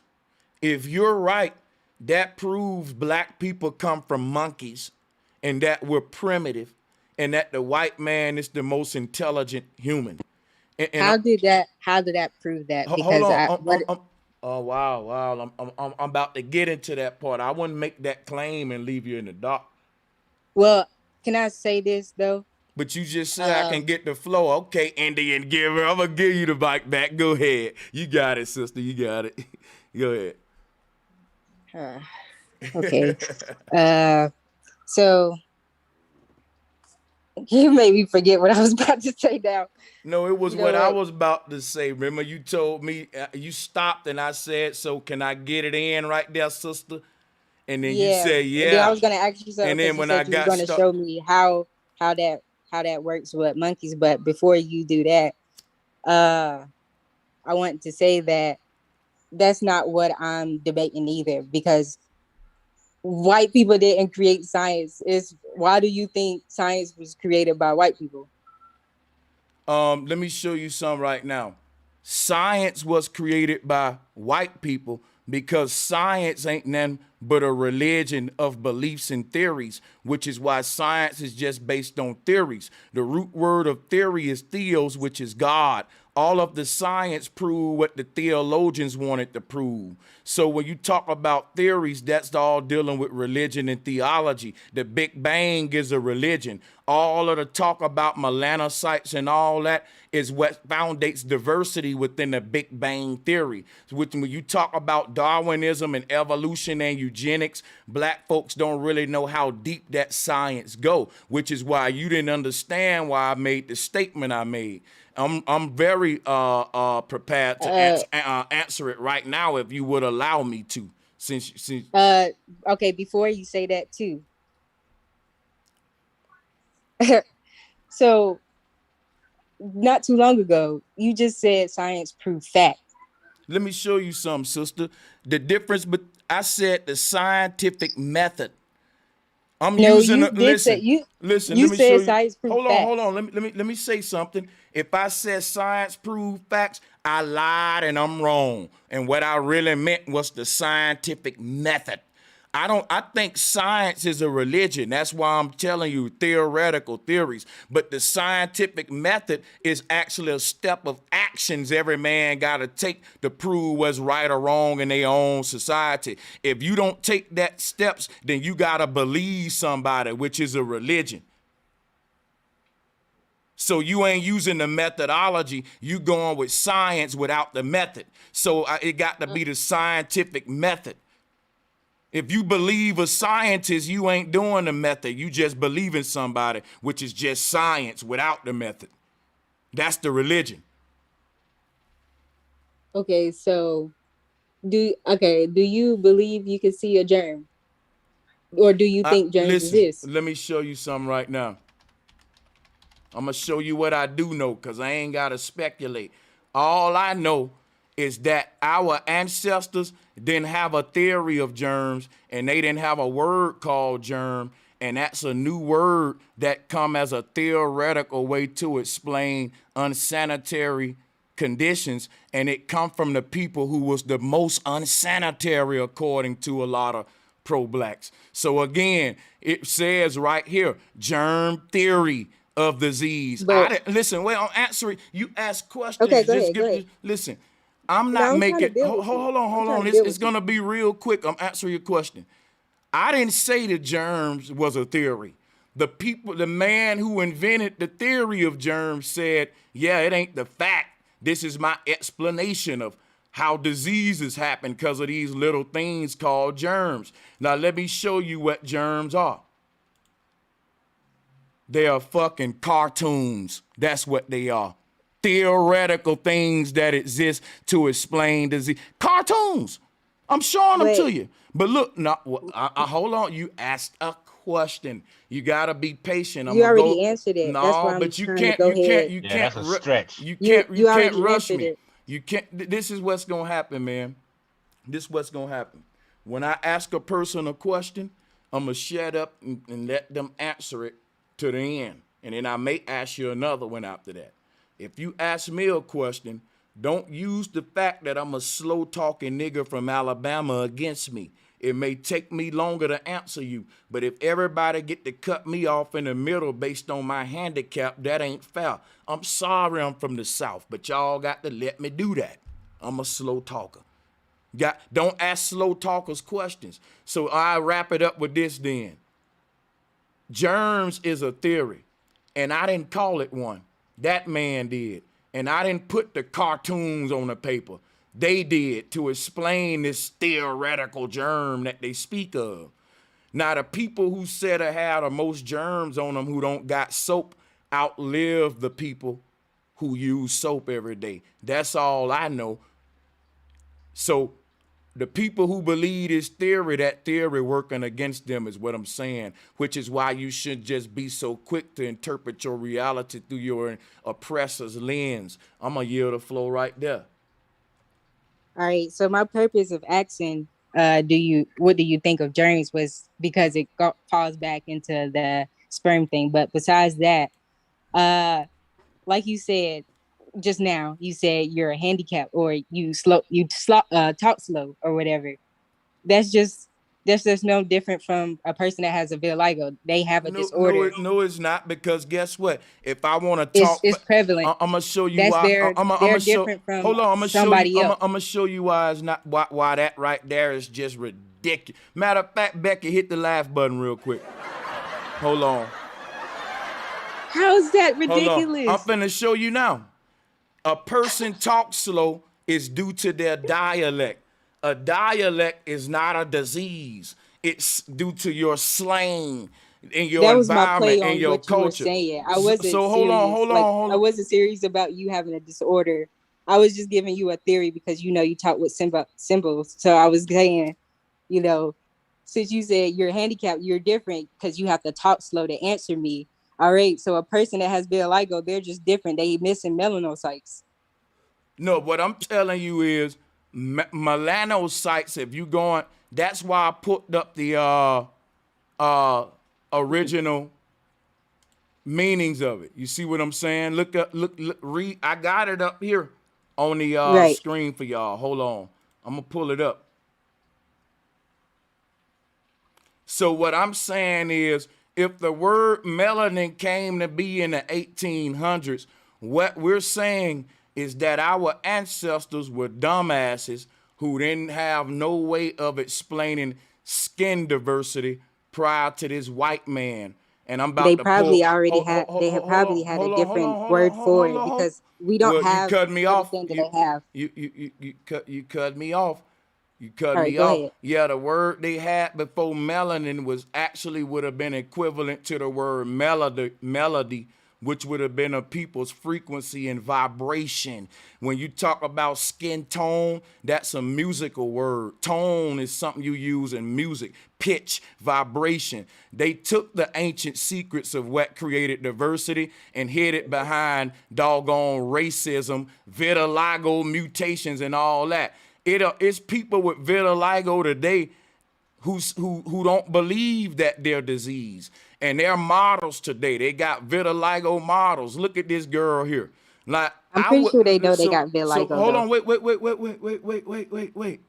What I'm telling you is this: the ancestors, way before there was a word called vitiligo, had people walking around like this. And guess what? In certain parts of the world, they don't say what the white man say. They actually embrace this as beauty, is what I'm saying. And what I'm proving with that is in different parts of the world, people got their different explanations on these phenomena, and everybody don't have to go with the way that will have to force them to tell this girl right here that you're mutant and you're diseased and infected. What I'm saying is, because there's many explanations to explain diversity, guess what? I don't got to go with the white man's racist way. That's my choice. You could just say Hold on, they're wait. different. I'm You gonna don't give have to you as say much. infected or mutated. You could Hold, just say different. hold on, I'm not sister. trying to be harsh. Hold on, sister. Hold on, my sister. You don't have to explain yourself. If you want to interject, go ahead, and I'll finish when you're done. I'm gonna be nice, sisters. You go ahead, my sister. Since I'm long-winded, you know what? I will allow you to interject in between. I'll remember what I was gonna go with that. You go ahead. So I wanted to talk back on how like you was talking about color or cats and stuff like that. When it comes, so I could compare it to melanin or whatever. Why certain people have different amounts of melanin. So when it comes to like say dog or different dog breeds, every dog breed is different from another. You can make them if you want to, yes, but they'll just be a combination of each other. But different breeds have different, how would you say, properties. Like you would get like I don't know, you'll get some type of hunting dog, or you'll get a guard dog for your farm. You won't get a Chihuahua for that because they don't have that. But you could train one to do so, but they will learn that skill a little bit faster than some dog that were already meant for that. Now, let me So break something when it down comes to to you though. color, Okay, go ahead. when you mix yellow and green or red or blue, you will get purple. You can have a different variant. You can only get but so much variance by just mixing those two colors. You would never get a light purple, a light green, a light blue, or anything else once it's When you modified when you by adding yeah, when white you or something like that. I get what you're saying, but when you get when you take red and blue and get purple, purple itself will go into every shade. Every color has its own degree spectrum. So That's what once I was saying. so once a That color is born, you get the different shades of it by adding water to it, clearness to it. uh, you don't That's have right. to add That's why water. nature has You no can color add line. other colors. I'm using Cause the like water because I'm showing you how you get a dark blue to a light blue. You dilute it, and water is the great diluter. So if you was to mix the blue with another color, you'll just create a whole different color versus a different shade of blue. right, and that's my point. Different. So like Mm-hmm. you can't get brown without mixing what like magenta, yellow, and red, or some. Well, that is magenta, but it's another color. I'm in painting too, so I know color theory. You can't get that color without mixing three of those colors. That color is now different. You can't get brown out of that magenta. You just can't do that. You can't get brown out of magenta and blue. You can't do that. You have to add in another mix, or it's going to basically saying it's a different, it's modified. So when it comes to melanin, once you mix, like white Can people or a black Can I show person, you? quote You unquote get black, hold on, just you're going. real quick, just for the people listening. Brown comes from green and orange, according to color theory. Go ahead. But And you know, orange, you have according to to mix science, white orange. You people are have to brown. orange. In order for you to get orange, you have to mix yellow and magenta. Right. That's what I was So, saying so that's earlier, that another you can't abbreviation. have. So it's not just Yeah, orange. yeah. So I'm that means there's agreeing. three colors. I'm agreeing that you can't have no color. If you take away one color, you take away all colors, according to the theory of light Not spectrum and all color. color, but a certain color.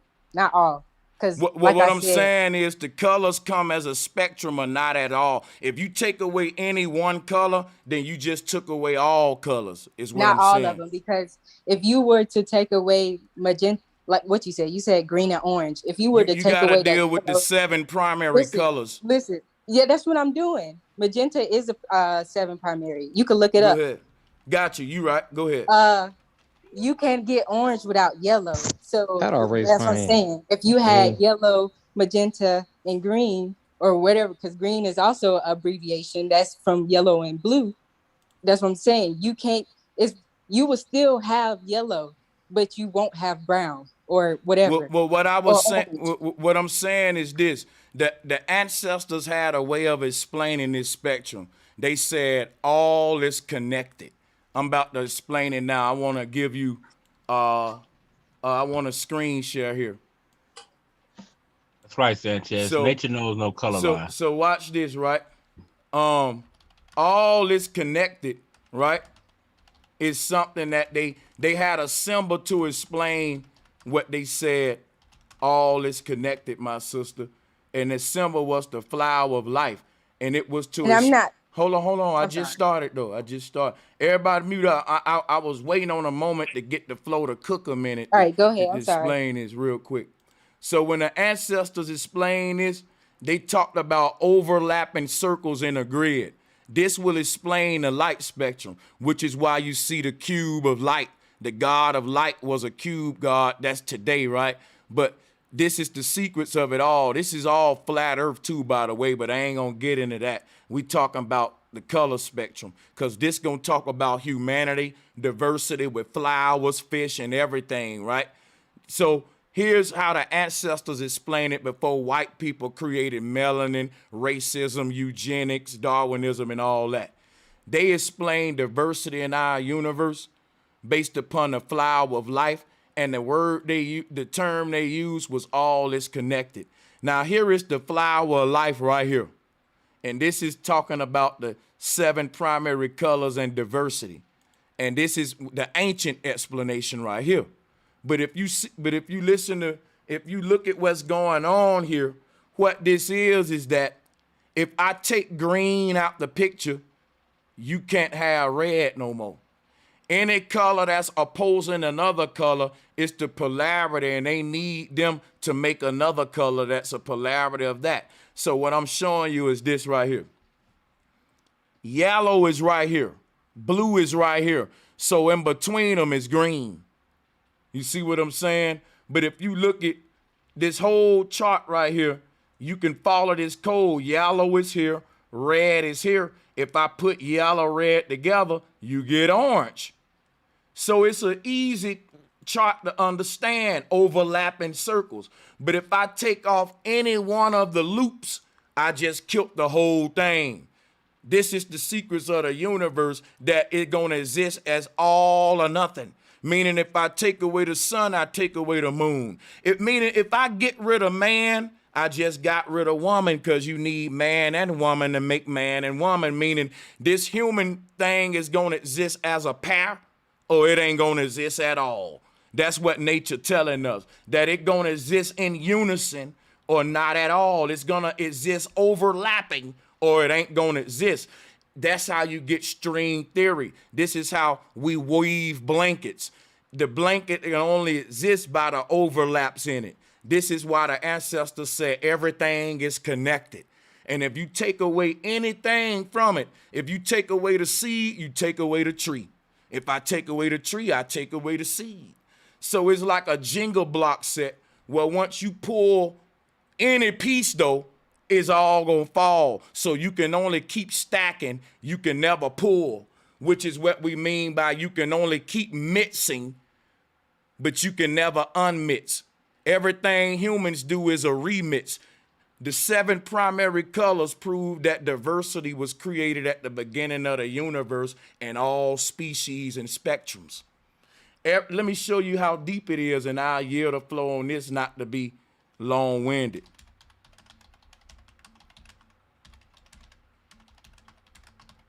Watch this. Water itself. Water naturally, right? I'm about to show you a plant, right? A chemical plant. Hold on. Yeah, at this chemical plant, right? They recreate what I'm going to show you right now. Watch this. A red, you got natural red lakes in nature, right? You got natural green lakes in nature. You got natural blue lakes in nature. All of the water comes in all of the color spectrum, but based on which natural gas you are mixed with it, because these different algae and microorganisms come in it. So when you talk about light and how you cannot have one without the other, like they saying, string theory, take away one, take away all. So that's all I was saying, pausing right there so I don't go too long. All Can you guys hear me? So I'm about to leave. This is my last comment, but I was gonna say, I'm not debating against that all color originate from each other, but what I'm saying is that you can't get a certain color without one primary color. You can't get any other color without the primary. Just like the ancestors, they are always before me, but I'm always going to be a descendant from them. But I am not per se really them. And when it comes to melanin, you're going to have different kinds of melanin where, you know, like you said, different, like if people keep breeding, eventually it's going to be a branch and they're going to be different from the original. Just because they are different, you cannot title them the original. They have people before them that is actually the original. Okay, so this is what I'll say, and I'll use the color spectrum to show you why that's kind of a bizarre statement, right? Yellow is a primary color, blue is a primary color, and when you put them together, they give birth to a new primary color called green, right? And what I just proved by maintaining the word primary is the word prime, which is original. So everything on a spectrum is a new version of itself, which means it's original, like an original painting. If I look at the Mona Lisa and I look at a painting of Mario from the video game, and I say, you know what? I'm going to blend the Mona Lisa with Mario. I just created something original from two things that was already originals. But my blending created something that's unique or original. Primordial, meaning people can keep making the Mario Mona Lisa, but I made the original one. So people can keep making different. So this is what I'm saying. It's original because the word original is unique, which share the same word as universe, and the universe can't be unique without diversity. That's what I'm proving. What I'm saying is that if I go with your theory, that's saying that this cow I'm looking at didn't exist when the universe was created, because the universe was too dumb to think to come up with this diverse pattern. And I don't believe that. I think that the universe came with red roses, freckled roses, pink. I think that the universe was the master artist of all these patterns before man. But when it hold on, I'm almost done. I think the universe was the master of all these beautiful patterns in the beginning, and somebody just made us see it ugly with their racist science.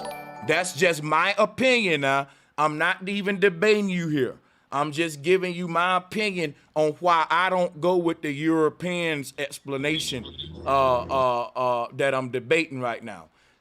And with that explanation, I don't gotta talk to that man in a way that's like my children scared to touch him or some kind of disease or mutation. I can say, child, son, just like you like those brown and white cows that you was rubbing at the farm. This is your uncle, Peter. Ain't nothing wrong with rubbing his skin. It's nothing, no disease or nothing. Dumb white folks didn't understand how beautiful nature is, son. This your uncle.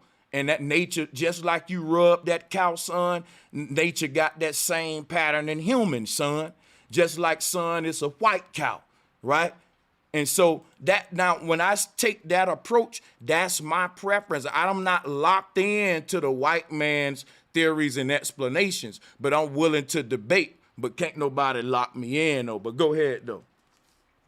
All right. So when I say whatever, I'm not saying none of that is for white people or the white man or whatever.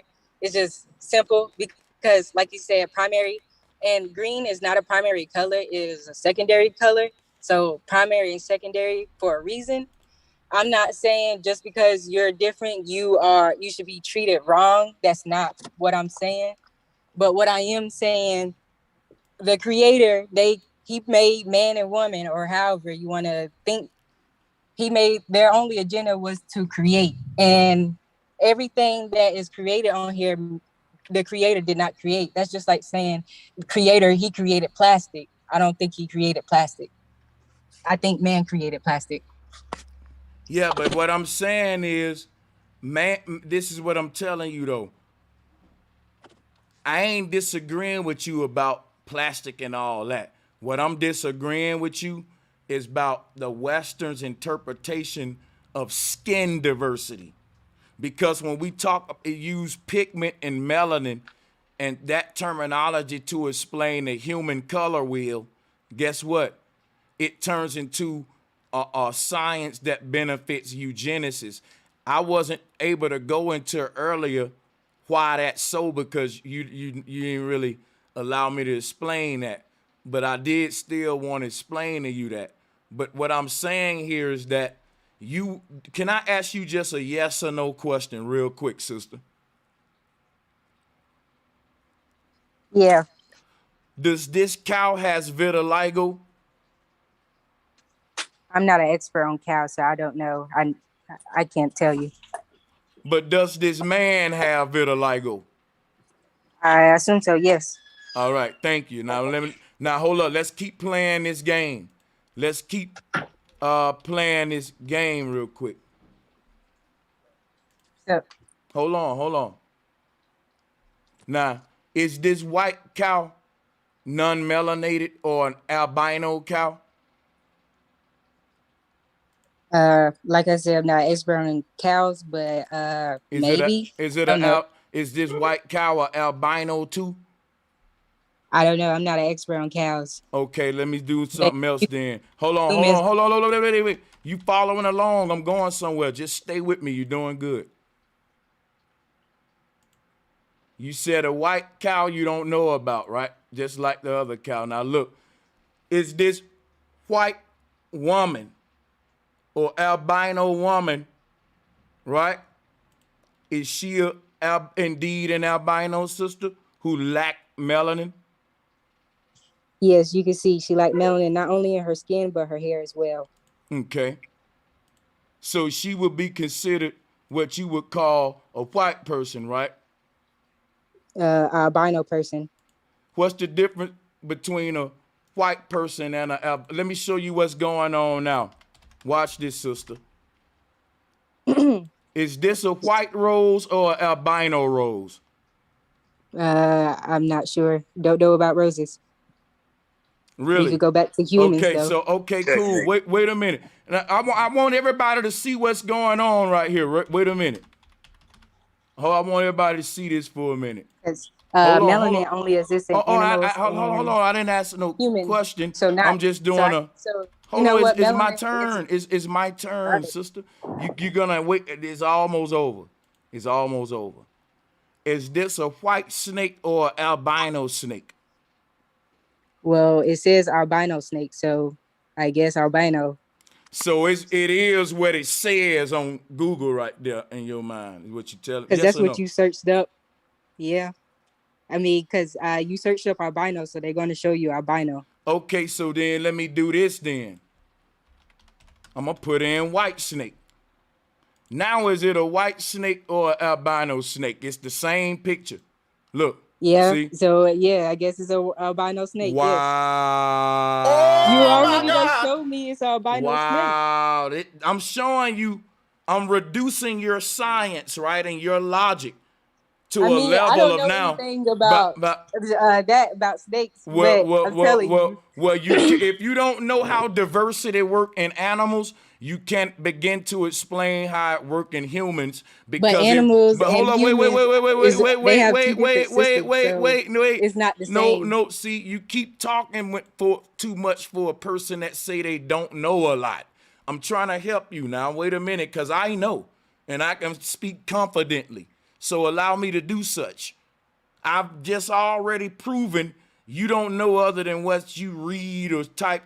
Now let me break down to you what I just did and why it's damning to this debate, and why if you can't explain diversity in animals, you can't explain it in humans, because nature didn't change her science. That's why I put up this cow and I put up this dude, and I asked you, does this cow got vitiligo? You said, well, you don't know how it work in a cow, but you can tell me that this dude is diseased, but you can't tell me if this cow disease, but you will still let your children eat hamburgers though. That whole eating stuff, that's a whole different topic. But I'm just saying, you clearly can see, you can tell the difference from an albino person than I guess a quote unquote average person. And like I said, it's because they lack melanin, they lack pigmentation. You know what pigment? You could see with your eyes. You see. Okay, where did the word pigment come from, sister? Give me the etymology of it. Melanin is the pigmentation of your skin. No, where did the word pigment come from? How did they get the word pig and mint? Why is that a word you keep using? I'm using a word that I only know, so I can't be at fault. This is sad. Yeah, you can. You can be at fault. You should know, because I'm gonna tell you why you can be at fault. Because what you should say, brother Sanchez. I'm at fault because I only know English. I'm trying to show you why you at fault. You're at fault because the moment you said I asked you that, you should have said, brother Sanchez. Actually, I don't know the etymology of pigment, but I ain't changing my argument, but you can tell it to me. I'm willing to learn. That would have showed intellectual honesty in a debate. And then you could have took my answer to further your argument. Like, appreciate that. Now let me mop the floor with you based on what you said. Nah, I don't think anything you gave me worked in my defense because you're only going to try to prove your point No, because I'm you not, already sister. stuck. I'm only Like you gonna said, tell you the like you said, you're etymology not of going to be pigment. locked in. I'm Like you only said, you're only gonna get locked in or whatever sister. you Listen, believe. listen, But I'm listen. trying to. Damn, what's wrong with? Listen, if we're gonna go, it's still my turn to talk, sister.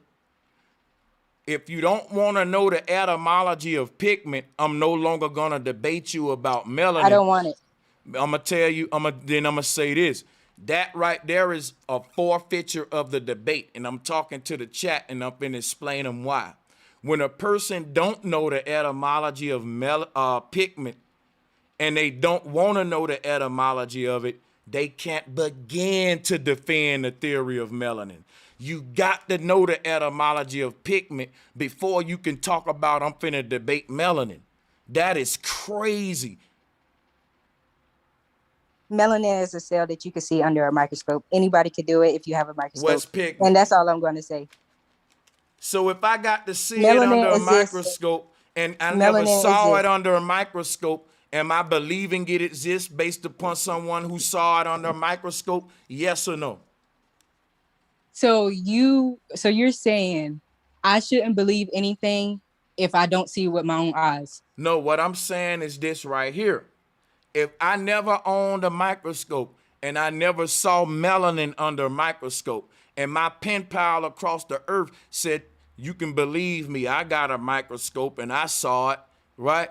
I'm not saying you can't believe your friend if he give you pictures of it. What I'm saying is you believe your friend, but your friend don't gotta believe you, because if he the one with the microscope, he know and he can confirm it.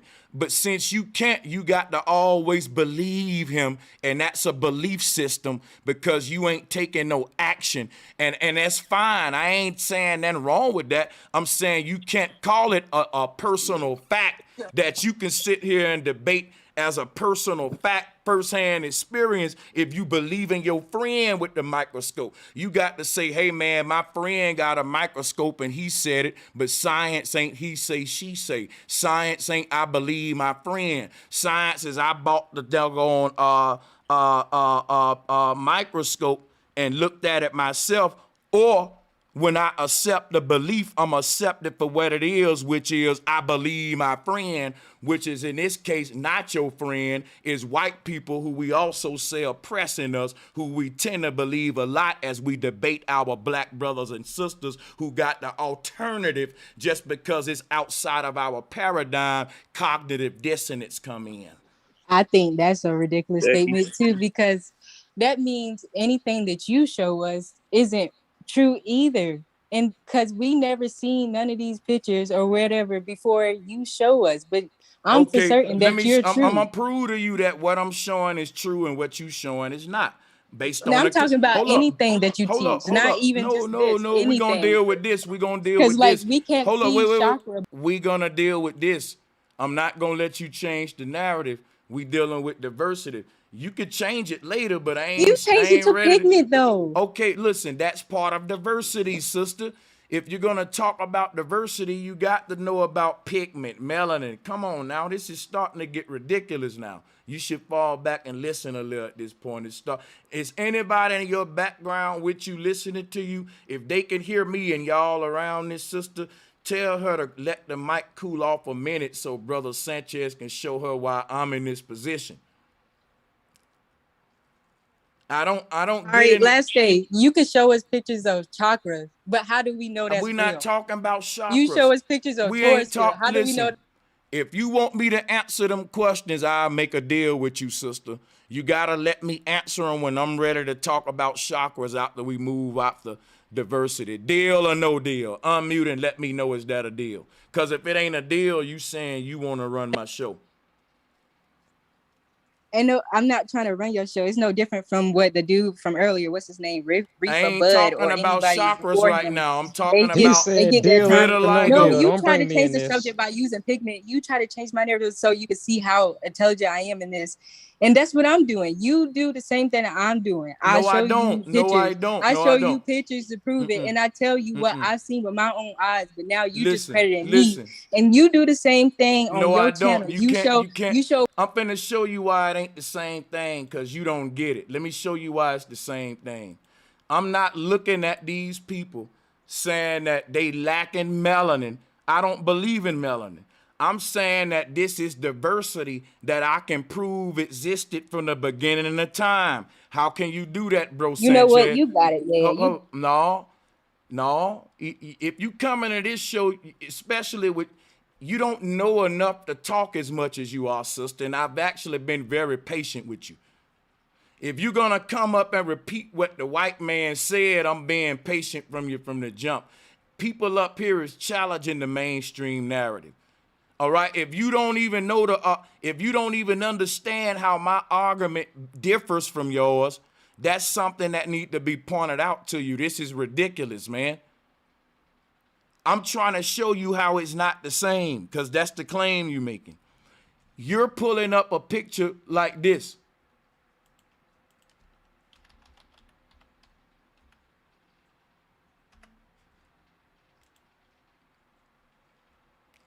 Now, all of this, if you put in melanin, you got to pull up the word melanocyte, like you said. And this is what you get, cartoons.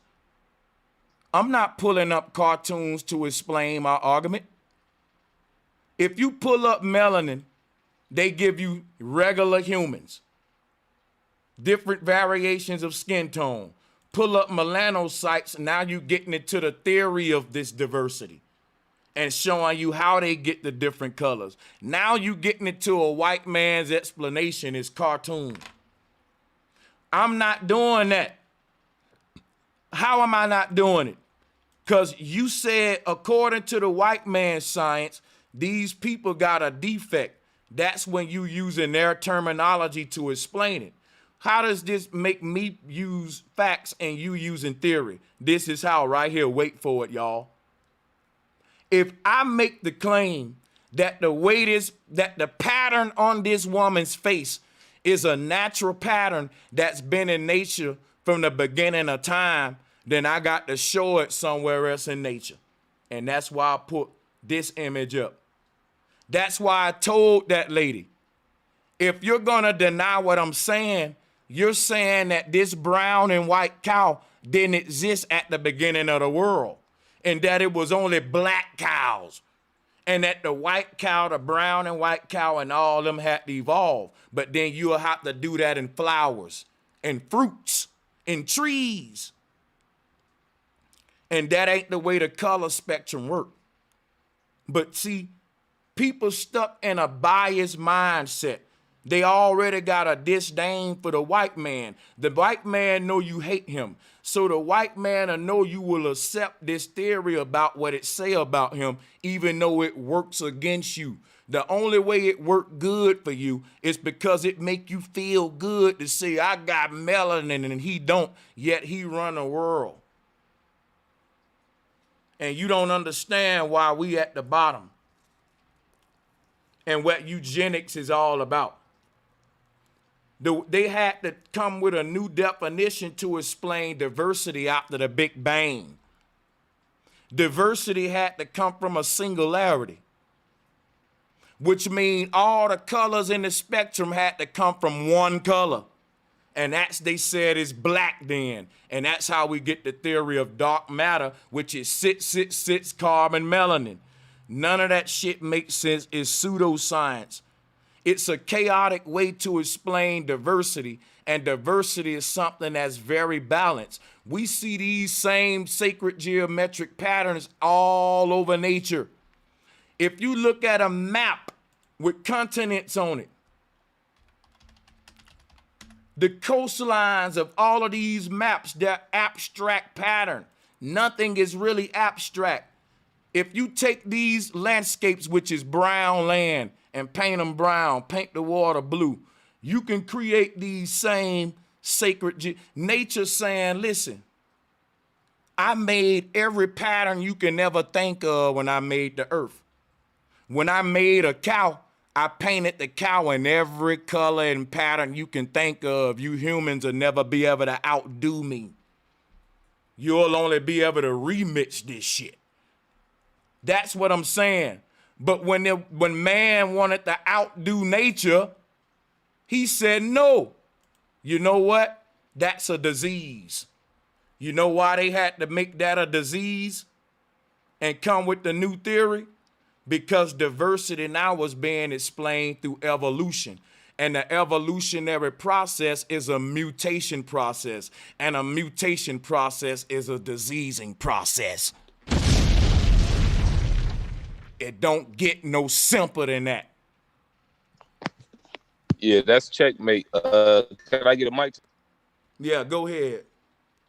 Okay, yeah, man. I definitely appreciate the knowledge, man. You know, everybody been dropping bombs. It been a little second, but because I was on earlier, so a couple questions that I came just from hearing people thoughts and everything, right? And my wife calling. Was how things such as like the soul, you know, actually relates to melanin, because you know what I kind of think about, that's just one question. What I kind of think about is like within like the soul spiritual realm, as we would say it, or as I would say it, excuse me. I think that when you actually come into your mother or whatnot, you know, things translate, like energy would translate and make certain attributes of you a certain way as opposed to someone else, even if it's your brother and sister. So that was one question that I kind of, you know, had came from, you know, what everyone was talking about, you know, to perhaps like the melanin, or, you know, I'm not even a proponent of the melanin, so I ain't even go walk down that road and, you know, get chopped up. But you know, that's just one thing I thought is like potentially maybe something, a part of your energy from the spiritual realm translate into something to where, you know, you'll always be you know, dark skinned, or you'll always be that, as opposed to coming back as a tree or, you know, something like that in the reincarnation realm. But you know, and I think that's kind of due to levels and you know, levels of spirit, because you know, you could be around someone and they're just very vibrant, they could kind of clog up the whole room, you know, just with their energy type thing. And I would assume everyone has felt this maybe once in a life. But yeah, I think that may be something that comes from the unseen realm and just how it manifests Let me. here in the spirit, not the spiritual, but the physical. Okay. I'm about to be Thank you, done guys. right My here, bro. bad. I don't want to You cut you know, off, and man. also on the more recent thing, with the young lady said she don't think the creator made plastic. You know, I think it did through association, because the elements are here to be built and manipulated. Like you just said, bro, we could never outsmart, you know, the original equation or whatever you want to say that created these things. But I'll mute out and, you know, see if you want to touch on those couple questions. So this is what people don't know. The original persecuted people on the earth was people with vitiligo and albino people. And that was, they called, these were the original leapers right here. But if you look up the word vitiligo in etymology, it comes from the word vitiglio, which means an eruption or a blemish. And then it's from the word vice, why it is spelled V-I, because it comes from the word vice, and vice means wickedness. You can look up what I'm saying, y'all. People with vitiligo and albino people get persecuted to this day. Watch this.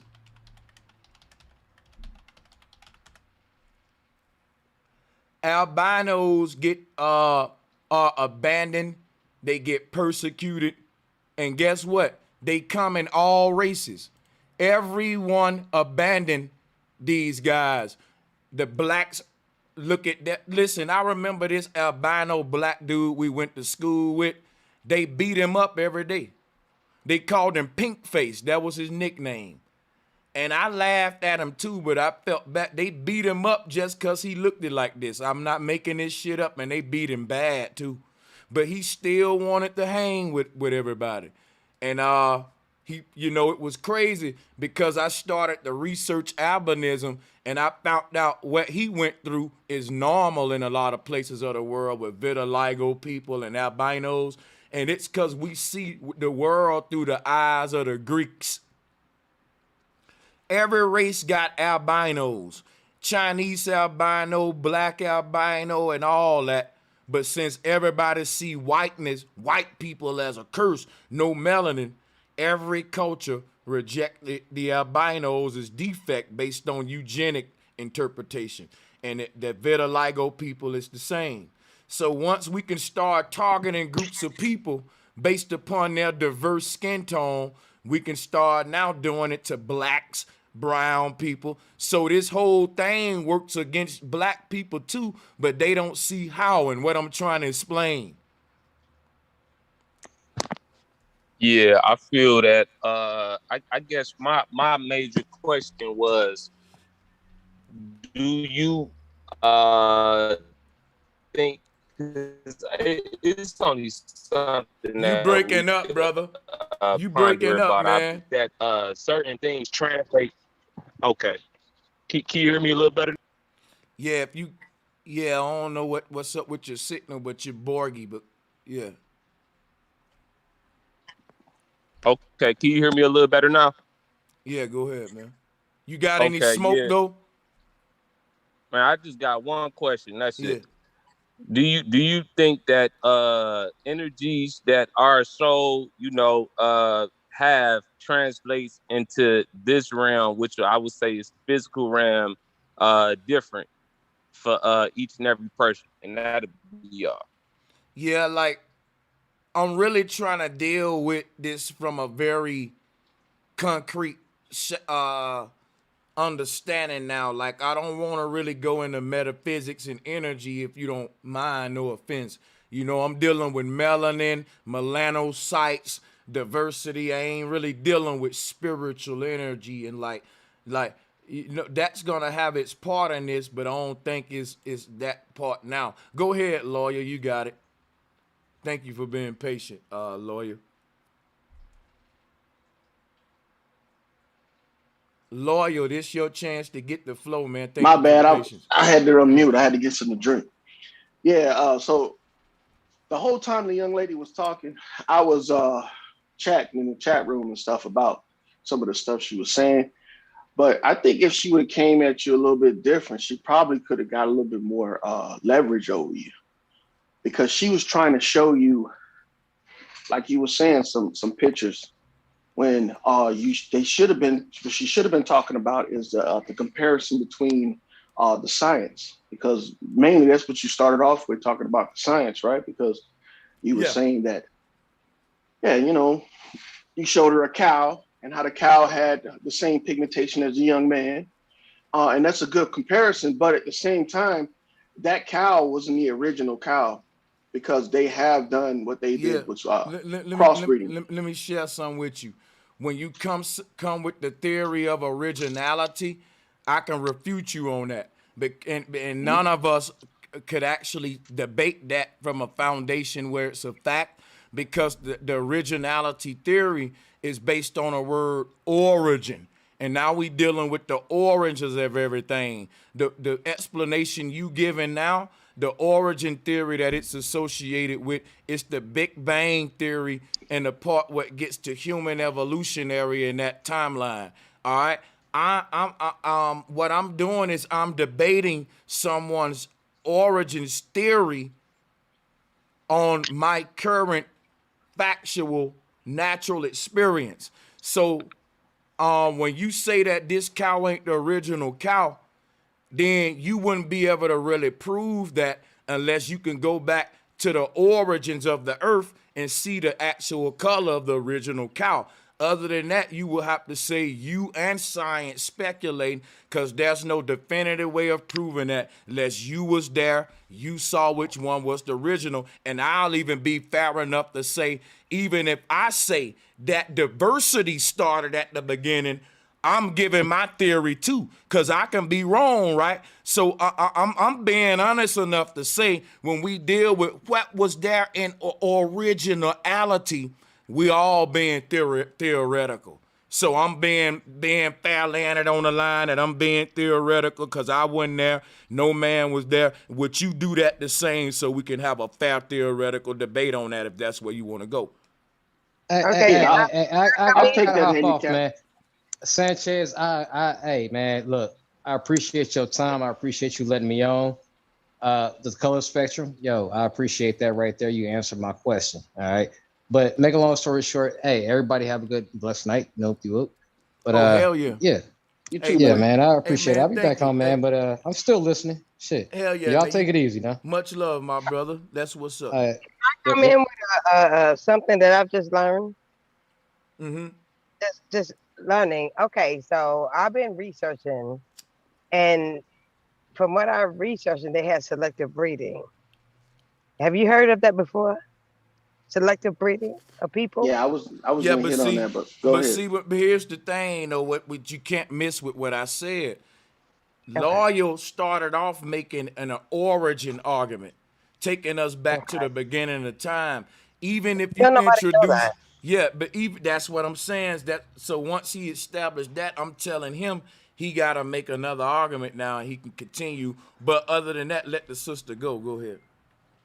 Okay, so with what I've been researching is people did selective breeding for classism. They wanted to have people selected for what you call that, a class. It wasn't about racism because we just learned racism like in between the 1600s. So it wasn't no racism like the color of your skin in the 1600s, right? That's what this is my research. What I've been doing. I'm not debating nobody. If you come to me and tell me something different, I'm all for it. But for my research, it was no sense as a color of your skin. It was about a class. And anyway, so when you get to the Renaissance in the 1700s, that's where the class came in about your skin tone and your color. And so, white people are not really white people and black people are not really black people. It was a classism, but through the racism, what you call the colonization of our brains and how we think and look at people today, it was about our skin tone, which was not even something that existed like 100 or 200 years ago.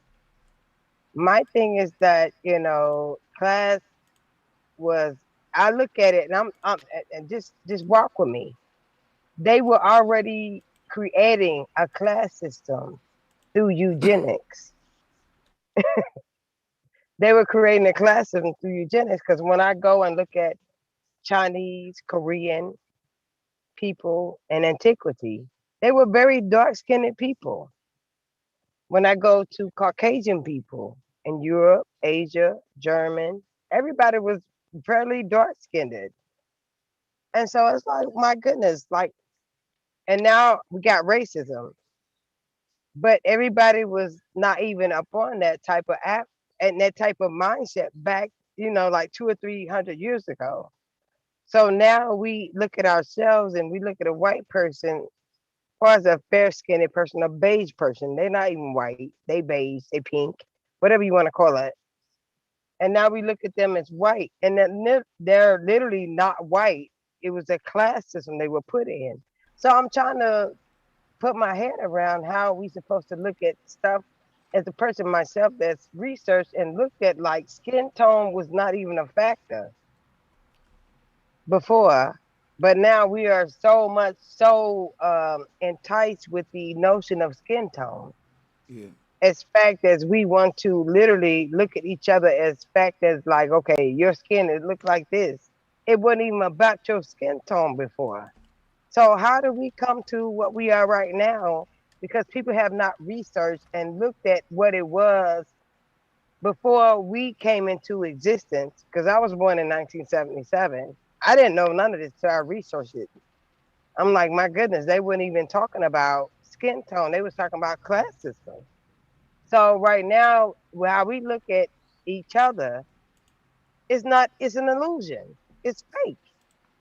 If we look at a white woman, she's not white. She is like, we look at a black woman, she's not black. Look. Do you understand where I'm going with this? It's Uh-huh. an illusion. It's stupid. Like I'm showing now a rose that according to the last sister, this rose got vitiligo. Cause it really supposed to be a pink rose, but it's blotched out with these little white parts. So I'm showing her this same pattern all throughout nature. And what I'm doing, I hope I ain't cut you off. Did I cut you? If I cut you off, go ahead, sister. My bad. I mean, I'm literally, I'm in the process of learning because I'm a researcher. I research everything. So my thing is, I'm looking at it wasn't I mean, what we deal with as a society is a skin tone, but that's not how the society was built. It was built off a class system. It wasn't dealt off your skin tone. So it was about your class, the amount of money you made, the status you were born in. It wasn't about how your skin color looked. I mean, I agree with you on that, my sister. Let me do one thing real quick. Salutes to the sister. Can't agree with that, man. I got to let lawyer get the mic back. There you go, lawyer. You go. I can't agree with that. I mean, the reason why I can't. I'm sorry. Go ahead. Yeah, that was in the census. Like if you were a free person, and I've literally done the research for the past year. Let's talk about melanin, melanocytes, diversity, because that's gonna go into the research. Vitiligo, albinism. Let's go there with it. Let's go. Literally, no part into your class because people weren't even looking at that.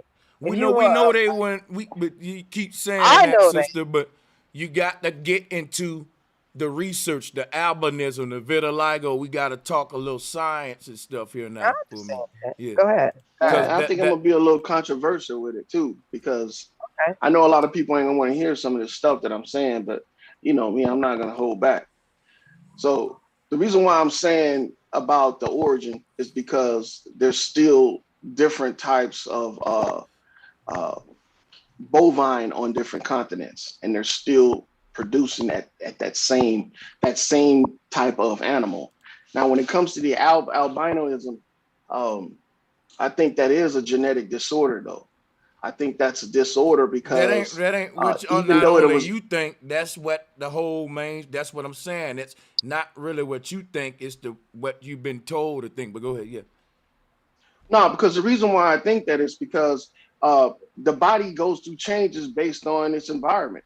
And then depending on what you do to yourself, you can turn yourself into an albino right now, to tell you the truth. That's wow.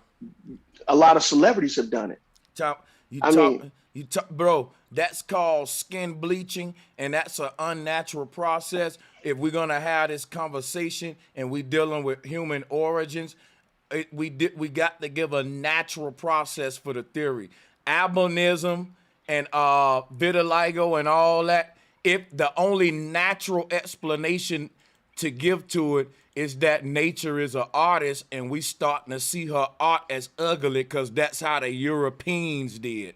They looked at the world at a very biased way. Like I said, I don't think this woman right here got a genetic disorder. You know why? She have no problem at all passing her genetics on. Albinos been on this earth just as long as any other race. So have vitiligo people. You can't tell me that these kind of roses right here didn't exist until a unnatural mutation happened. I'm saying that nature created everything, solid colors, and she created sacred geometrical patterns in nature, like polka dotting the colors, creating stripe patterns on some animal. Like let me show you some. Watch this real quick. And Bro, thank you for your you got a long wind though, man. thank you for your patience. Yeah, because we beating and teaching. No, man. Yeah, you're Check right. check it out, I brother. appreciate that. Hold on, brother. That's a gift. Brother, what I'm saying is this. We see these same patterns everywhere. I don't think this frog got vitiligo. It's the same blotchy pattern. Nature is the originator of this cow print pattern. And guess what? When they started to come with Darwinism, they started, the first people that racism was enforced on was albinos and people with vitiligo. And they were the first people to say it to be disease infected. Then nobody want to be around them, so they had to go to concentration camps. You can look this up. They still practice this in a lot of parts of the world. But you know what's so sad about it? When we find a albino snake or an albino giraffe, it's the most expensive one in the damn world. But the albino human get thrown away. So I'm showing you how on one hand, we see albinism as nature's great work of art. And on one hand, because they've changed the way we look at each other as humans who don't look at each other through nature lenses, we see it as a defect, as opposed to, damn, nature made a fire pattern on that snake. And then hop over here and say, wow, look at the pattern. Because I'm going to show you something right now. Can't no man tell me right here. I'm about to pull up something. You gonna pull up a beautiful albino? Yeah, I want, because we want. Why don't you want to see the beauty in it? I'm just showing. Nah. What I'm showing I can you just is kind of like predict where this is going. Hold on, because check it out. It's all about explaining diversity. And your explanation may determine why you see something as a gift or a curse, why you may miss certain prints in nature. Literally, these people are at the top of the beauty in a lot of cultures, where in some cultures, at the bottom. It's all bias and social opinions based on skin tone. And I'm telling you, that's a childish way to view nature, because when the children see this kind of cow, they don't feel the same kind of standoffish as they see with this woman, because we don't think this is a natural pattern that existed in originality. People like to talk a lot, but they don't like to listen a lot. Go ahead, man. Okay, so that is a good picture, and believe me, I'm not trying to say that a deficiency or a defect is weakness. No, I'm not saying you trying to say that. What I was saying was, I don't have to see it as that. You can interpret it your own way. Go ahead. Can I? But we still have to take note that before that young lady was even born, both of her parents were naturally colored people. They weren't in that. Same thing about this cow. Same thing about this cow, which shows you how diverse humans are. Same thing about this rose that I keep showing you. That's, according to you, disease too. But go ahead. Okay, I know, but diversity. Go ahead, sister. Go ahead. My thing is diversity is to me, diversity is fun. It's like, man, we can see each other in different forms. We are the same people. That's nature to me. We can all see each other in different forms.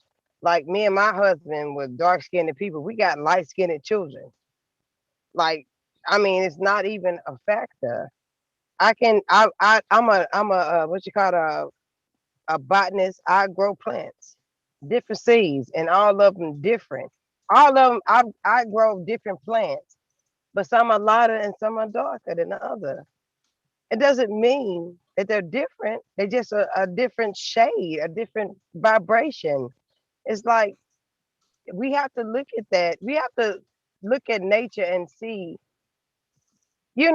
our beauty. Like, shit, we not the same. And that's a beauty in that. And my thing with our culture, we want to see everything the same way. And if it's not that same way, we want to, chalk it off and like, it's not us, it's not us, it's not this. If you are a spiritual being, you create everything. You are nature. Everything is diverse. You don't create the same tree. One tree may have one long leg left and the other leg short on the right. I mean, my goodness. I mean, that's how nature teaches us and how to us to combine and come into each other and enjoy each other. I'm sorry, My sister. I don't mean to cut you off, but I wanted to ask you about the tree thing right there. When you have a tree that's planted from a seed and it comes off with another, do trees grow multiple fruits? Yes, they Meaning do. like different types of fruits. Not multiple fruits, but they are the same tree. Yeah, they're They the are same tree, but can an apple tree grow a pear? no, it can't. Yes, it can. It's called grafting. Now, the pear Okay, tree you're can. gonna go into a whole other realm right now with No, the that. reason why I'm saying that is because we're talking about graft. two extremes. We're talking So about two look, when you extremes. start And talking about albino hold up, hold is an up. When extreme. you start talking about hold on. When you start talking about grafting, that ain't nothing but the Yakub theory right there. That's facts. Exactly. Thank you. Thank you. But That's is what it I'm but is it speaking a about. reality? Yes or no? No, it's a Because I can theory, tell you, bro. no, it's not, because I got grafted trees in my backyard. The dog. So I mean, listen, this is what you gotta do then. You got to go back in history because grafting is an unnatural process. If you say it ain't, Yes, you it don't is. know what. So You're look, right. now you got to show me where in history where the genetics of humanity went from an all black earth to now we got albinos, vitiligo, yellow people, red people. What happened unnaturally for that diversity to take place amongst humans? Because check it out, science got an unnatural way of explaining how this happened, and it's called an evolution theory, Darwin, and it explained how even And I everything don't get believe all in they evolution. well, that's you can only. Oh my God, bro! The grafted man is an evolved human, a mutation. Don't you know that a disease is a genetic evolutionary transformation? That golly, man, I gotta teach you your own science.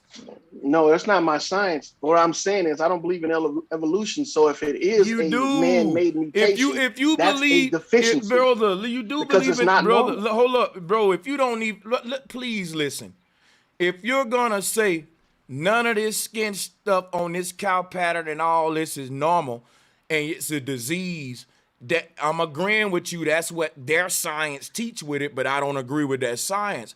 It is an abnormality according to that science slash a mutation, meaning that the original humans didn't have this mutation.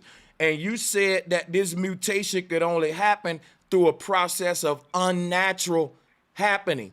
So to back you up, the Nation of Islam say that the unnatural way this happened was a scientist by the name of Yakub started to mess with the genetics of the original black man, and he created albinism, vitiligo, different races, and all that. Now I give them credit, but for trying to explain it, even though I don't agree with the grafted man theory. What you don't understand is that once you introduce the concept of grafting, it is an evolution theory, because once you graft a man, that is an evolved version that's different from the original thing. Right. So can I ask a Okay, question? Like with the go ahead. Jakku theory, like what did he do? What was the science that he did to graft another human being? What steps did he take? It's very To, vague. They basically say he basically was I doing, don't get it. yeah, they said he was doing experiments on black people and all that in his land, and that the experiment Yeah, I, led to skin defects where they was lacking melanin, and that gave birth to the races. They never go into exactly what happened. They just exactly. give you that What you vague. just Yeah. told me. What you just told me, I already know that. I've looked into the Oh Yaku's yeah, ain't theory. nothing else to know, but that's the sad part. I don't. I'm like, okay, what else is there? Like, Yeah. okay, what was the technological? What did you do? I don't get it. So How people? Okay, can someone? You want to explain that? Because I'm like, what did you do? Only thing I I'm can not going see. to explain about Yakub, but I can explain some other stuff. How can you not explain something that you put on the I table? tell you I what, don't this is what understand I I do didn't to put answer. Yakub on the table. Brother Look, Sanchez did. I did, that. and Okay. this is what I do for the sister. So, lawyer said he understand what the process of grafting is. So, lawyer, Okay. explain to her how do you graft something, and then that's gonna explain to her what Yakub did, the so-called create the races. Go ahead. Well, thank you. You can graft any plant to one another. All you have to do is note where the plant becomes mature. Once the maturity happens, then you can graft onto it because then it's capable of sustaining that graft. Now, you can graft a pear tree and an apple tree, but the graft won't produce fruit. Now that's you still got a growing plant. You can also graft different types of apples together, and sometimes they won't produce fruit, but they will. The process. Okay. What is all of that noise? I mean, what the hell? Okay. Can I come in? Because I looked at a video with Chinese people the other day. This guy, he wanted his dead dog to be reproduced. So what he did, he grabbed his dog and like took part of his DNA, and it kind of like weirded me out. DNA is a myth, sister. I'm sorry. DNA is a myth. Okay, I'm just telling you what I seen. That's it. Wow, you got to have DNA to have melanin in evolution. Like, think about that. I'm gonna show you what's crazy, right? He's using evolution, right? But he don't believe in DNA. I'm not and now using I'm really evolution. I lost. told you I don't believe in evolution. But dude, grafting is evolving two things into another one. That's a fact. Okay, can I tell you how I watched the video? Man. Can Yes, I tell you how I watched the video? I'm gonna tell you that he took, like, the dog was not even already dead. It was a older dog, and literally he took a skin graft, put it on a little sheet of in a microscopic thing, and put some other solutions on it. He grew his DNA back. Literally, he took what you call that? Another dog DNA. So he did a no, he did an what insemination. Exactly, and grew his dog back. So we do the same thing. We do the same thing with humans. Goodness. Oh wow. Okay. Yeah, women get inseminated all the time. Okay. So basically, look, you're telling me my children are not my children. There are like literally little things like these other things have done. Were you a surrogate? No, I birthed my children. My thing is what you're telling me. I don't see how you conclude that though that your children ain't your children. That I mean, my children are my children because I mean I birthed them in my womb and my blood and my. But see, the thing but is I'm this, just sister. saying, What we got to get to diversity and proving why humans are different. Let me ask you a question real quick, sister. Because I got to control the narrative. I don't want us to get up off track. Do you think this sister right here got a disease? No. So, lawyer, do you think the sister got a disease? I think she has yes, I do think she has a disease. Stop. Now I want y'all two to go at it with the smoke. There you go. Why don't you think she got a disease, my sister, and why you do, lawyer? See, that's what I'm trying to see. Why do us two people see this one girl differently? One of y'all see her disease, one of y'all don't. That's a problem. Go ahead. You want me to go first? Because yes, go ahead.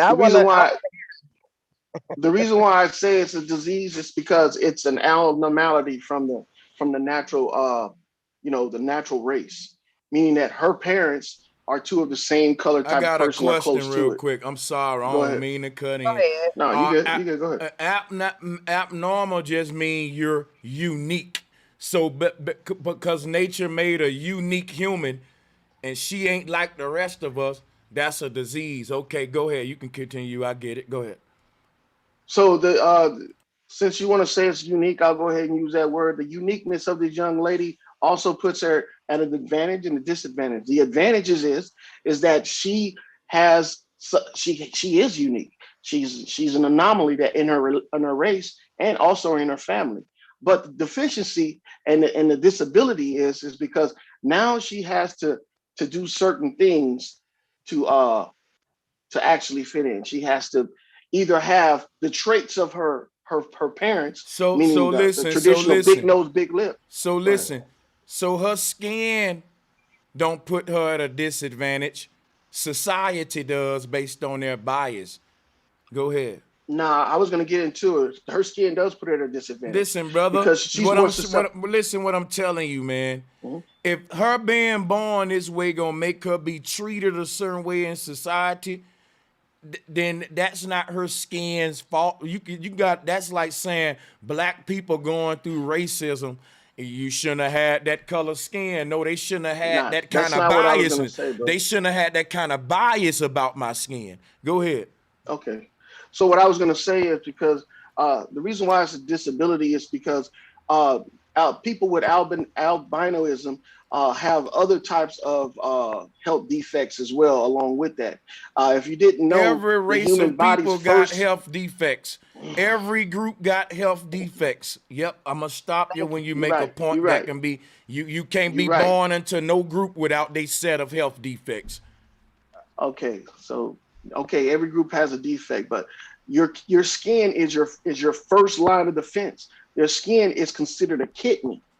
But look, black people have high cholesterol, and your heart is just important as your skin. I'm gonna go back and forth with you. We're gonna go back and forth. I'm not denying that, but I'm saying already before you can even start to defend yourself, your first line of defense has been destroyed or has been diminished. Now your kidneys. Okay. Your kidneys expel toxins out of your body, both of them, your skin and the kidneys inside of your body. If you have kidney disease, that means if you have kidney failure, you can die within a period of 2 weeks.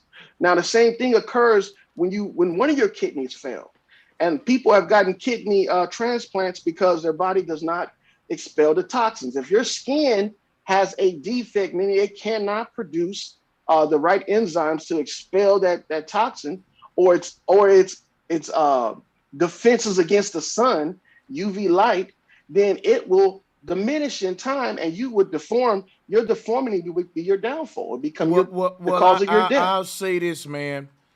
I'm gonna show you something right now. That's not a lie, man. Hold Look on. it up. Hold on. Oh, my bad. I'm supposed to be letting her go. It's your turn, sister. My bad. You right. Yeah, go ahead.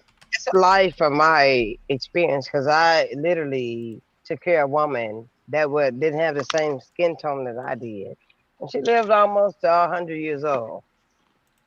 And so, was it a deficiency? I just want to show a couple things. It wasn't no deficiency. It was just old age. She just got old, and she lived a good life. She treated people right.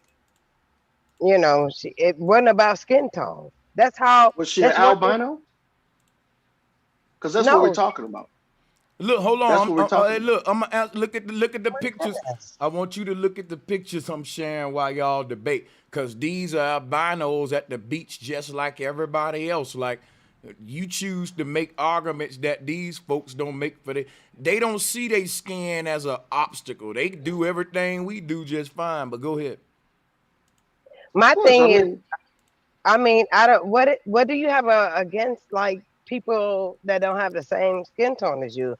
Because at the end of the day, I don't have anything against them. I'm just pointing out the facts. It ain't facts though. It's theories at best. My thing is like you can't point out very much so. If people are coming to you telling you about people that they see and have experience with what are you talking about? It's not really resonating because I live with a person that didn't have the same skin tone I did, and they live a long time. I'm not. It doesn't. I'm not talking about quantity of life, ma'am. I'm talking about quality of life. That's what I think everybody.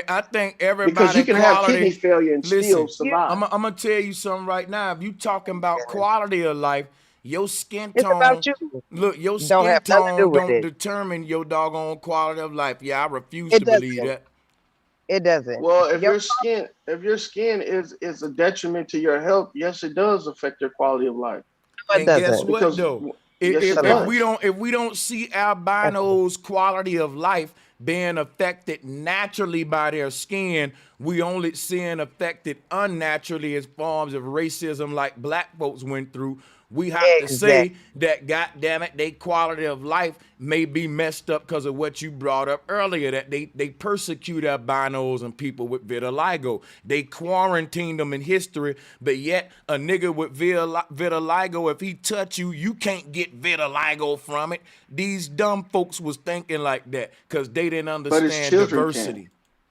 Their Brother, children can. but guess what I'm saying? Anything he passing on to, listen. How do you think albinos and people with vitiligo are still on the earth? Let me explain to you why. It's some sister out there without what you call vitiligo who don't got this pattern. She may be a black woman. She may mate with this dude. She may see that as nothing wrong. You see I see a lot of dudes with red hair. They be light skinned with red freckles and like vitiligo and shit. And I swear to God, them niggas get the girls in high school. Niggas have green eyes and shit.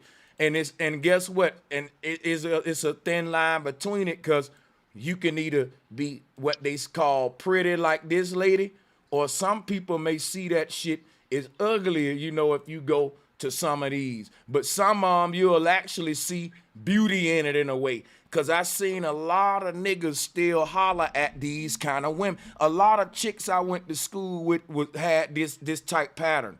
And some they was beautiful, like you know what I'm saying? But guess But what that's though? lust. That's not. That's Hold not life. on. That's I'm lust. not, stop cutting me off. I'm making a point. That I'm trying to show you how your way of thinking is crazy. You can't say it's lust if a person see beauty and all of the different patterns of nature.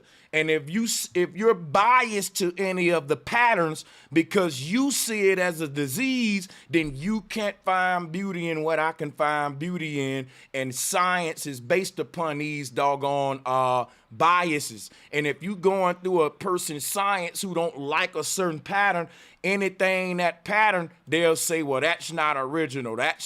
It'll be something unacceptable about it. But to me, I would argue that I would say that the cow print pattern is a natural pattern that existed in the beginning.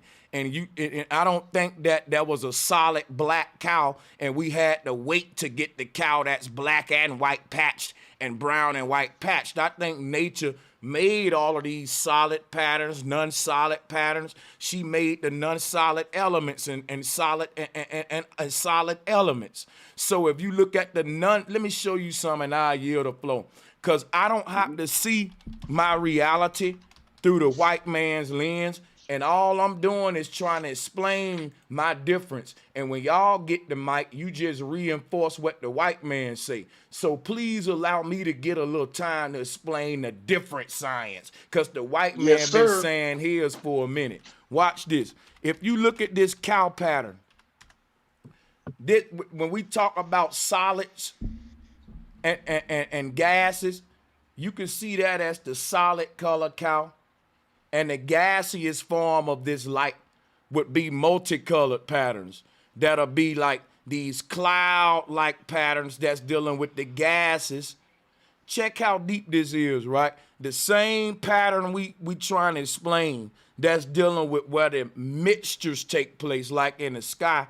Nature never fails us if we open our eyes. I can show you animals all over the world with this same color. And it's different shit. Like I put up a frog earlier. Watch this. Watch this. And I'm going to even put in cow print with it because they do got cow print frogs too. They got a bunch of cow printed frogs too. Matter of fact, let me show you them while I'm, matter of fact, let me do this. In real nature, they got these cow print frogs like this one. The same kind of prints we see. Like this design is so old that nature been putting on everything. This same little cloud like lava lamp like pattern that we finding on humans in there. Like nature is the master artist, but the people that control the world don't want us to see the beauty in all variations. The ancestors didn't have a word vitiligo. You only start breaking up the skin tones of man when they knocked down the Tower of Babel and started saying it's leprosy, eugenics, Darwinism, all that came about. I'm just Can I? being fast Can now. I'm gonna let you go ahead though, lawyer, because you bringing the smoke. Go ahead. Yeah. What I was going to say was it's a shame that nature or the creator had to create just a few of these abnormalities in order for it to be beautiful, and then on top of that, create everybody else looking almost genetically the same. So I don't get it. I mean, cause I don't. I look at it. I Can look I at it say like this. something? Well, sister, you gotta wait. There's an order here, sister. Oh, It's man. This man got smoked. The only people what's going on right now is debates. It's about the smoke, right? And now I keep letting you interject, sister, but it's putting the smoke out, and you kind of going to lecture, and people showing up for the duel right now of opposing viewpoints. He's the perfect candidate right now. Did you want to give him any smoke? I'll let you cut in and give him some smoke. You can go ahead, sister. I ain't gonna hold you back. Anybody else, y'all want to raise y'all hand, man? But yeah, lawyer, I'll come back to it. I'll let yeah, go them ahead. interject real quick. Yeah.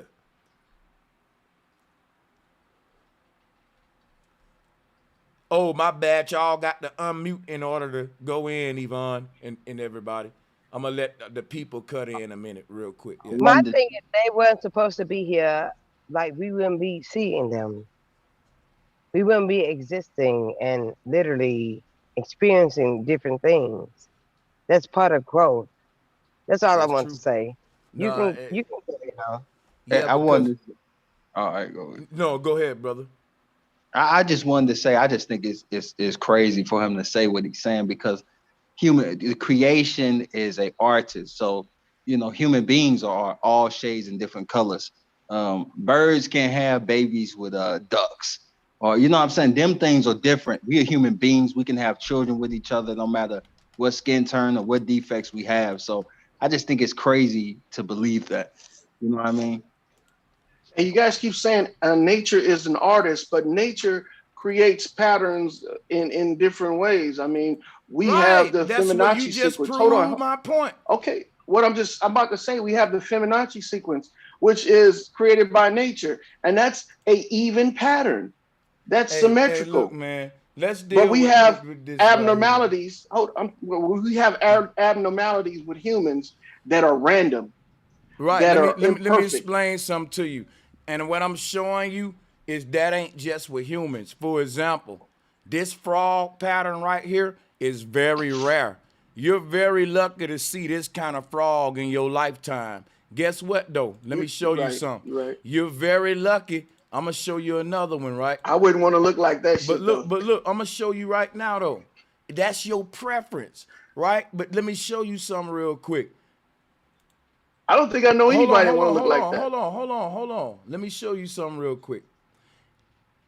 Cause you don't decide what you look like. The thing what Nate, like I'm gonna show you for example. A pink rose looked at this rose and said, I don't want to look like that.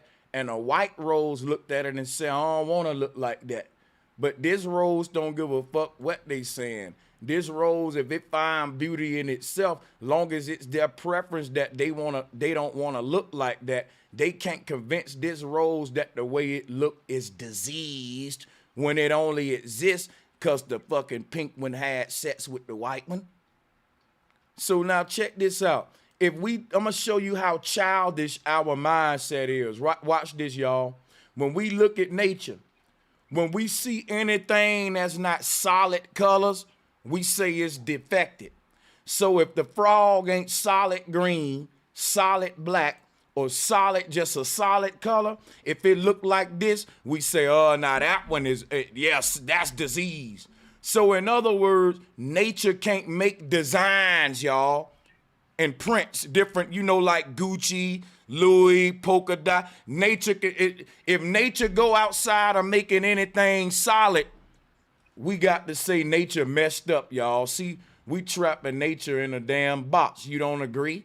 Like anything, when nature stopped painting the frog solid, everything that's non-solid, that's polka dot, got zebra stripes, tiger stripe, multicolored shit like that. Because you gotta blend them two colors some way. You can blend them and turn them into a solid, right? But nature don't always blend them that way. Sometimes she Yeah, but blend no them this purple, way. no purple frog ain't gonna be able to blend in. So he's a victim to nature. Exactly what I'm saying. Guess what I'm telling you right now, though. Nature don't design based on predator and prey. That's why I keep saying nature is an artist and not a hunter. Yeah, but the artwork is making that animal a victim, and so it can't blend into his environment. So it becomes prey. But you know what? You Same may thing with be humans. you may be right, but it proves me right every time you say that nature don't care about that. Nature just wanted to be pretty. She's an artist. She don't care about what you just said. That's what you proving to me. That's all I'm saying. Okay. I mean, I have no problem because I can't create an albino, but I'm telling you right now that albinos have weaknesses, and their main weakness is their skin. And I'm telling you why it's their weakness. Because from the beginning of time, albinos and people with vitiligo have been persecuted from society. Not because then nature didn't make a mistake with this pattern. What about the medical implications, though, bro? Nature didn't. That man is just dude. This albinos outliving you. We're talking about old albinos in their 90s and shit. They got the same life you got. I don't get it. Like, guess what? Shit. They, and if not better in a lot of cases. That's to say that. Let me show you what you're saying. All of these people with albino have problem with skin. This is what you're saying. All of these multicolored frogs have problems with their skin. And when you say people with albinism have skin problems, you're a lie. I'm showing y'all gonna quit ignoring my pictures saying shit because you just want to keep repeating it. I can pull up millions of goddamn albino humans at the beach without no skin tone on, just like you and me. I'm a black man and gotta put on skin tone when I go to the beach in California. Facts. So are they trying to say? Hey, y'all trying to say that albinism is Caucasian? I only hold up, bro. Hold up. I only gotta put the sunblock on the back of my neck. I only get burnt on the back of my neck. And guess what? No, I don't got vitiligo right there. It's the same color as every part of my body, but for some reason, you just said you had another tone of color on your legs. Yeah, but not my. And nigga, vitiligo is white. That's my birthmark. It's dark. And guess what I ain't gonna do today? Play with you. Cause there's so many people on the panel that you can only bring smoke and not comedy. I'm the host. Only nigga making jokes is me. Boom. Boom, let me hit the laugher button for myself. No, I'm the host. I'm gonna do all that kind of clout and stuff, and this is a dictatorship over here too. Go ahead though, but I'm a fair dictator. Go ahead. I'm sorry, I have a question. What does any other person race has anything to do with anything? I'm new. I'm trying to fill in and get in, but I just want to know, after listening for 30 minutes and the back and forth, why as one person cannot communicate on the same level to where we can agree on some shit. Listen, let me show you something. I got streams where I come out for community bills and solutions and unity. Then I got streams where I have people say, look, all of y'all don't disagree, so we gonna bring smoke on these. Now, guess what? The stuff that we don't disagree on, the stuff that we disagree on is what keep us from uniting further. So if we only come together and talk about what we agree on, that's literally the definition of echo chamber. And that's why we can't challenge each other if we let each other stay comfortable. So if you come over here, right, and you ain't uncomfortable, I failed you if you come over here. Yeah. No, and I appreciate that, but that's what I'm saying. Just because we disagree doesn't mean we have to go back and forth to where it gets technicalities. No, it doesn't. We could still be cordial. No, it doesn't. If I want that kind of platform, yeah, she gonna tell me like how I'm gonna do my show. I want it to go back and forth like that. No, hold on, no. I'm not telling you how to do your show, and I definitely love your show because I hear all the opinions and agreements and differences in it. That wasn't. My bad, sister. Are you an albino? Are you an albino? No. Bro, that's Well, Nicki see your black Minaj, ass bro. out the conversation then. Because I ain't black neither, and how would you know? Easy, bro. Well, That's which one Nicki are you? Tell Minaj. us. Which one are Well, you? which one would you prefer, albino or black? Albino, so I can tell you why you have a deformity. I'm sorry, I'm Hispanic, so tell me the deformity in that. Well, that's even worse then. No, well, there you Wow. go being Now judgmental. tell me a nigga. Racist. Tell me a Nick. Think about how. Hold on. I want y'all to see how dumb this is. So lawyer gonna go up to everything in nature, and if it ain't solid colored, he gonna say, "Let me tell you how you deform, little frog." Well, He gonna that's a he gonna problem say, with a lawyer. yeah, Are you one? right. He gonna go up to this cow and say, "Let me tell you how it's deformed." And he gonna go up to this man and say, "Let me tell you how he deformed." In other words, nature can't make the cow print as it's a deformity. Like, I think the cow print pattern is dope, bro. But are you a lawyer? Oh wow. But are you?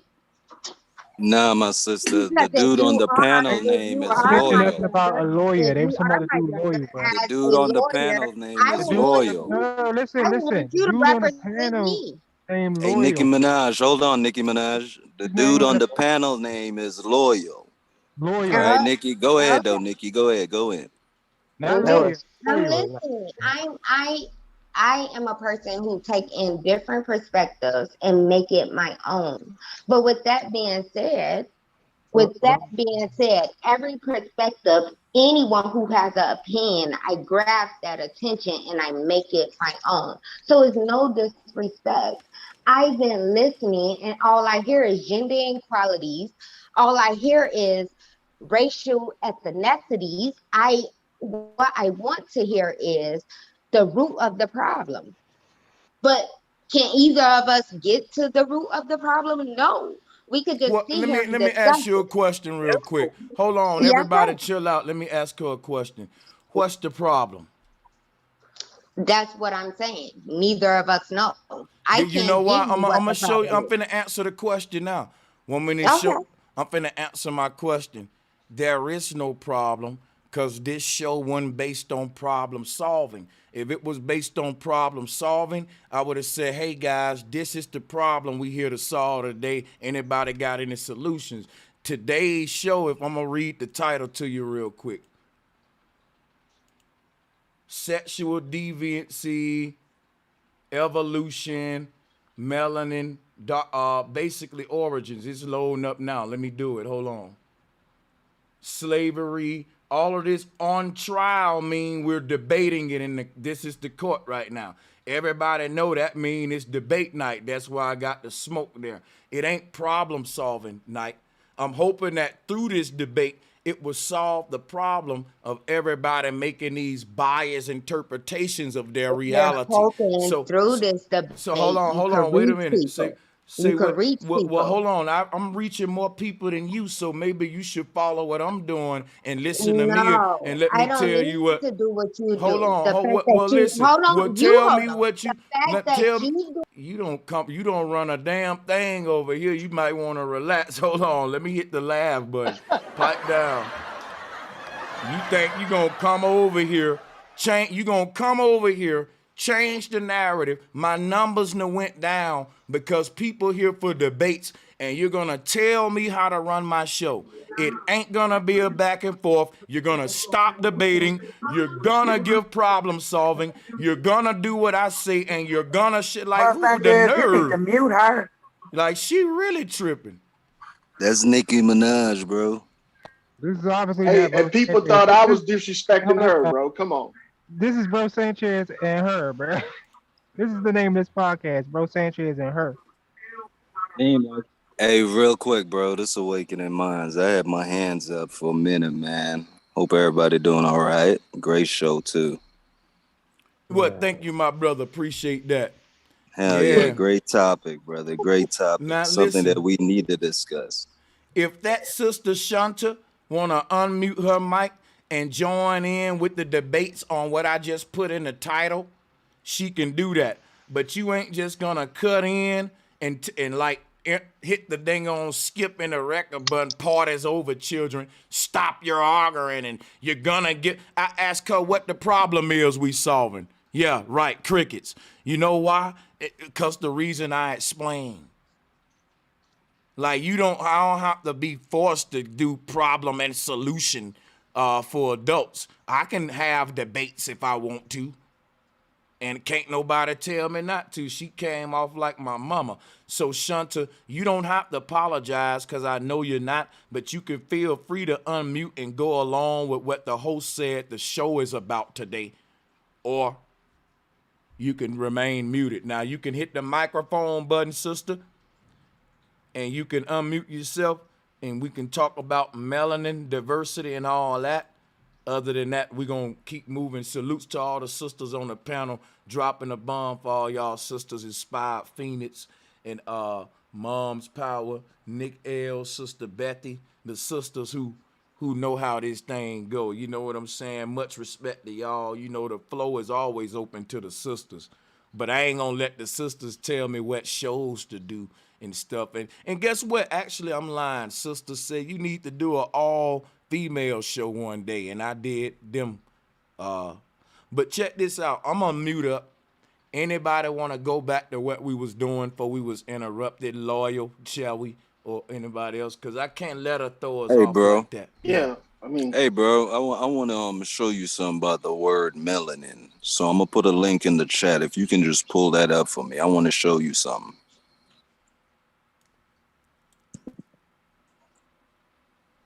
And that's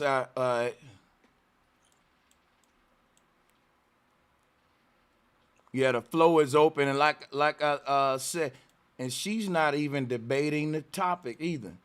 Like I was saying, Lawyer, while I pull that up, Lawyer. How can I when you keep muting me? I said when you unmute, you good. I ain't know. Hey, you got it. Go ahead. I said, first off, I wasn't disrespecting you. I started off in the conversation by introducing myself and saying that based off what y'all was talking about, I was listening. I had questions. So, I could be judgmental and say what a mechanism of a man comes in is, and you entitled because you created this show. I'm not stepping on your toes, honey. I just had questions to ask, but instead of making me feel welcome, you made me feel like I do not exist in this conversation. And all I was saying was my opinion. So if I have an opinion, how do you create a show and not let me have one? Can I answer you? If your opinion is that I shouldn't create this particular show I'm having, I am going to say people are not allowed to have an opinion if that opinion. You're wrong. Hold on. I'm trying to answer you. What you said, no, but basically, hold on. I'm trying to answer you. I'm trying. That's why I gotta mute you. If you ask questions, you gotta let me answer. Now, when I finish, you can unmute. When you came on, you start telling me about us going back and forth. And I was telling you that's what this show is about. We're going back and forth. It's smoke night. And you kept going against that. And no one is allowed to go against that here, unfortunately, because I'm not going to argue with a person about what kind of show I need to be having when I can just be having that show. At that point, I'm letting them distract me from it, and I'm not having my show to argue with them about the show I'm having, and they winning at that point. So that's why I say, if you come in to argue with me about what my title say, what the show is, I ain't gonna allow that here. You can only follow the title. You need to be open-minded then, because I don't want to be open-minded. Nope. If you got any ideas about a show, you can email me that. I don't have that conversation live, and you got to respect that. But you can unmute. I ain't going to tell you too many times, though. I don't want to talk about with you about my show. You know because you keep getting it twisted. Because you keep talking about my show instead of the... Okay, go ahead. I appreciate your show. The fact that you have a show where I can feel like, as a female, I can get up on here and say my opinion, and maybe it could be respected, gives me something to just feel like I have to do. I can do. I have no problem with your show. That's the problem. You gotta Ma'am, have do you feel threatened about the melanin conversation? Why would I feel threatened about the melanin conversation? I just Because have you don't want us to have it. If you work at McDonald's and you do not make that Big Mac the way McDonald's tells you to, you're getting fired. So if we're on his show, and this is the debate about these topics, stay on the topic. There's no need to question him. There's no need to question him on how he's operating his system. Now we're on the topic of McDonald's. I didn't work at McDonald's. I worked at Wendy's. Hey, So, turn the computer off. Your background noise. You're trying to listen to the conversation. I think she's trying to be a distraction. I Yeah, ain't gonna she's even recording lie, the bro. conversation. Hey, Man. she's definitely a bot. She botting right yeah, now. I guess I'm the operating if I'm recording. No, you're No, botting. let her speak her mind though on the topic though. Let's see if she's on that level. I'm curious. Yeah, now if she's speaking on a topic, That's yeah, all go I ahead. was saying. If we're on the, that's what I started with. Well, If say we're it on then. the Say what you conversation, need to say about melanin right what now. I Watch said you get shut the. was why melanin has to be melanin. Why have black Yeah, has to be y'all black. was getting ready to say that because you don't have to be. Hey, oh, okay. I'm just a female here who thought I was welcome into a conversation. Go ahead. That's not a handicap. You are. You are. No, Of I course feel you like are. I'm not because I feel like it was twisted in some kind of Okay, well, fucking look, way. let me clear this out. Let me clear this up. Well, let's start this over then. Welcome to the conversation. We're talking about human origins and diversity. Would you like to interject on it? Go right ahead, And sister. that's what I wanted to know. That's what I wanted to know. I couldn't hear just listening, but I wanted to know what the whole topic was about. And the person who owns the show said it, what the topic was about, but it went like there was a disrespect. It's not. Okay, so what do you feel about the topic? I just feel like in inequality, it comes as a whole. And a whole means one individual. It doesn't mean a race, an ethnicity. It doesn't mean black, white, melanin. It doesn't mean albino. It doesn't mean none of that. Because an albino have its own personality. A black have its own personality. A white, Hispanic, a Asian have its own personality. A Nigerian, a Jamaican have their own personality. At the same damn time, I feel like the difference is when you go to a corner store, the motherfuckers have each other back. Okay, well, I do agree with you on that, but it's still not really the topic. But I'm gonna let you finish, my sister, out of love. Just go ahead. You got it. Go ahead. Well, thank you. I'm just saying, out of everything, what I heard in between the conversations is I feel like, in my opinion, if I have one, it comes off as a color or a skin tone or a definition of something. But who defines who? And who created someone to define someone? But that's just my opinion. I may be wrong. Okay. I have some questions for you. So in your studies, in your belief of albinoism, where does it come from? Where's the origination of it? On yours, just for your opinion, just how you see it. I don't have any studies. So maybe a person feel like they know more than me. I don't feel like I know more than nobody. I'm learning, I'm gaining, I'm acknowledging. But what I feel like in about albinoism is where you came from two different parents who tried to do a little something, no matter what race, and you created an albino. So why are we talking about an albino in general? Because they're special and they are unique. Okay. Aren't we Now all? peep this. Peep this. White people can make albinos, but white people cannot make melanin children. There you go. Yes, that's what I was trying to tell you. They can't make the darkest of human race color. Okay. Right. And guess what? Yeah, go ahead. I'm sorry, you cooking, man. Shit, my bad. But it's to where a black woman has that ability. Black people have that ability to where we can have the darkest and the whitest. It's a special.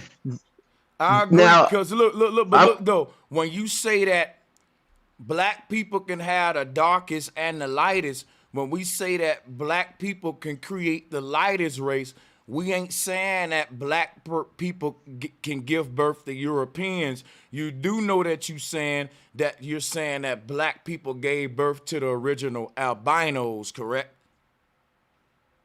Yes. And of course, bro Sanchez, you know. Well, hold on. Only thing about saying that though is that, watch this. But is that a product of the melanin? Hold on. We off melanin right now. We where I need to be with diversity. We'll hop back to melanin in a minute. The problem with what you said, my brother Mighty Bean, if black people can create black people and albinos, who created white people, Mighty Bean?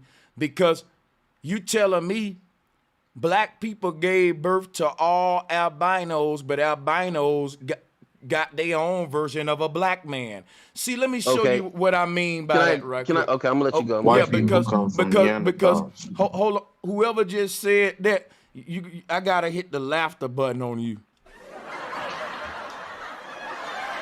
Well, you could be telling that actually showed the level of understanding you at. If you want to come with the Neanderthal theory, I'm gonna warn you right now, I'm gonna mop the floor with that shit in less than a minute, and you're gonna beg me to move on. But can I ask you a question though, real quick on that part? I never said that. Well, let me rephrase it. Not directly African descent, more or less, but there is dark melanin white people, and they're way that's what I'm past. talking about. You know what? Because let me show y'all something what you don't realize. I'm from the South. I'm finna show you what melanin is to us. Watch this. You talking about the Hindus? No, man, ain't nobody fall back. Let me holler at him, loyal, and then when you going, we'll let you go. He talking to me real quick. Watch this. When you talk about melanin, the word they used back in the day in the South was colored. And the reason they used that is to say that anything that's they looked at white people as non-colored, which is why they water fountains say non-colored. Today you say melanated and non-melanated, but what I'm telling you, when you say white people has color or white people got melanin, it's because the word melanin simply means color, and white is a color, which is the only thing. If it's something lack color, it would be clear. But you can color that clear thing white. Why you color it white? Because white is a color. So they had to stop using the word non-colored for white, because people started joking on them saying you the pale man, and the word pale mean clear. That was another way of saying you dummy, you ain't clear, you ain't see-through, I ain't looking right at your heart beating. White is a color. So they had to change it to melanated and non-melanated to make it accurate. And here we at today. But I'm gonna fall back and let you go though. But go ahead. Okay. The Australian Aborigines do not have true African DNA in their system. According to evolution, right? We get it, bro. Well, we know about how we know how Darwinism go. I didn't know you was a Darwinist though. No, don't play me like that, bro Sanchez. That's not it. But yeah, you giving that theory. But you know, I still rock with the Bible. And right, the Bible has and the Bible is biased, which is why you said what you said. But go ahead. Okay. So for the sister, when I was telling her, like, well, where do you feel like it comes from? From your side, from your belief. So let me give it to you on my side. And bro Sanchez probably doesn't support my theory, but this is the freedom that we have on his channel to debate and argue, because we're not going to see eye to eye. You never can. Someone tells you, man, look at that. You see him, like, no, I can't see it. Until you get their perspective and put yourself in their shoes, then maybe you can see it. But you still gonna be skeptic about it. So let me get to it. I do believe that melanin does play a true part in our culture as the dark humans, dark mankind. Let's say mankind. All right. And now, what was the first? Hold up, before you go further. What was the first two words you started off with? The dark mankind? No, or I my believe. I believe, right? Okay. Okay. You Right. I'm started saying my off with, opinion. My okay, opinion. Cool. I wanted to highlight. I believe. Go ahead. I can fly. Go ahead, brother. You got it. Okay. So I can fly. when Adam and Eve were supposedly naked and they hid themselves, I can fly. it wasn't to where that God just sit up there and put sheep's wool over them or a leaf. It was to dumb down. You cheating, bro, Sanchez. Come on now. Cause now Hey, we where in the going, Bible it says black people like exist? bro. If Listen, we, let me finish. Like, let bro, me tell you my theory, man. Let me tell you my hypothesis. You off Whatever you wanna subject call it. though, All right, man. man. You Yeah, off subject. bro. This is. Go ahead, man. Go ahead. Bro, pull that link up when you get Go a ahead, chance, man. please. Go ahead, man. I got you. I got it queued We up. really Go don't ahead. do beliefs over here. Beliefs. Go on, finish with your belief. All right, man. what I'm Go saying ahead. is, okay, they naked or whatever. I believe that he melanated them at that point in time. How did he It's a melanate deep- them? How did he melanate them? Well, where he dumbed down their theory, their consciousness. The black people don't. My bad. He said he melanated them. Tell us the Bro, process by which he used to melanate them. That part I can't get. Say it again. Can you Can we get tell a, us? oh my God. You said God. He said they stole something. He kicked them out. and he melanated them. Well, How did get he? some laughs out there Hey, first. hold on. Let me help you out. Wait. Did he melanate them when he knocked down the Tower of Babel and split up their tongues? He split up the skin tones too. Is that what you saying? That's a home invasion. That could be a possibility. So we dealing with. I'm stirring up the pot, man. I'm just stirring up the pot, man. Because the last couple times I've been on here, man. First we talking about caskets that's supposed to be gold and wood. When we was talking about the probabilities of gold, I'm just trying to get back on topic and stir up some type of theories or thoughts to it. You know what I'm saying? Because it's to where Why like does now everybody forget that this is That's cool. gross All you gotta do Sanchez's is just channel. make sense. I gotta All ask you this gotta do brother is a make question too. You know, so here go the Australian Aborigine that y'all brought up. Now, yeah, why people bring these people up? They say you can look at them to tell the mutation, right, of how blacks started to turn into white people. And they say if you look at these people, you see they black, but they have blonde hair and blue eyes. I'll show you right now. Hold on. Yes, they call it melanoma. Doctors took that. Hold on. Took that word and spread it. That's the name of a cancer, man. Hold on. Sorry. Hold no, on. exactly. Wow, I just started, y'all. Let your boy. I just started, right? Now look at these people. This is what the ancestors used to teach their children how the human was one family. I told you the ancestor spiritual statement was all is connected. And so you can't disconnect it with the separatism idea. The ancestors pointed at these kind of people to show that nature was so diverse. She put all of these features in all people. And so every time you see these rare features, guess what? They say, oh, that's just a disease. That's cancer. Because that'll debunk the whole Darwin thing about diversity. Nothing debunks it, but this right here debunks it, man, real talk. The fact that you got a black group of people that's coming blonde hair, blue eyes, just like you got a white group, and just like you got Chinese that come in blonde hair, blue eyes. Like, we're not looking at the diversity in nature and how wide that diversity is. We see it in plants and animals, but we don't see it in humans, because when we see it in humans, we call it disease and defect. And they called it pigmentation through melanoma. They didn't change the word up and called a black person.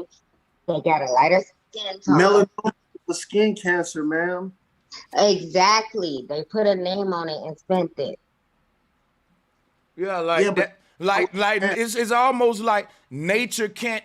It's like if I give my child a coloring book, or just say life's a coloring book. Once nature start using certain patterns and certain colors, oh, that's against the rules, nature. I'm throwing a penalty flag. That's a cancer. You mean to tell me that nature can't use cow print on humans?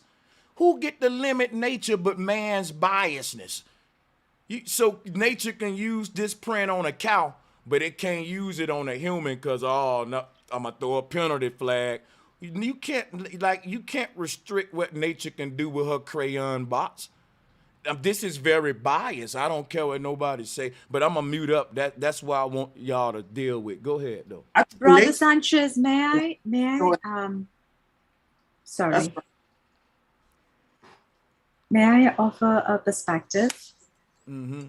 Because I think we are having 2 or 3 different conversations simultaneously. And perhaps when Shanta just started this conversation, she probably asked the question, why are we not able to agree on anything, something like that. And I think it's probably we are having 2 or 3, we are using under the same topic of, we know what the topic is. We are having 2 or 3 different conversations. One of the conversations we are having, one of the questions we are answering is the question, is it ethical and morally correct and humanitarian to be biased, prejudiced, or discriminating against a human being based on the color of their skin, be it black, white, or black but albino, or white but albino? Yeah. Is that the question, or is the question that is albinism and or vitiligo a naturally occurring phenomenon? Or is it just is it a biochemical abnormality, or is it just a social opinion? I'm gonna show you how I look at it. Is it a social opinion of people that there is something wrong with a person with a abnormality, or is it so those are two separate issues that are actually happening. Right. And because the conversation, what happens is one person says, sticks up the conversation on the scientific line, and then when that conversation begins, and then somebody jumps in and starts talking about the social and the ethical and the moral aspect of it. True. And nobody will ever in their right mind, unless the person is a psychopath. Even a psychopath would never come out and agree that, oh well, you know what, we should all look down upon and discriminate against a person because of their skin color. Right? Even the worst racist is not going to come out and say it. As a matter of fact, the worst racists don't come out and say it that openly in public, right? Unless they're being paid for it. Yeah. So I think Shanta's question in the beginning, when she was a bit frustrated, is because she's a fan of the show, as she says.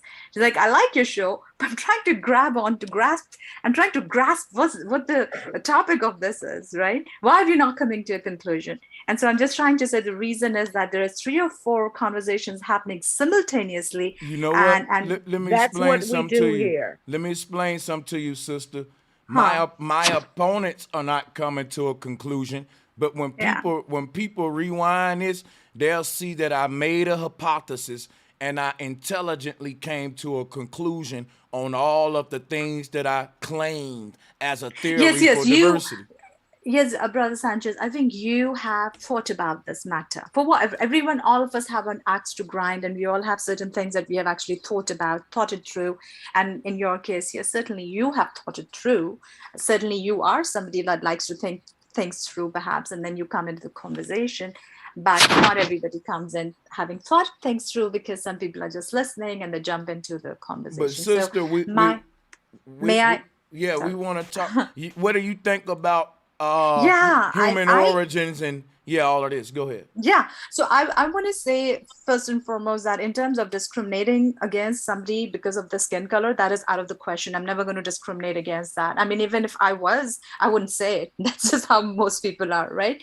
But in my case, I have a personal axe to grind with this conversation because a lot of people I have worked with have this particular specific problem. And so I have had to think about it. I've had to work on it. I've had to do some research. And so the one thing that I see that has been missing in this conversation is that we haven't clearly differentiated between the two conditions. One of them is albinism. We know that people are born albinos, right? People will be born albinos. They're not. Huh? What is that? It was. Oh, Sanchez, I need to say something, please.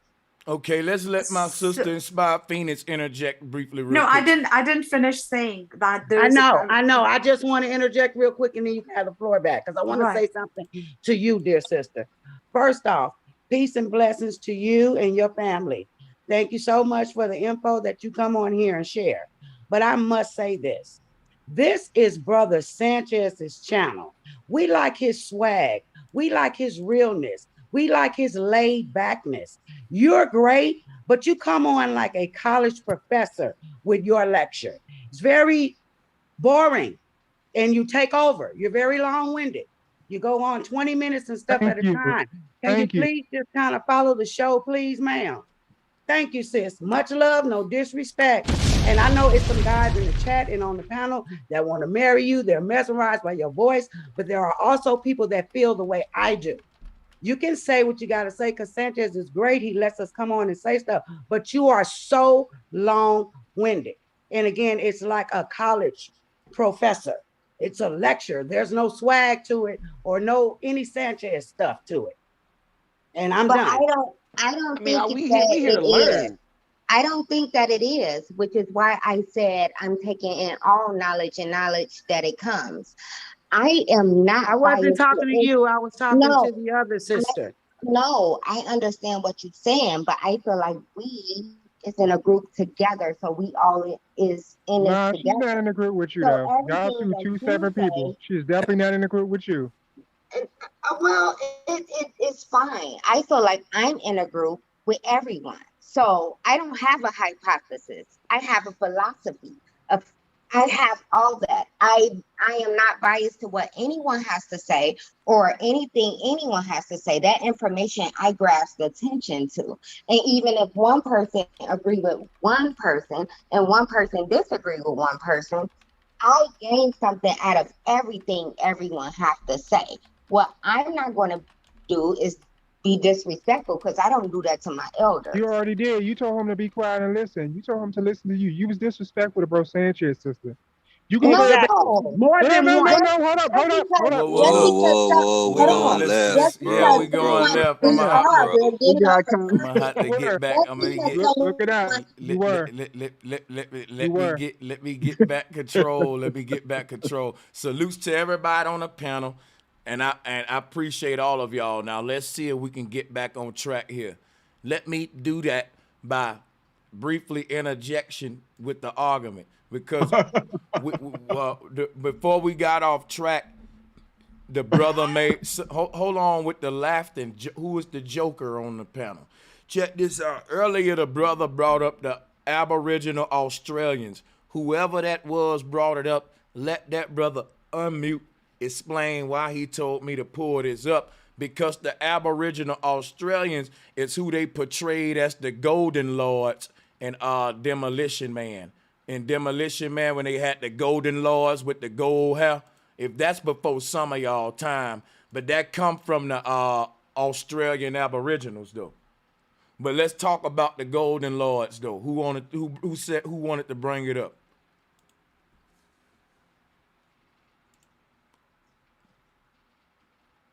Because you know this race right here takes Darwin theory of evolution and throws it out the goddamn water. Because these are the oldest people in Australia. And you see them having equal features of what we call European and Negroid features regularly in common in a culture. And we don't open our eyes and see that nature didn't make no mistakes. It goes back to what you were saying. Nature, she's an artist, so she's unique. So we'll be born if we was all the same. That division was just created by the government, the manufacturer, divide and conquer. So we just human beings, man, of all different shapes and sizes and languages. That's what makes us unique. And I believe that there was a time there was one language. That's what I believe. But I don't look. The fact is that if we think that different eye color is a trait that was caused by nature, then I don't think we're looking at the big picture. I think the big picture is that just because the eye color is different doesn't mean they're not the same race of people.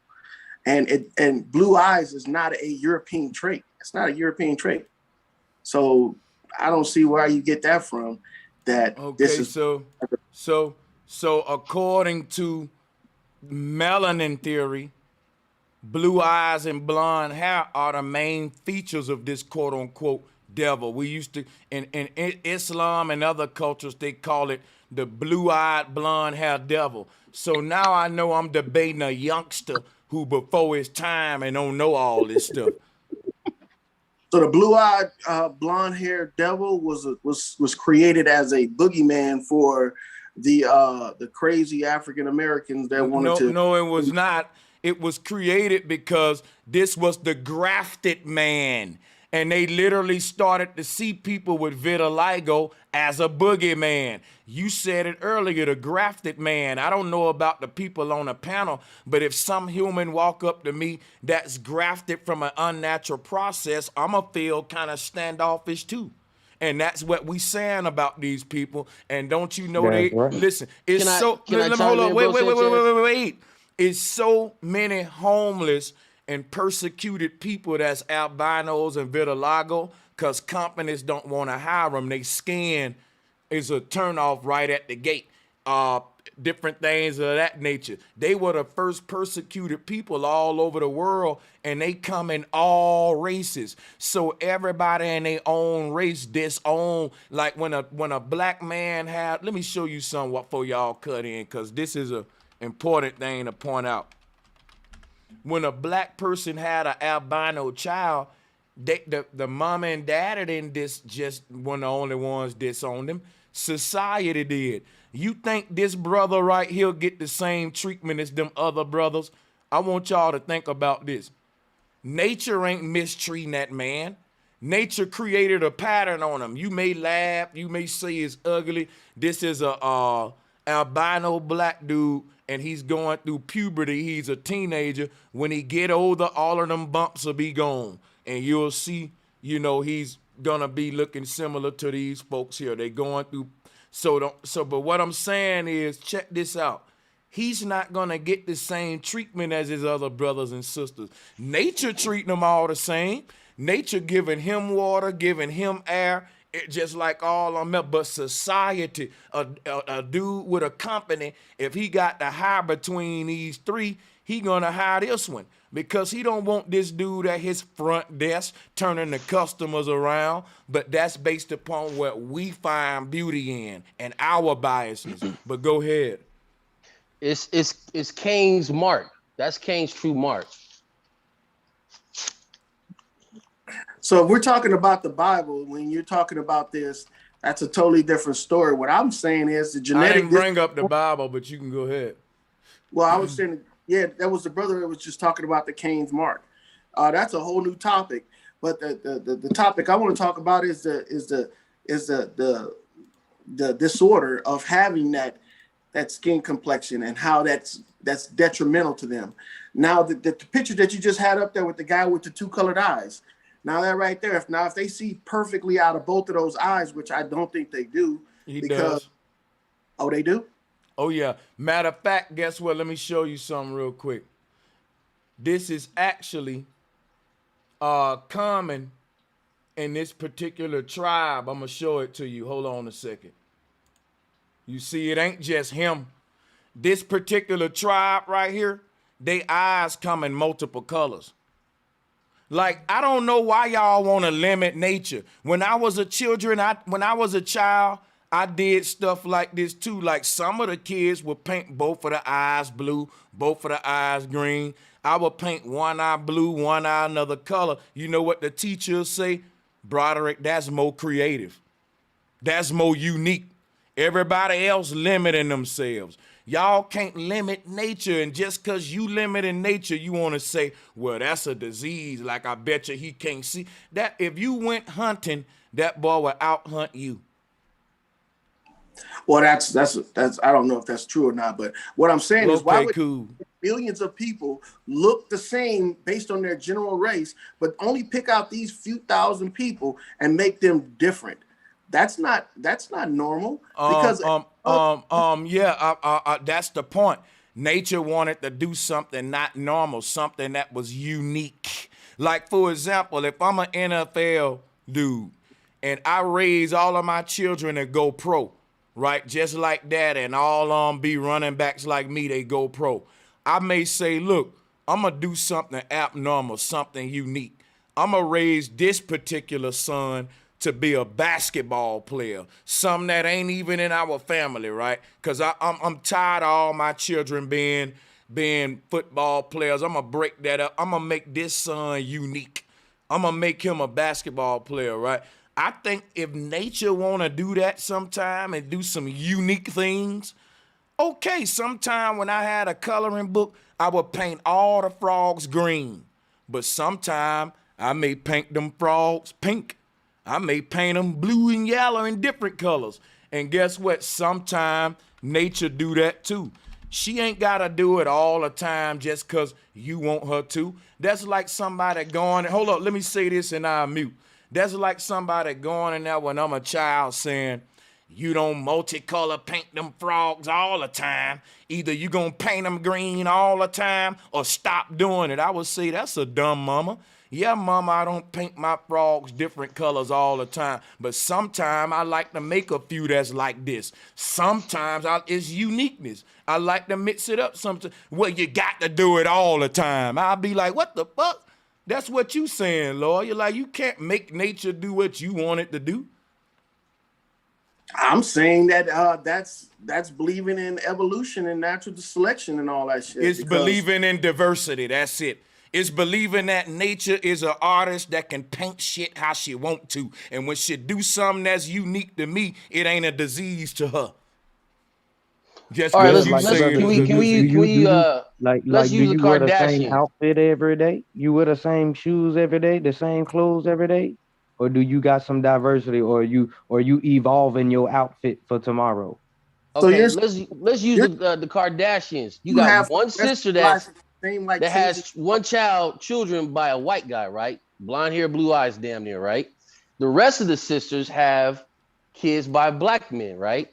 And the genetical gene has caused all those children to be almost the exact same color, damn near the same texture hair and everything else.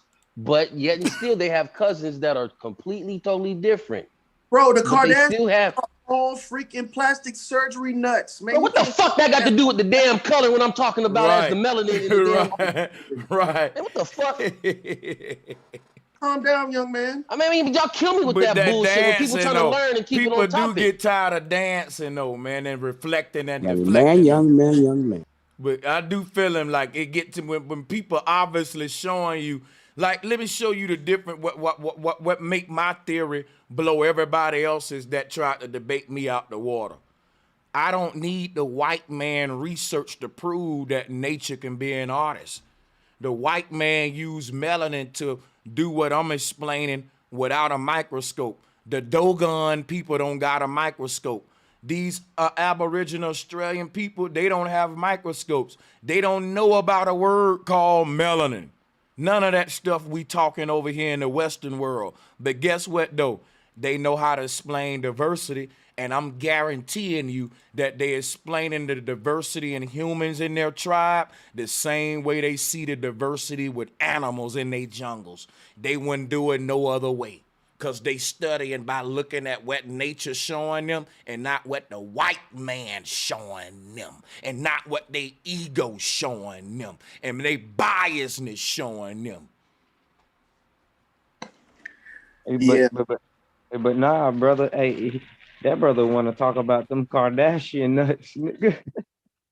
Yeah, they didn't change their color for so many Bro, times. you a goober, bro. You a goofy, man. If you can't understand and look past that, you damn near remedial if that's the damn case, bro. And you try to make a joke, make somebody laugh, man. I'm It's not bigger than that. That serious. shows and prove right there. If the white cousins sit up there and marry somebody else white, those genetics will change more farther and farther away. But they can't not deny that they're related to the ones that are black. And if those children go with black, then it's totally opposite. Do you have Okay, any in your family? Say that again. Do you have any white people in your family that were born naturally like that? I got blonde in my beard and my dreads naturally. And I questioned my mama about it. And she had to tell me that's on your father's side. Your father's got Portuguese and all them in there, whatever. My wife's hair is stone cold black. Mighty Bean. Malcolm What X had red hair and red beard like you. Yeah, go ahead. My wife's hair is stone cold black, charcoal black, and my oldest daughter got gingery blonde hair. When we go swimming, we take salt baths on the island where I'm from, Bermuda. And eventually your hair is going to change naturally. It's just a natural thing. That's not saying it's in your genetics. That's Mother Nature molding you and creating, coloring on you. You Naturally. just say salt baths. Salt is part of a bleaching agent? That's what I'm trying to explain to you, bro. So that's not natural. It's still natural, bro. You can't get around from the salt from the ocean, bro. It's natural. Not natural. You can go to Africa and them cultures, and they let the cows piss on them, and eventually their hair gonna turn naturally blonde. That's not Loyal. So salt water is the not ocean's natural? not natural, bro. The ocean's not natural, Loyal. Huh? The ocean's not natural because that's basically what he's telling you, bro. The ocean, it's from the ocean, so the ocean's not natural. That's what you saying? He said he takes a salt bath and washes his hair, and the hair will turn. He said, but it from the ocean, bro. You're not listening, bro. You got to do a better job of listening, bro. You got to do better. You got to do better. Did you not say that, brother? Mighty Bean, did you say you take No, salt bath? bro, you putting words in my mouth. I'm trying to give you an example between the two difference, man, of something natural and then something in your genetical genes. Hey, man, if you got to do anything to change your appearance, that's not natural. I ain't gonna lie, Who said we doing it on purpose, bro? It's in the culture to take a salt bath. Do you know salt? You know salt water heals your skin. It heals your I don't take salt baths though. That's a little. But look, hold on. It's in our culture, Wait man. a minute, bro. Wait a minute, bro. Here's what I'm gonna say. This kind of getting a little off subject because I ain't gonna lie. The people I'm showing now, they don't have to do none of that. It's just naturally born like that. You know what I'm saying? That's what I'm trying to say. I said I got blonde hair in my dreads and my facial hair. Yeah. And I don't live on the island no more. I don't go soaking in the ocean. And there's more properties than just soaking in the ocean for your fucking hair to be blonde and shit. Nobody want that shit. You know what I'm saying? But I'm trying to say it can happen though. It can happen naturally as just Mother Nature. You just indulging into the earth itself. But then you have it to where it can be in your genetical genes. It can be in your DNA already. Conditioner. It sounds like conditioning. Yeah, that's what said. Somebody said, "Did you use conditioner?" Maybe no, I just wanted blonde like that. I don't know, man. All I'm saying is, look, that you just y'all motherfuckers make sure y'all pay y'all bills and make sure y'all get to live in society properly. Because the way how y'all acting, y'all motherfuckers remedial, bro. If you can't read in between the lines and better yourself on the conversation. Bro Sanchez already said he the only one who make jokes on this fucking damn on this line, bro. So get it right. I didn't make a joke. All I'm just you trying to, man. You trying to, bro. So can we get back to the conversation? What is the let me get us back on track. I'm gonna ask a very fundamental question when it comes to observation, which is one of the key parts of the scientific method, right? When you see these Aboriginal Australians with these I agree with the brother, unique combinations. But here's what I want to share with you, right? Everybody on the panel, mute up. Mute up if you ain't talking, man. Straight up. Mute up. Check it out. When you see these Aboriginal Australians with these unique features, remember when we say unique, We're speaking from a Western perspective. In Australia, this is not unique, brother. Ain't nobody looking at this dude crazy in Australia. Like, ain't nobody over on this part of the world looking at this dude as something unique. It's unique to our part of the world. Like, the language we speak is bias, is what I'm trying to tell you, why I keep bringing up bias. This dude right here will get picked on in America. He wouldn't fit in our social bias, and is black and white, because what we've defined as black and white is just nature's diversity. And when natures go outside of your paradigm, you try to put these people in a box, and that box is called leprosy, disease. And since we put them in a box in our biased societies, they actually had concentration camps and whole quarantine places in the past for these people, based on society's biasness of not looking at nature the right way, which is why I keep pulling up this pink and white flower, right? Let me go to that pink and white flower again. Look, now, a gardener who was lucky enough to get one of these would probably frame it. He wouldn't say that's a disease. He would say it's a beautiful rarity. If you get red and purple, pink and yellow, and these different combinations like that, that kind of stuff is fucking like, these are the flowers that go into the Guinness Book of World Records and shit. Why? Because we see beauty in the uniqueness of it, but we don't see that beauty in the uniqueness of our albino races coming in all the different shades. You see what I'm saying? Look, now brace yourself. Malawi failing to protect albino communities. Now let me break some down to you. You know why they said albinos had got a lot of diseases? Because they was the first people in the world to go through the whole COVID thing. Meaning that when these in society, the albinos and vitiligo people, they was refused health care. They started to refuse these people health care. So these people lived in their own little scared roles, right? Where they was diseased and infected because they refused to give them health care jobs, good clean water, and all that. These people was left to rot away. And it's still happening like that in Malawi. This say albinos is being hunted like animals in Malawi to this day, because of this dumb white man science that we got. And people don't see why I'm live for 6 hours having this conversation. They think I just like to argue, but it's a method to my madness. It's some albino saying, I love you, bro Sanchez.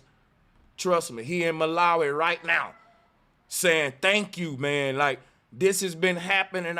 I'm telling you, the albino boy at my school got beat up every day for no other reason. And guess what? I'm going to tell you right this. I remember being at school at breakfast. This dude named Doug, he was an albino dude. They was finna beat him up again this day in the cafeteria.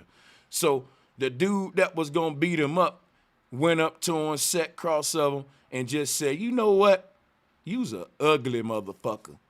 And the albino boy was like trying to laugh at himself, but he was faking a smile, just trying not to do nothing, you know, not to get his ass whooped. And he kept on saying, you know, you's a pink face, just a ugly motherfucker. Niggas was laughing, right? And then they flipped this tray over and just started beat. I swear to God, any dude know what I'm talking about. They know the albino dude I'm talking about where I'm from. He got his ass beat every day just because, like they said, you just a ugly motherfucker. Because some nigga judging your beauty, which is gay anyway. And this shit is even happening in Malawi.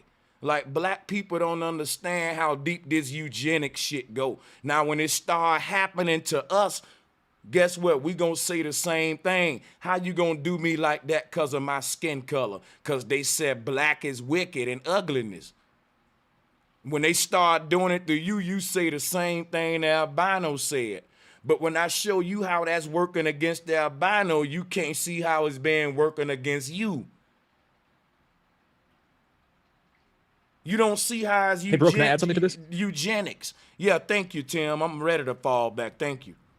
Awesome, awesome. Don't mean to cut in and interrupt, but I just wanted to ask you guys: Have you? Do you remember back in biology they taught us about the Punnett? I think they're called Punnett squares and the recessive dominant genes, and you know, like the blue eyes is the recessive gene, and then the brown eye. Like I put a link in the chat if you want to pull this up. This might be a good thing to look at visually.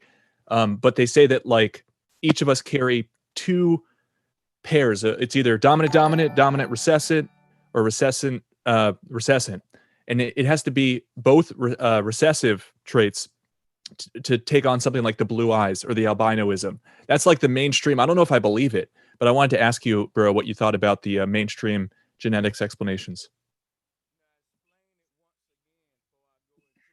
Yeah, do you believe it?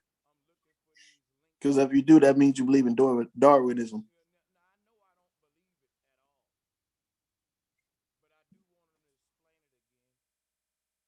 Maybe he stepped away. I don't think you have to believe in Darwinism. Oh, I'm actually speaking with my mic muted. Go ahead and explain it again, and I'll answer you. Go ahead. My bad. My mic. Yeah, do you mind clicking on that link in the Zoom chat? Oh, this might help to explain. It's in but the Zoom chat. I got you. I was looking in the awesome, wrong awesome. chat. Too, Tim, in health science and freaking. I learned in physical science too about the recessive genes and stuff like that. Yeah, and it's out of my expertise, so I don't know, but I think it's worth us, addressing what they say in the mainstream. They say that for various traits. Go ahead, bro.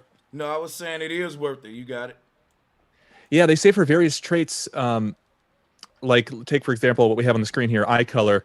There's dominant traits and then recessive traits. So in this example, the dominant trait is the brown eye, and then the lowercase b is the recessive, and that's the blue eye. And so you could be a capital B, lowercase b, and you'd have brown eyes, but one of your parents passed along some of the recessive traits, and that could show up again to your children. So you could skip a generation of blue eyes, and it could pop up again because it's kind of in the background. So it's an interesting theory. So you're saying the dominant trait is the dark melanated eyes, right? And yes, and skin I hear as well. But you know what? I'm gonna show you why I'm so glad Tim put this up. I'm finna show y'all the deception. The deception is the use of words, which is the English trick of division. Instead of them, why would they use the word dominant and the equivalent of recessive to be non-dominant when what you end out with is an equal mixture of them both? So if the black people's genetics is the dominant and the white man's is the non-dominant, that means that the black man genetic should always dominate the white man genetics, and it should never be a such thing as a mixed person. Cause either it's gonna be cause to say that it's dominant is to say it can't mix. That's the one drop rule, basically. But the graph does not show anything about white man. It only says about the eyes. And these I'm saying something about the white man because the blue-eyed trait is what dominant in European more than it is the melanated so-called people. I'm showing you how they distinguish these groups and how we get the biasness. So you're saying that that's not a natural thing to have blue eyes for dark-skinned people. That's an abnormal. What I'm telling you is that who's ever in charge of your government and science get to determine what's natural or not. And if they say that this snake is not natural, what they should be really saying is not common.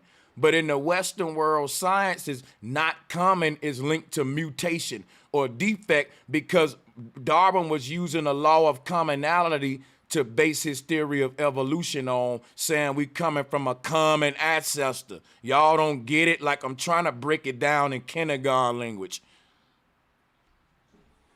Well, if Darwin had his way, then there wouldn't be no difference between the eyes. It would be one eye. That was it. Oh, he didn't get what I just said. Wow. All right.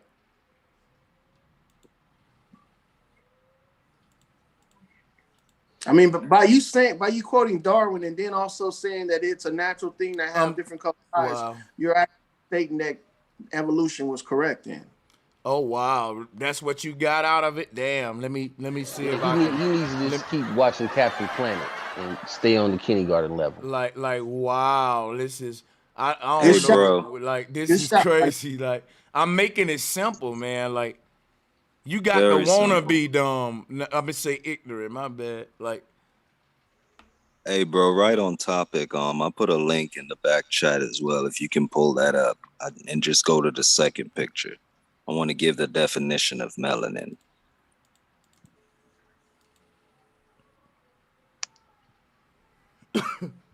go ahead and walk them through it. It's up there. You got the flow. No problem, bro. If you can go to the next picture. It's a lot, yeah. My bad. I got you. There you go. They ignorant. My bad. Like. Hey, Okay, so right. Hey, hold up. Go ahead. Go ahead. Wait, Lloyd. Go ahead. Now, what I was going to say is right there, you see the definition of the word melanin. Mm-hmm. You know, it says insoluble pigments that account for the color of like skin, scales, feathers, stuff like that. But now you got to define and figure out what does insoluble means. So when you go over there to the right now, you see insoluble means impossible to solve. And you guess what? Let me show you some. Melanin is linked to dark matter in the origins of the universe, right? And they say that the mystery of dark matter is impossible to solve. Go ahead. This is deep. Go ahead. Oh yeah, so that's the point I was trying to make right there, just to let people know this is all still theory. It's all division, explaining Mama Nature's great division, you know, diversity. But they're using it as a division tool. That's what they do. Yeah. So people, what I want y'all to understand, when you come here to Bro Sanchez channel, he ain't telling you things that it's not beneficial. You know, like less conflict and more learning. He's not out here preaching, it's more teaching. You know, so once, you know, if we could have had more time to just listen and figure out what really melanin is, you know, it's going back to the melody, the skin tones, you know what I mean? It's talking about frequency and vibration, what we really need to be talking about. But this is such a great bill, you know what I mean? So keep going though, bro. But I wanted to point that out. Melanin is nothing but division. Okay, right there in the definition. Now, bro, check this out. If you go right now and put in Google, what's the definition of melanin? They changed the word insoluble now. So 3 years later, they changed the word insoluble. Well, you know, when you define a word, you can define it with different dictionaries. Like back in the day when I was little, I had a library shelf full of different dictionaries from different years. And each year will show you how they've been lying and reshaping the lexicon to suit their mutation in theological science and New World and New Ageism and shit. You're so right, brother. Oh yeah, bro. Yep. I Control the wanted to language make and you that control the point. minds. Yeah. Exactly. And we definitely gonna do that stream together though, bro. For real. As soon as I get some time to really break down these words that's tied to the internet, you know? Yeah. That's facts, man. Like I'm gonna show you some. A farmer look, if you go to, like, I'm from Alabama, so y'all know I'm familiar with farms, God damn it. Let's go and throw that out there, man. But what I'm gonna say is this right here. I'm used to seeing big groups of cows every day in my life. I mean, again, I'm from Alabama, right? And what I always notice about the cows is very rare for you to get these kind right here. You'll see that they all black or all brown, like we say about the black and brown melanated humans, but you'll have like a black and white one or a brown and white one, like this, 2, 3 of them, right? And sometimes you'll get what I call a red-nosed cow. It's all brown with a red nose, like the red-nosed pit. Them are rare too. And the farmer actually loved these rarities. It said they make the best milk. So if you go and look up the cows that give us our milk, if you put in a milk cow, and I ain't saying you should drink milk, I'm just showing you some. Milk cows would be considered vitiligo cows, according to a lot of people, if they were humans. Like, let me share some with y'all what I know. Like, for just learning about farms. This is something I learned recently.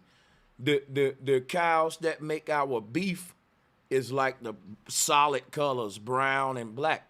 But the milk cows are actually the spotted ones, which is why they the symbol for milk and stuff. So I mean, since we bringing up all of this, check it out, man. They boosting milk production by, I guess they breeding them in large numbers like that. Cause look, this is a very rare pattern, which is why the Dalmatian dog is so expensive. You know what I'm saying? A Dalmatian dog, they sink to rich people, like rich people can only afford them, cause it's rarities. You normally see black Dalmatians, white Dalmatians, which they do come in solid colors, but this is they famous because they equally come in both too. Like is what make them is crazy, you know what I'm saying? So some people would say, well, that's vitiligo.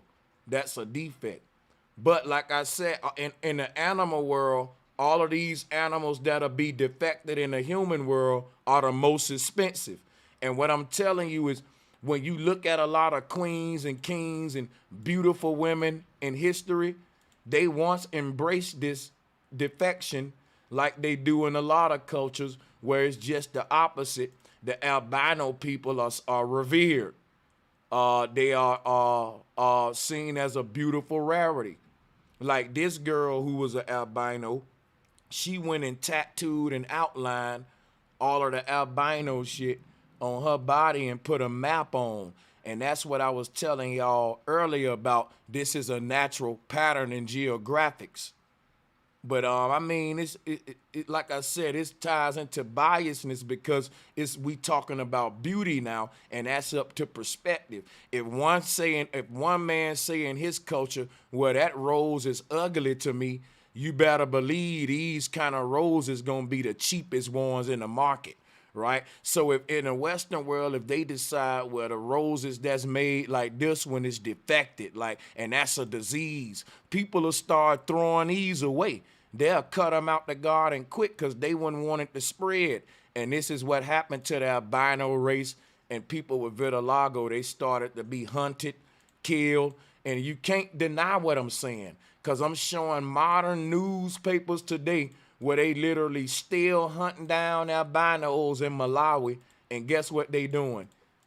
Killing them. Watch this. Let me pull that back up because I gotta, before we move any further, we gotta deal with that.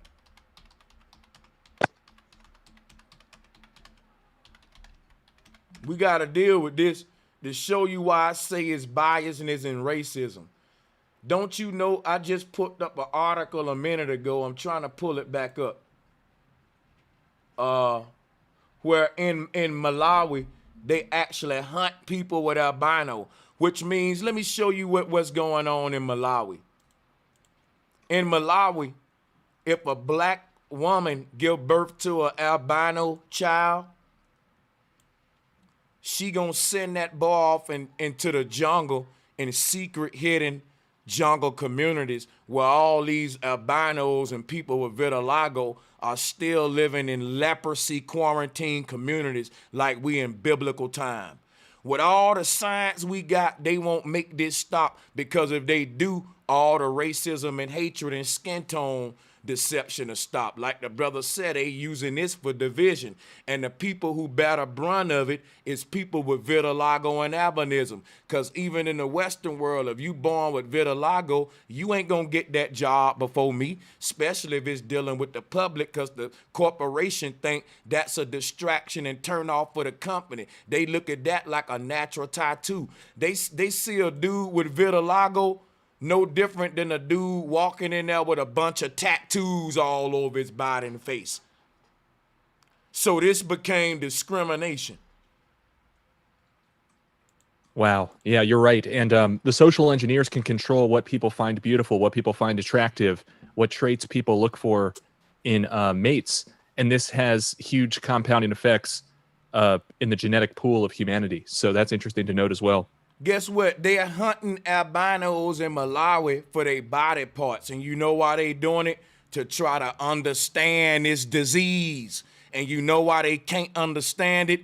Because it ain't no disease. So that means they just going to keep hunting these people forever and ever to seek something that they trying to understand that they'll never understand. But in your quest to seek it, so many albinos gotta die like lab frogs. When the answer to your riddle is that it ain't a disease. Exactly. This is sick. Brother Sanchez, though, the albinism is not a disease because people are born with albinism. And there are symptoms that are associated with albinism, particularly there is a vision problem. But, and that's, kids are born that way, albinism. But with leukoderma, Yeah, I which don't is, believe it. But that's not a disease either. I mean, a vision impairment's not disease. No, I didn't, I said there is a symptom associated with it. You know I think what? I'm gonna that's, tell you I why. said, I did not use the word disease. I'm gonna tell you why it ain't a symptom either. Because no matter what your eyes, color your eyes is, I can't tell a person how well they see if I'm not seeing through their damn eyes.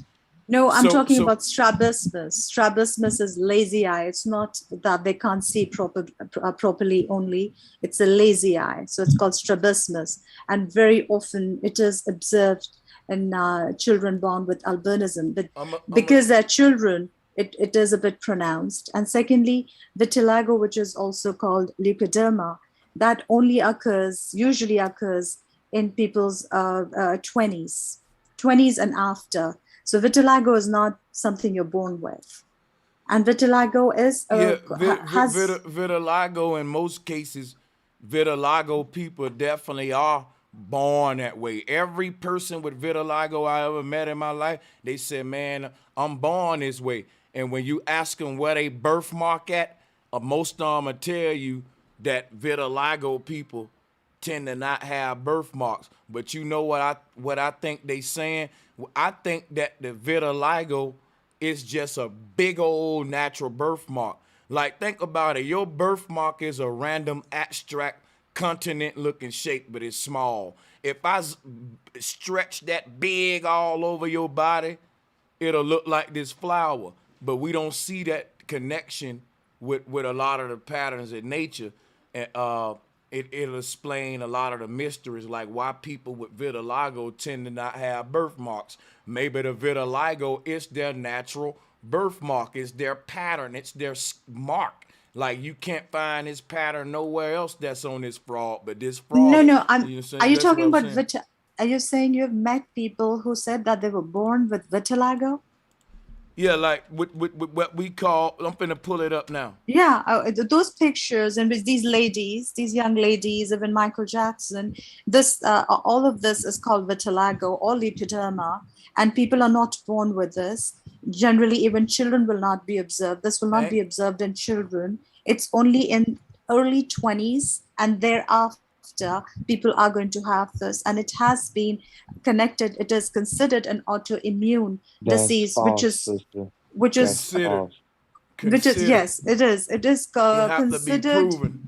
Yeah, it is considered. When I was in high school, but you know, I wasn't everybody got considerations.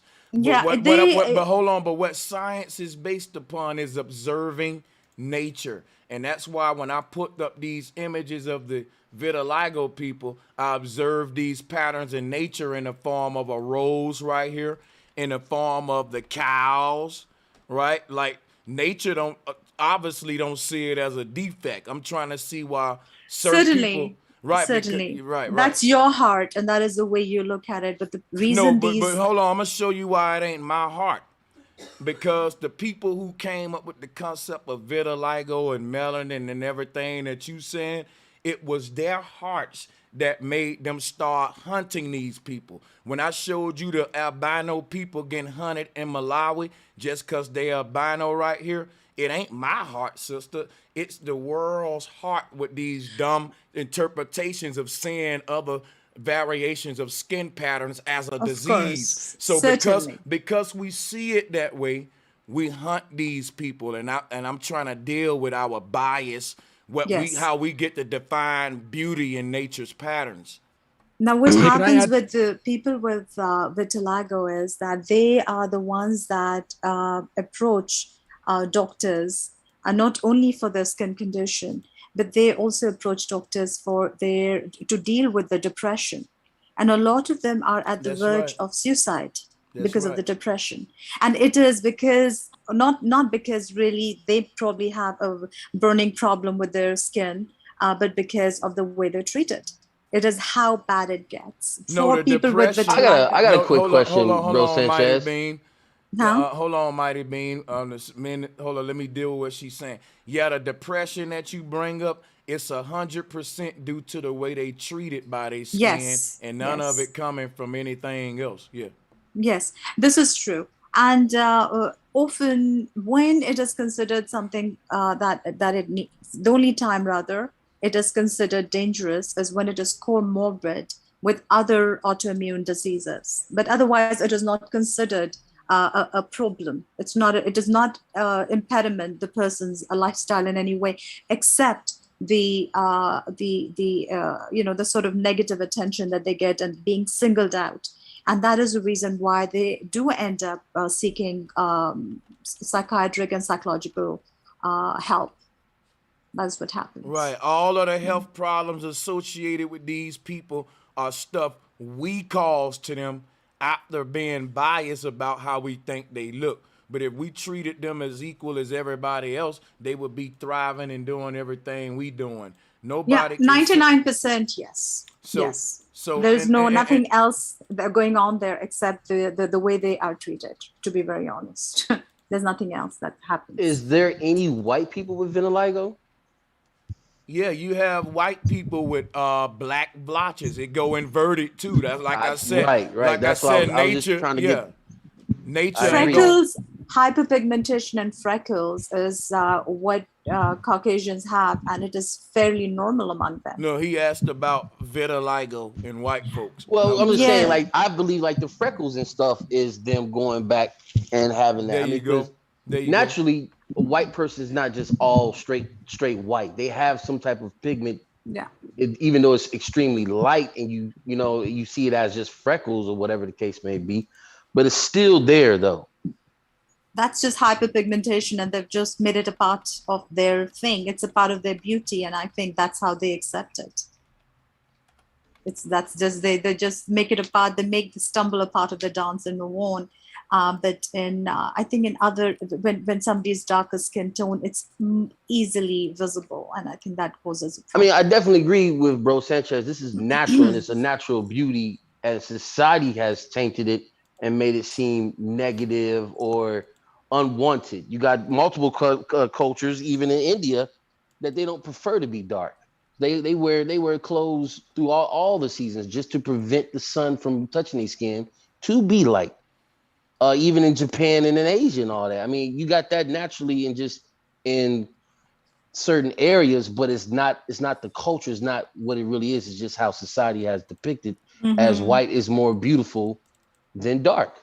Unfortunately. And another thing is, if you look at the cow pattern that's in nature, the cow pattern ain't nothing but a natural puzzle piece pattern. This abstract sort of puzzle piece cut pattern, and it's a natural print in nature that we buy a lot of clothes in that print as well. But check this out. One of the most oldest prints is, when it comes to sacred geometry, it's the cow print and polka dot print, because these represent the ether. Like a static TV screen. When you think of a static TV screen, that's how I look at this face right here. But see, somebody else may see a disease. I see where nature has created an ethereal tone, meaning a tone where different colors are blending together, not in a way where they're actually mixing and blending, but where they're just now sharing a space. Like, I can take black and white and make gray, or I can take black and white and make polka dot. You can mix them either way, and I think nature do both. And that's how you get different tones and shades that's solid, and different ones where instead of nature blending them two, she just say, you know what, I'm going to give you part light-skinned chick and we'll give you the dark skin and dots. We're going to use polka dot on you. But somebody'll crack on this girl. They'll say, oh, look at her disease. This was the childish bias way we started to look at the world with eugenics and this Western interpretation. We start to look at these patterns as cursed skin, you know? And that's what I wanted to comment on. Mighty Bean, I think, and I might be misremembering what you just said, but you said something about society decided that lighter skin is more beautiful. I would totally disagree. I think society's been convinced by the Wizard of Oz, maybe, that that's the case. And it's like Bro said, for eugenics purposes.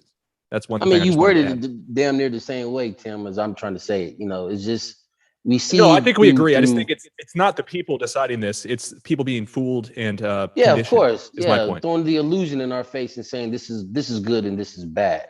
You know, that's like our culture as saying what is really good hair. Oh, she has good hair. So what's good hair? Because it's straight, or is it curly? Which one is it? Who has good hair? It's dry. I had my it's hand silky. raised. I wanted to ask a question about the hair because through a little bit of my research, no disrespect, but I heard white people hair is not really hair, it's fur. Now I could be wrong. Fur? I never heard that. Hey, is vitiligo? Yeah, if you do the study with, oh, go ahead. Is vitiligo the begin process of albinism? No, albinism is something one is born with, while vitiligo is literally losing the pigment of the skin. The melanocytes are attacked by the body's immune system. And that is what... I wanted to ask that because it seemed like we were talking about two and we were calling them both the same.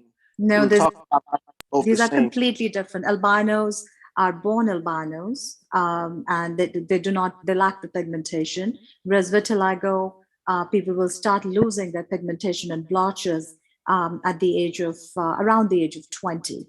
And then Who had that question? Who questioned that?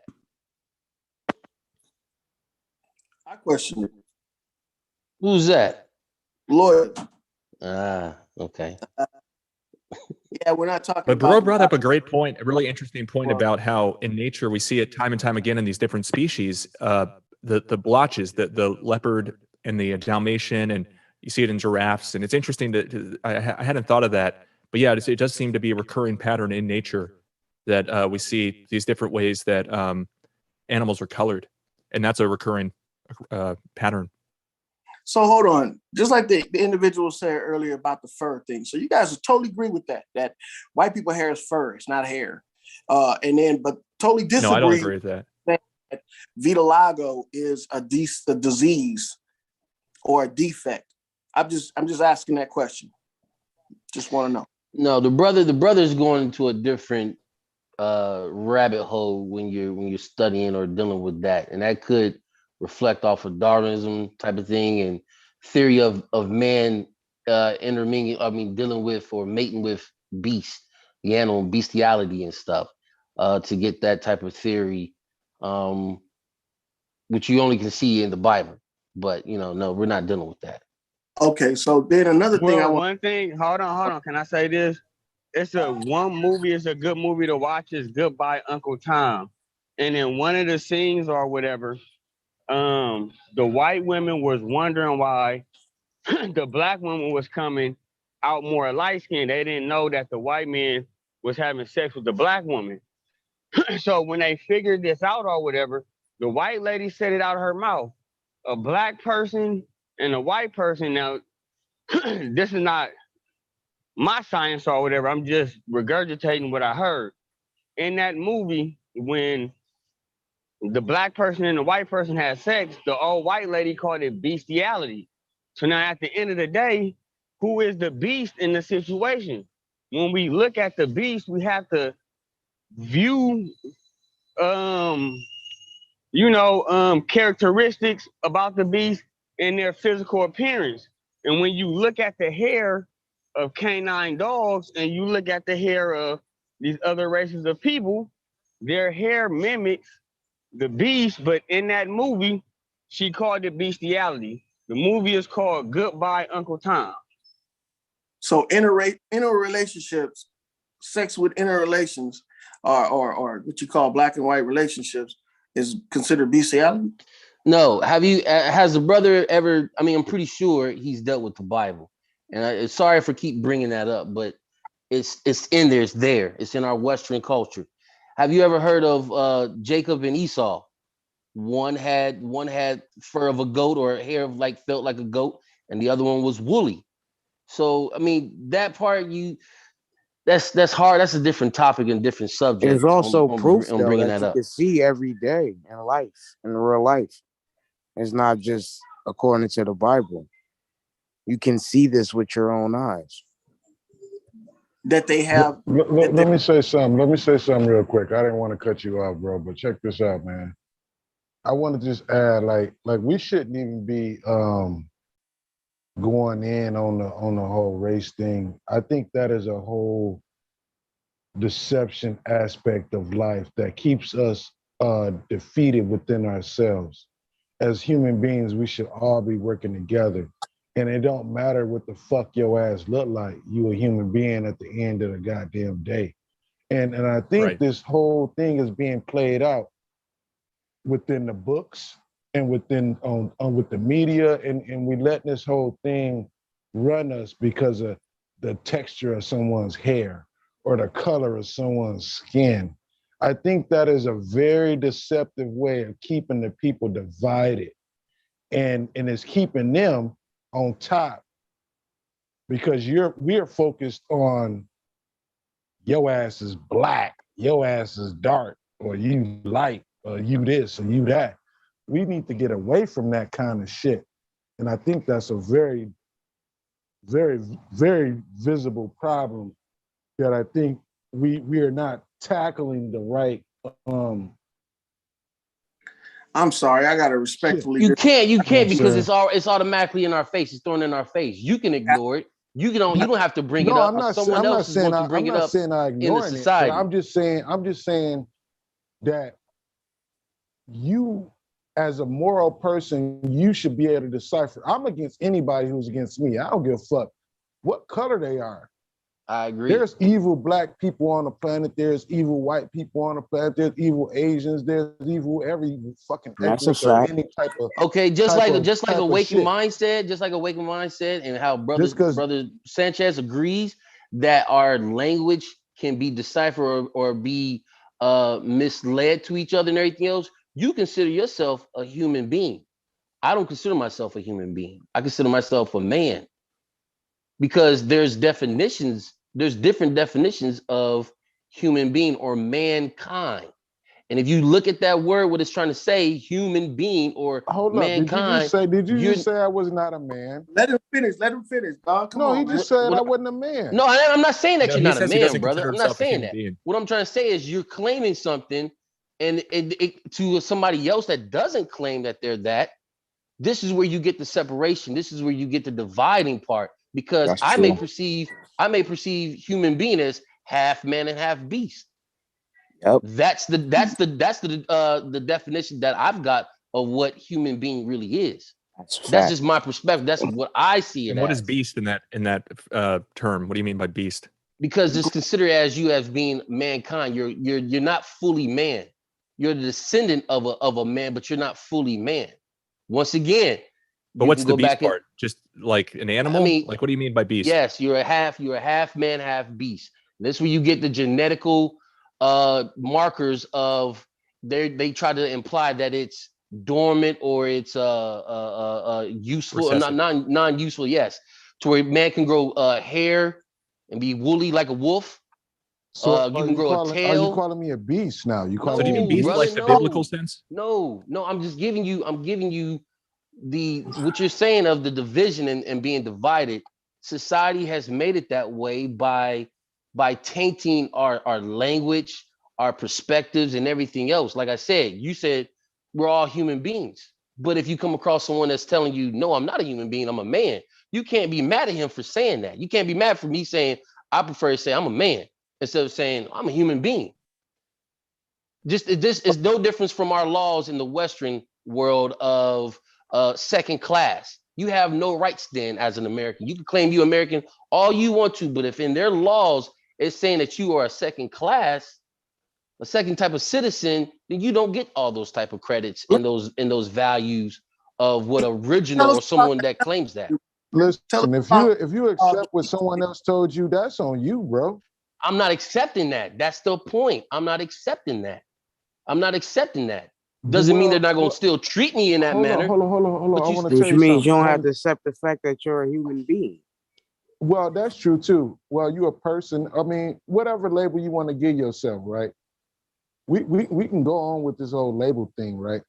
But at the end of the day, you still here, and you trying to separate the people with diversity of different skin colors and different. Man, I know you can't say that. You can't put words. Why can't I do that? I'm never the I've been one listening. Y'all been doing this shit for the last fucking 2 hours.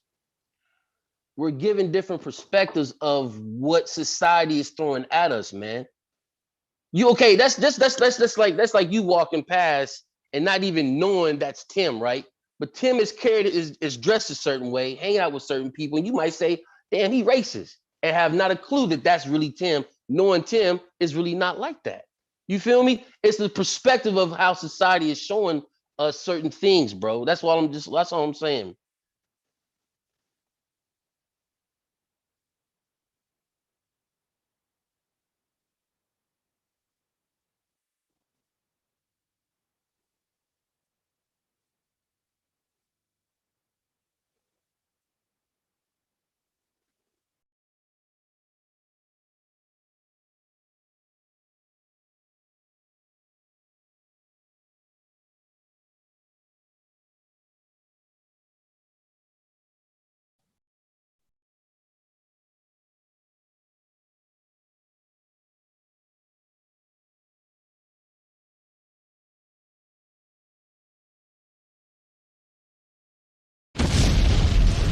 Oh, yo, you know what? The whole time I was muted. I've got some smoke for you, bro. You mentioned.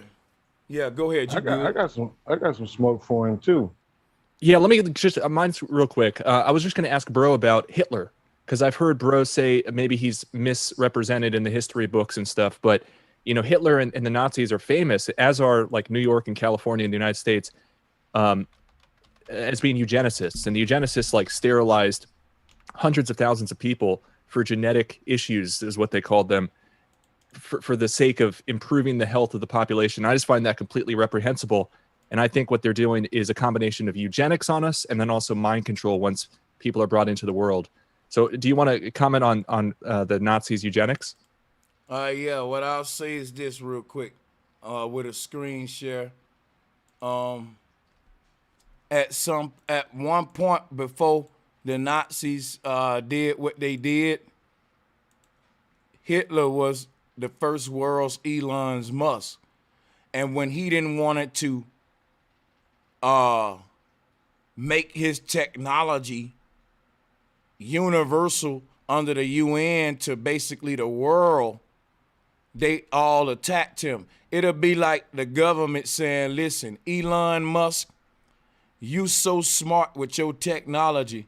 If you don't work with all the governments of the world, we can't let one man rule the earth with this great idea you got. We basically ought to blackball you. So what does Elon Musk do? All of his technology is funded by, SpaceX and all this is he's in cahoots with the UN and the New World Order agenda. Because you can't just be a genius on earth with a revolutionary idea that can make you as one man take control over the earth because you ain't got militaries and stuff. You think they gonna let you do that? So they was putting Hitler on a pedestal with the technological, with how he was innovating with the way he was doing with Germany.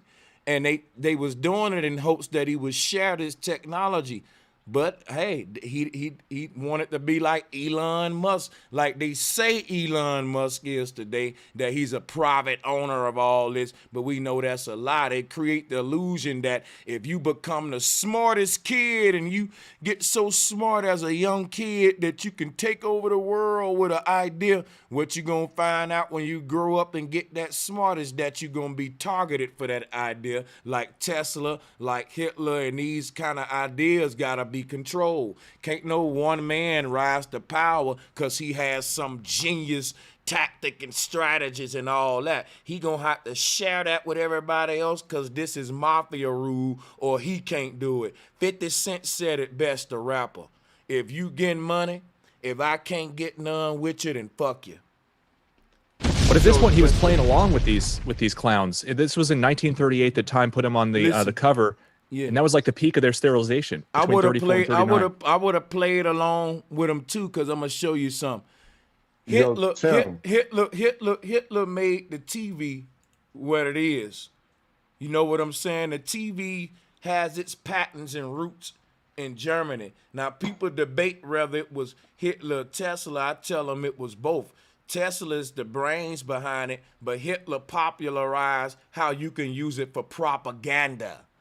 How you can make your country basically, I ain't gonna lie, and I ain't defending him for this, a cult like mine, a hive mind. So I give you that. Yeah, he did do that. I'll get, and that's a strike against it right there. I ain't gonna argue for that because, you know, but he felt like he had to use that radical approach to protect his innovations and technologies that he was going to use to change the world, not just Germany. Had Hitler succeeded, most of the world will be speaking Germany language today. Yeah.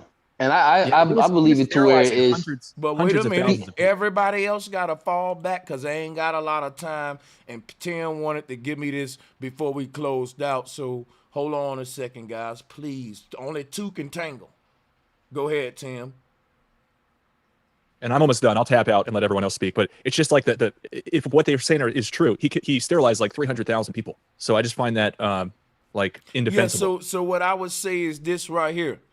You can say that, but if like I said with mob rules, if I come with new technology and innovative that the governments of the world say is dangerous, like they do with everybody else, hey, he got nuclear technology, we gotta go kill him.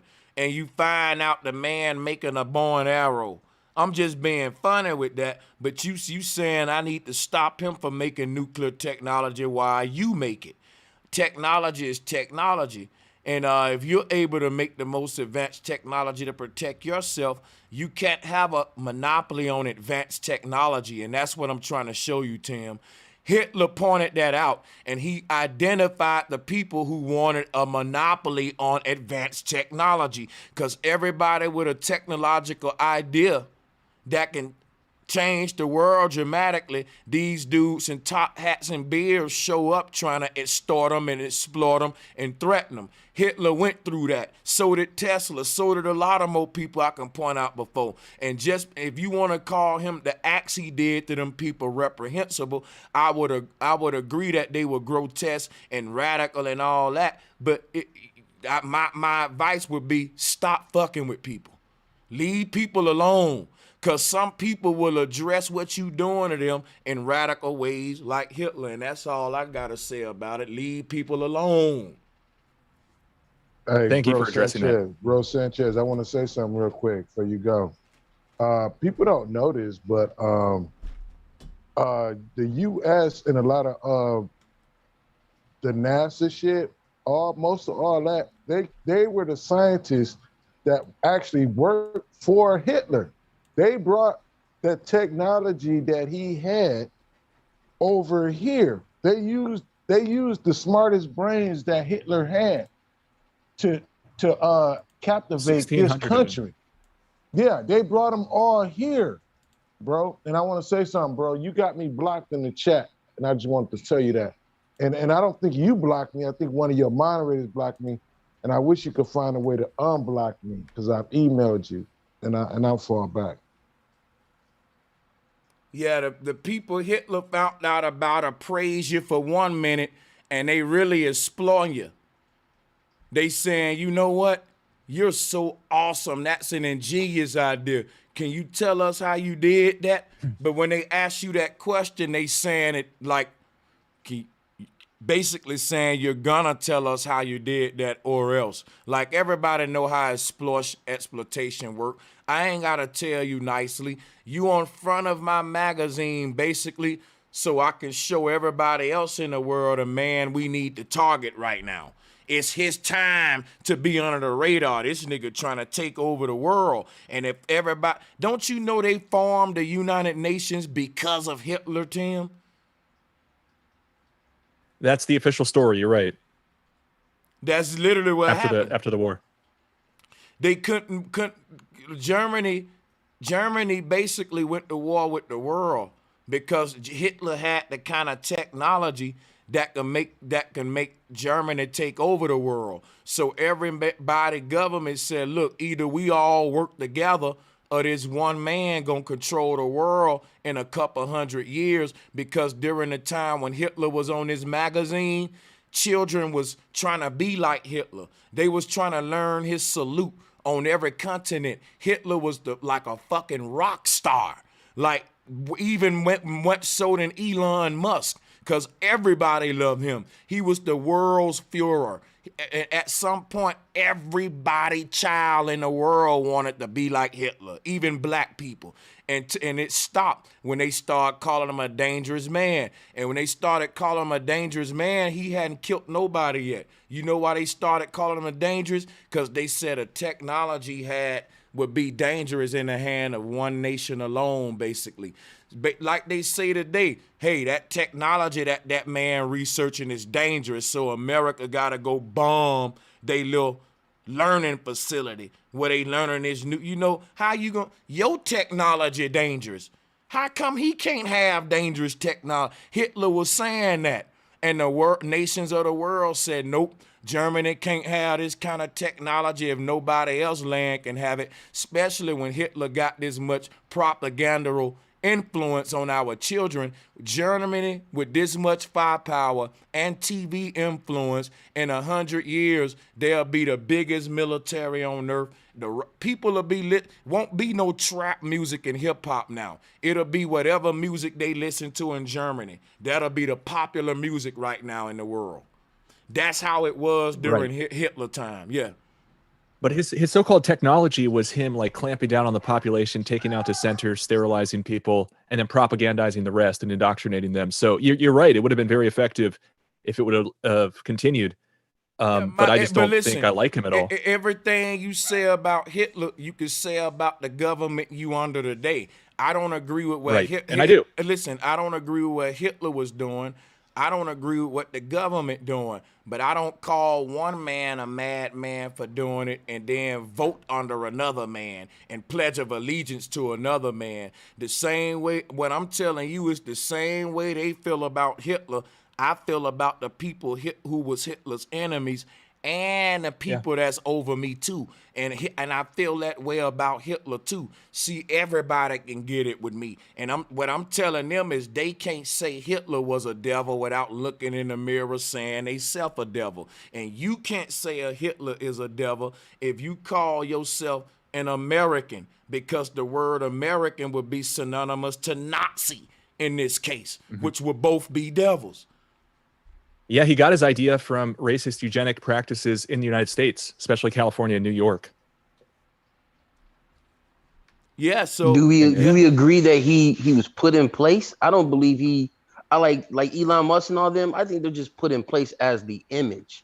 I mean, we've watched Star Trek and all the old sci-fi movies, and now we got that technology damn near right now. It been had it before that one person came up and was like the Apple phone. You know what I'm saying? Tesla electrical car. I feel like I think the real power wants to place. be private, and they put these people out there and Yeah, do they it just for put them. them as the image of it, but yet still they control and dictate it. Like Bro Sanchez said, like you're going to go ahead. Yeah, that's what I'm saying. So Germany would have never been under no European Union, is what I'm telling you about. This would be like on a chessboard when somebody capture your queen, Hitler would have hijacked the focus of world attention from the UK, the Queen, the Vatican, whatever this Britain colonial druid culture that we in. That wouldn't be powerful today. We'll be under a different sort of European order. It was an infighting, basically infighting. We would be under Germany instead of in other words, Germany wouldn't have been a part of none of this EU and all that, because Hitler didn't have a reason to concede to the Union. He could have controlled the world if he wanted to, and that's exactly what he was doing. So I would say his greed caused him to. English. That's the word you're looking for, big bro. facts. Sanchez. Hey, It's bro, and English. just to back England, you up, English. just to back you up, bro, he was straying from the religious point, you know, so because he was funded by the Swiss, and that's when he switched his little symbol and made it the black cross on top of the white, still dropping a little bit of knowledge, but I'll let you go ahead. Yeah, if I wanted to learn a good a lesson from Hitler, just in Tim's defense, what I would say if I was looking at it from their perspective of Hitler and his enemies, I would say Hitler is a prime example of why you should share with your brethren. Today we call it feed the wolves, man. Like if you just trying to shine by yourself in the hood, everybody gonna come after you and build a hood alliance against that one man. You better let some other niggas wear jewelry too, cause what you doing is you decoying. Now I hate to say that, but that's what these rappers do. They say, look, I got on a jewelry all on my neck, all around me, I'ma lace my niggas up. Why? So I ain't the only nigga getting robbed who a target. But these folks look at it like, look, he iced me up. No, he made you a decoy. This is business. I'm trying to give y'all some game. Big facts. And big facts. And to back Tim up. Awaken your mind. Let me tell you something real quick. Listen, like I've been on many panels, right? And niggas be talking mad shit, right? But at the end of the day, we all speak English. You ain't gonna get around that part. You're not gonna get around the England part. No, nigga, we speak English. So that tells you that who your motherfucking daddy is and who is the motherfucking master. It is the English. Yeah, and that's your limitation. So where did English come from?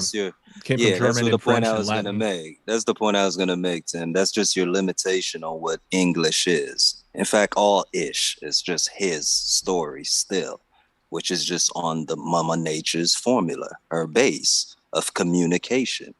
That base is the etheric aura, electromagnetism. You see what I'm saying? It's communication. It's away from wires, from the control. So back to Tim's point, and I do agree with a lot of what you said, Tim, about Hitler.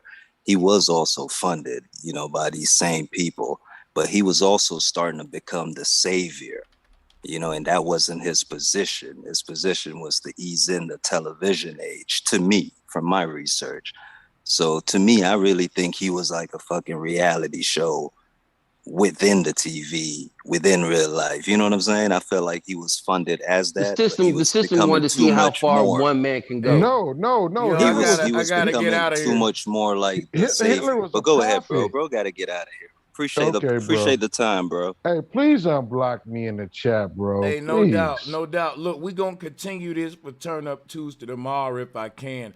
But just to give you some etymology, last jewel on the way out, when I talk about people getting decorated to be decoys, that's what I'm telling you. Look at the root word is deco. So when a person, the decoy for a king is the one that they decorate just like the king in gold crown. It can't be fake though, because he's the decoy. He's the fake king. So they would send him out and see if he get assassinated. And now you just killed the decorated decoy. That's what I'm telling you. Etymology will back me up on that too. So, with that, but look, let me just stop, man. We'll be here all night. I salutes to everybody on the panel. Let's go ahead and You know what I'm saying? In it right here. Peace and much love to y'all. Peace and love I'll to see you, y'all on bro, the and next one. everybody on the panel. Most definitely. Much love, my sister. Peace, bro, Sanchez. Much love. Don't block Hey, your take boy it in the easy. chat. I got you. Much Sorry, love. sorry for calling you a goober, loyal. I'll do it on the next one. And if I offended Peace, bro, anybody on Sanchez. today's show, I apologize. None of this is personal. It's part parody, entertainment, and all that with debating. So salutes to y'all. Peace and love. I don't really have. Listen, I'm so sorry for not calling out donations. I'm gonna unblock that brother on the next show, and the donations that I didn't call out tonight, I promise you I'm gonna write them down tonight and call them out at the beginning of tomorrow's show. So excuse me for running, but I gotta go. So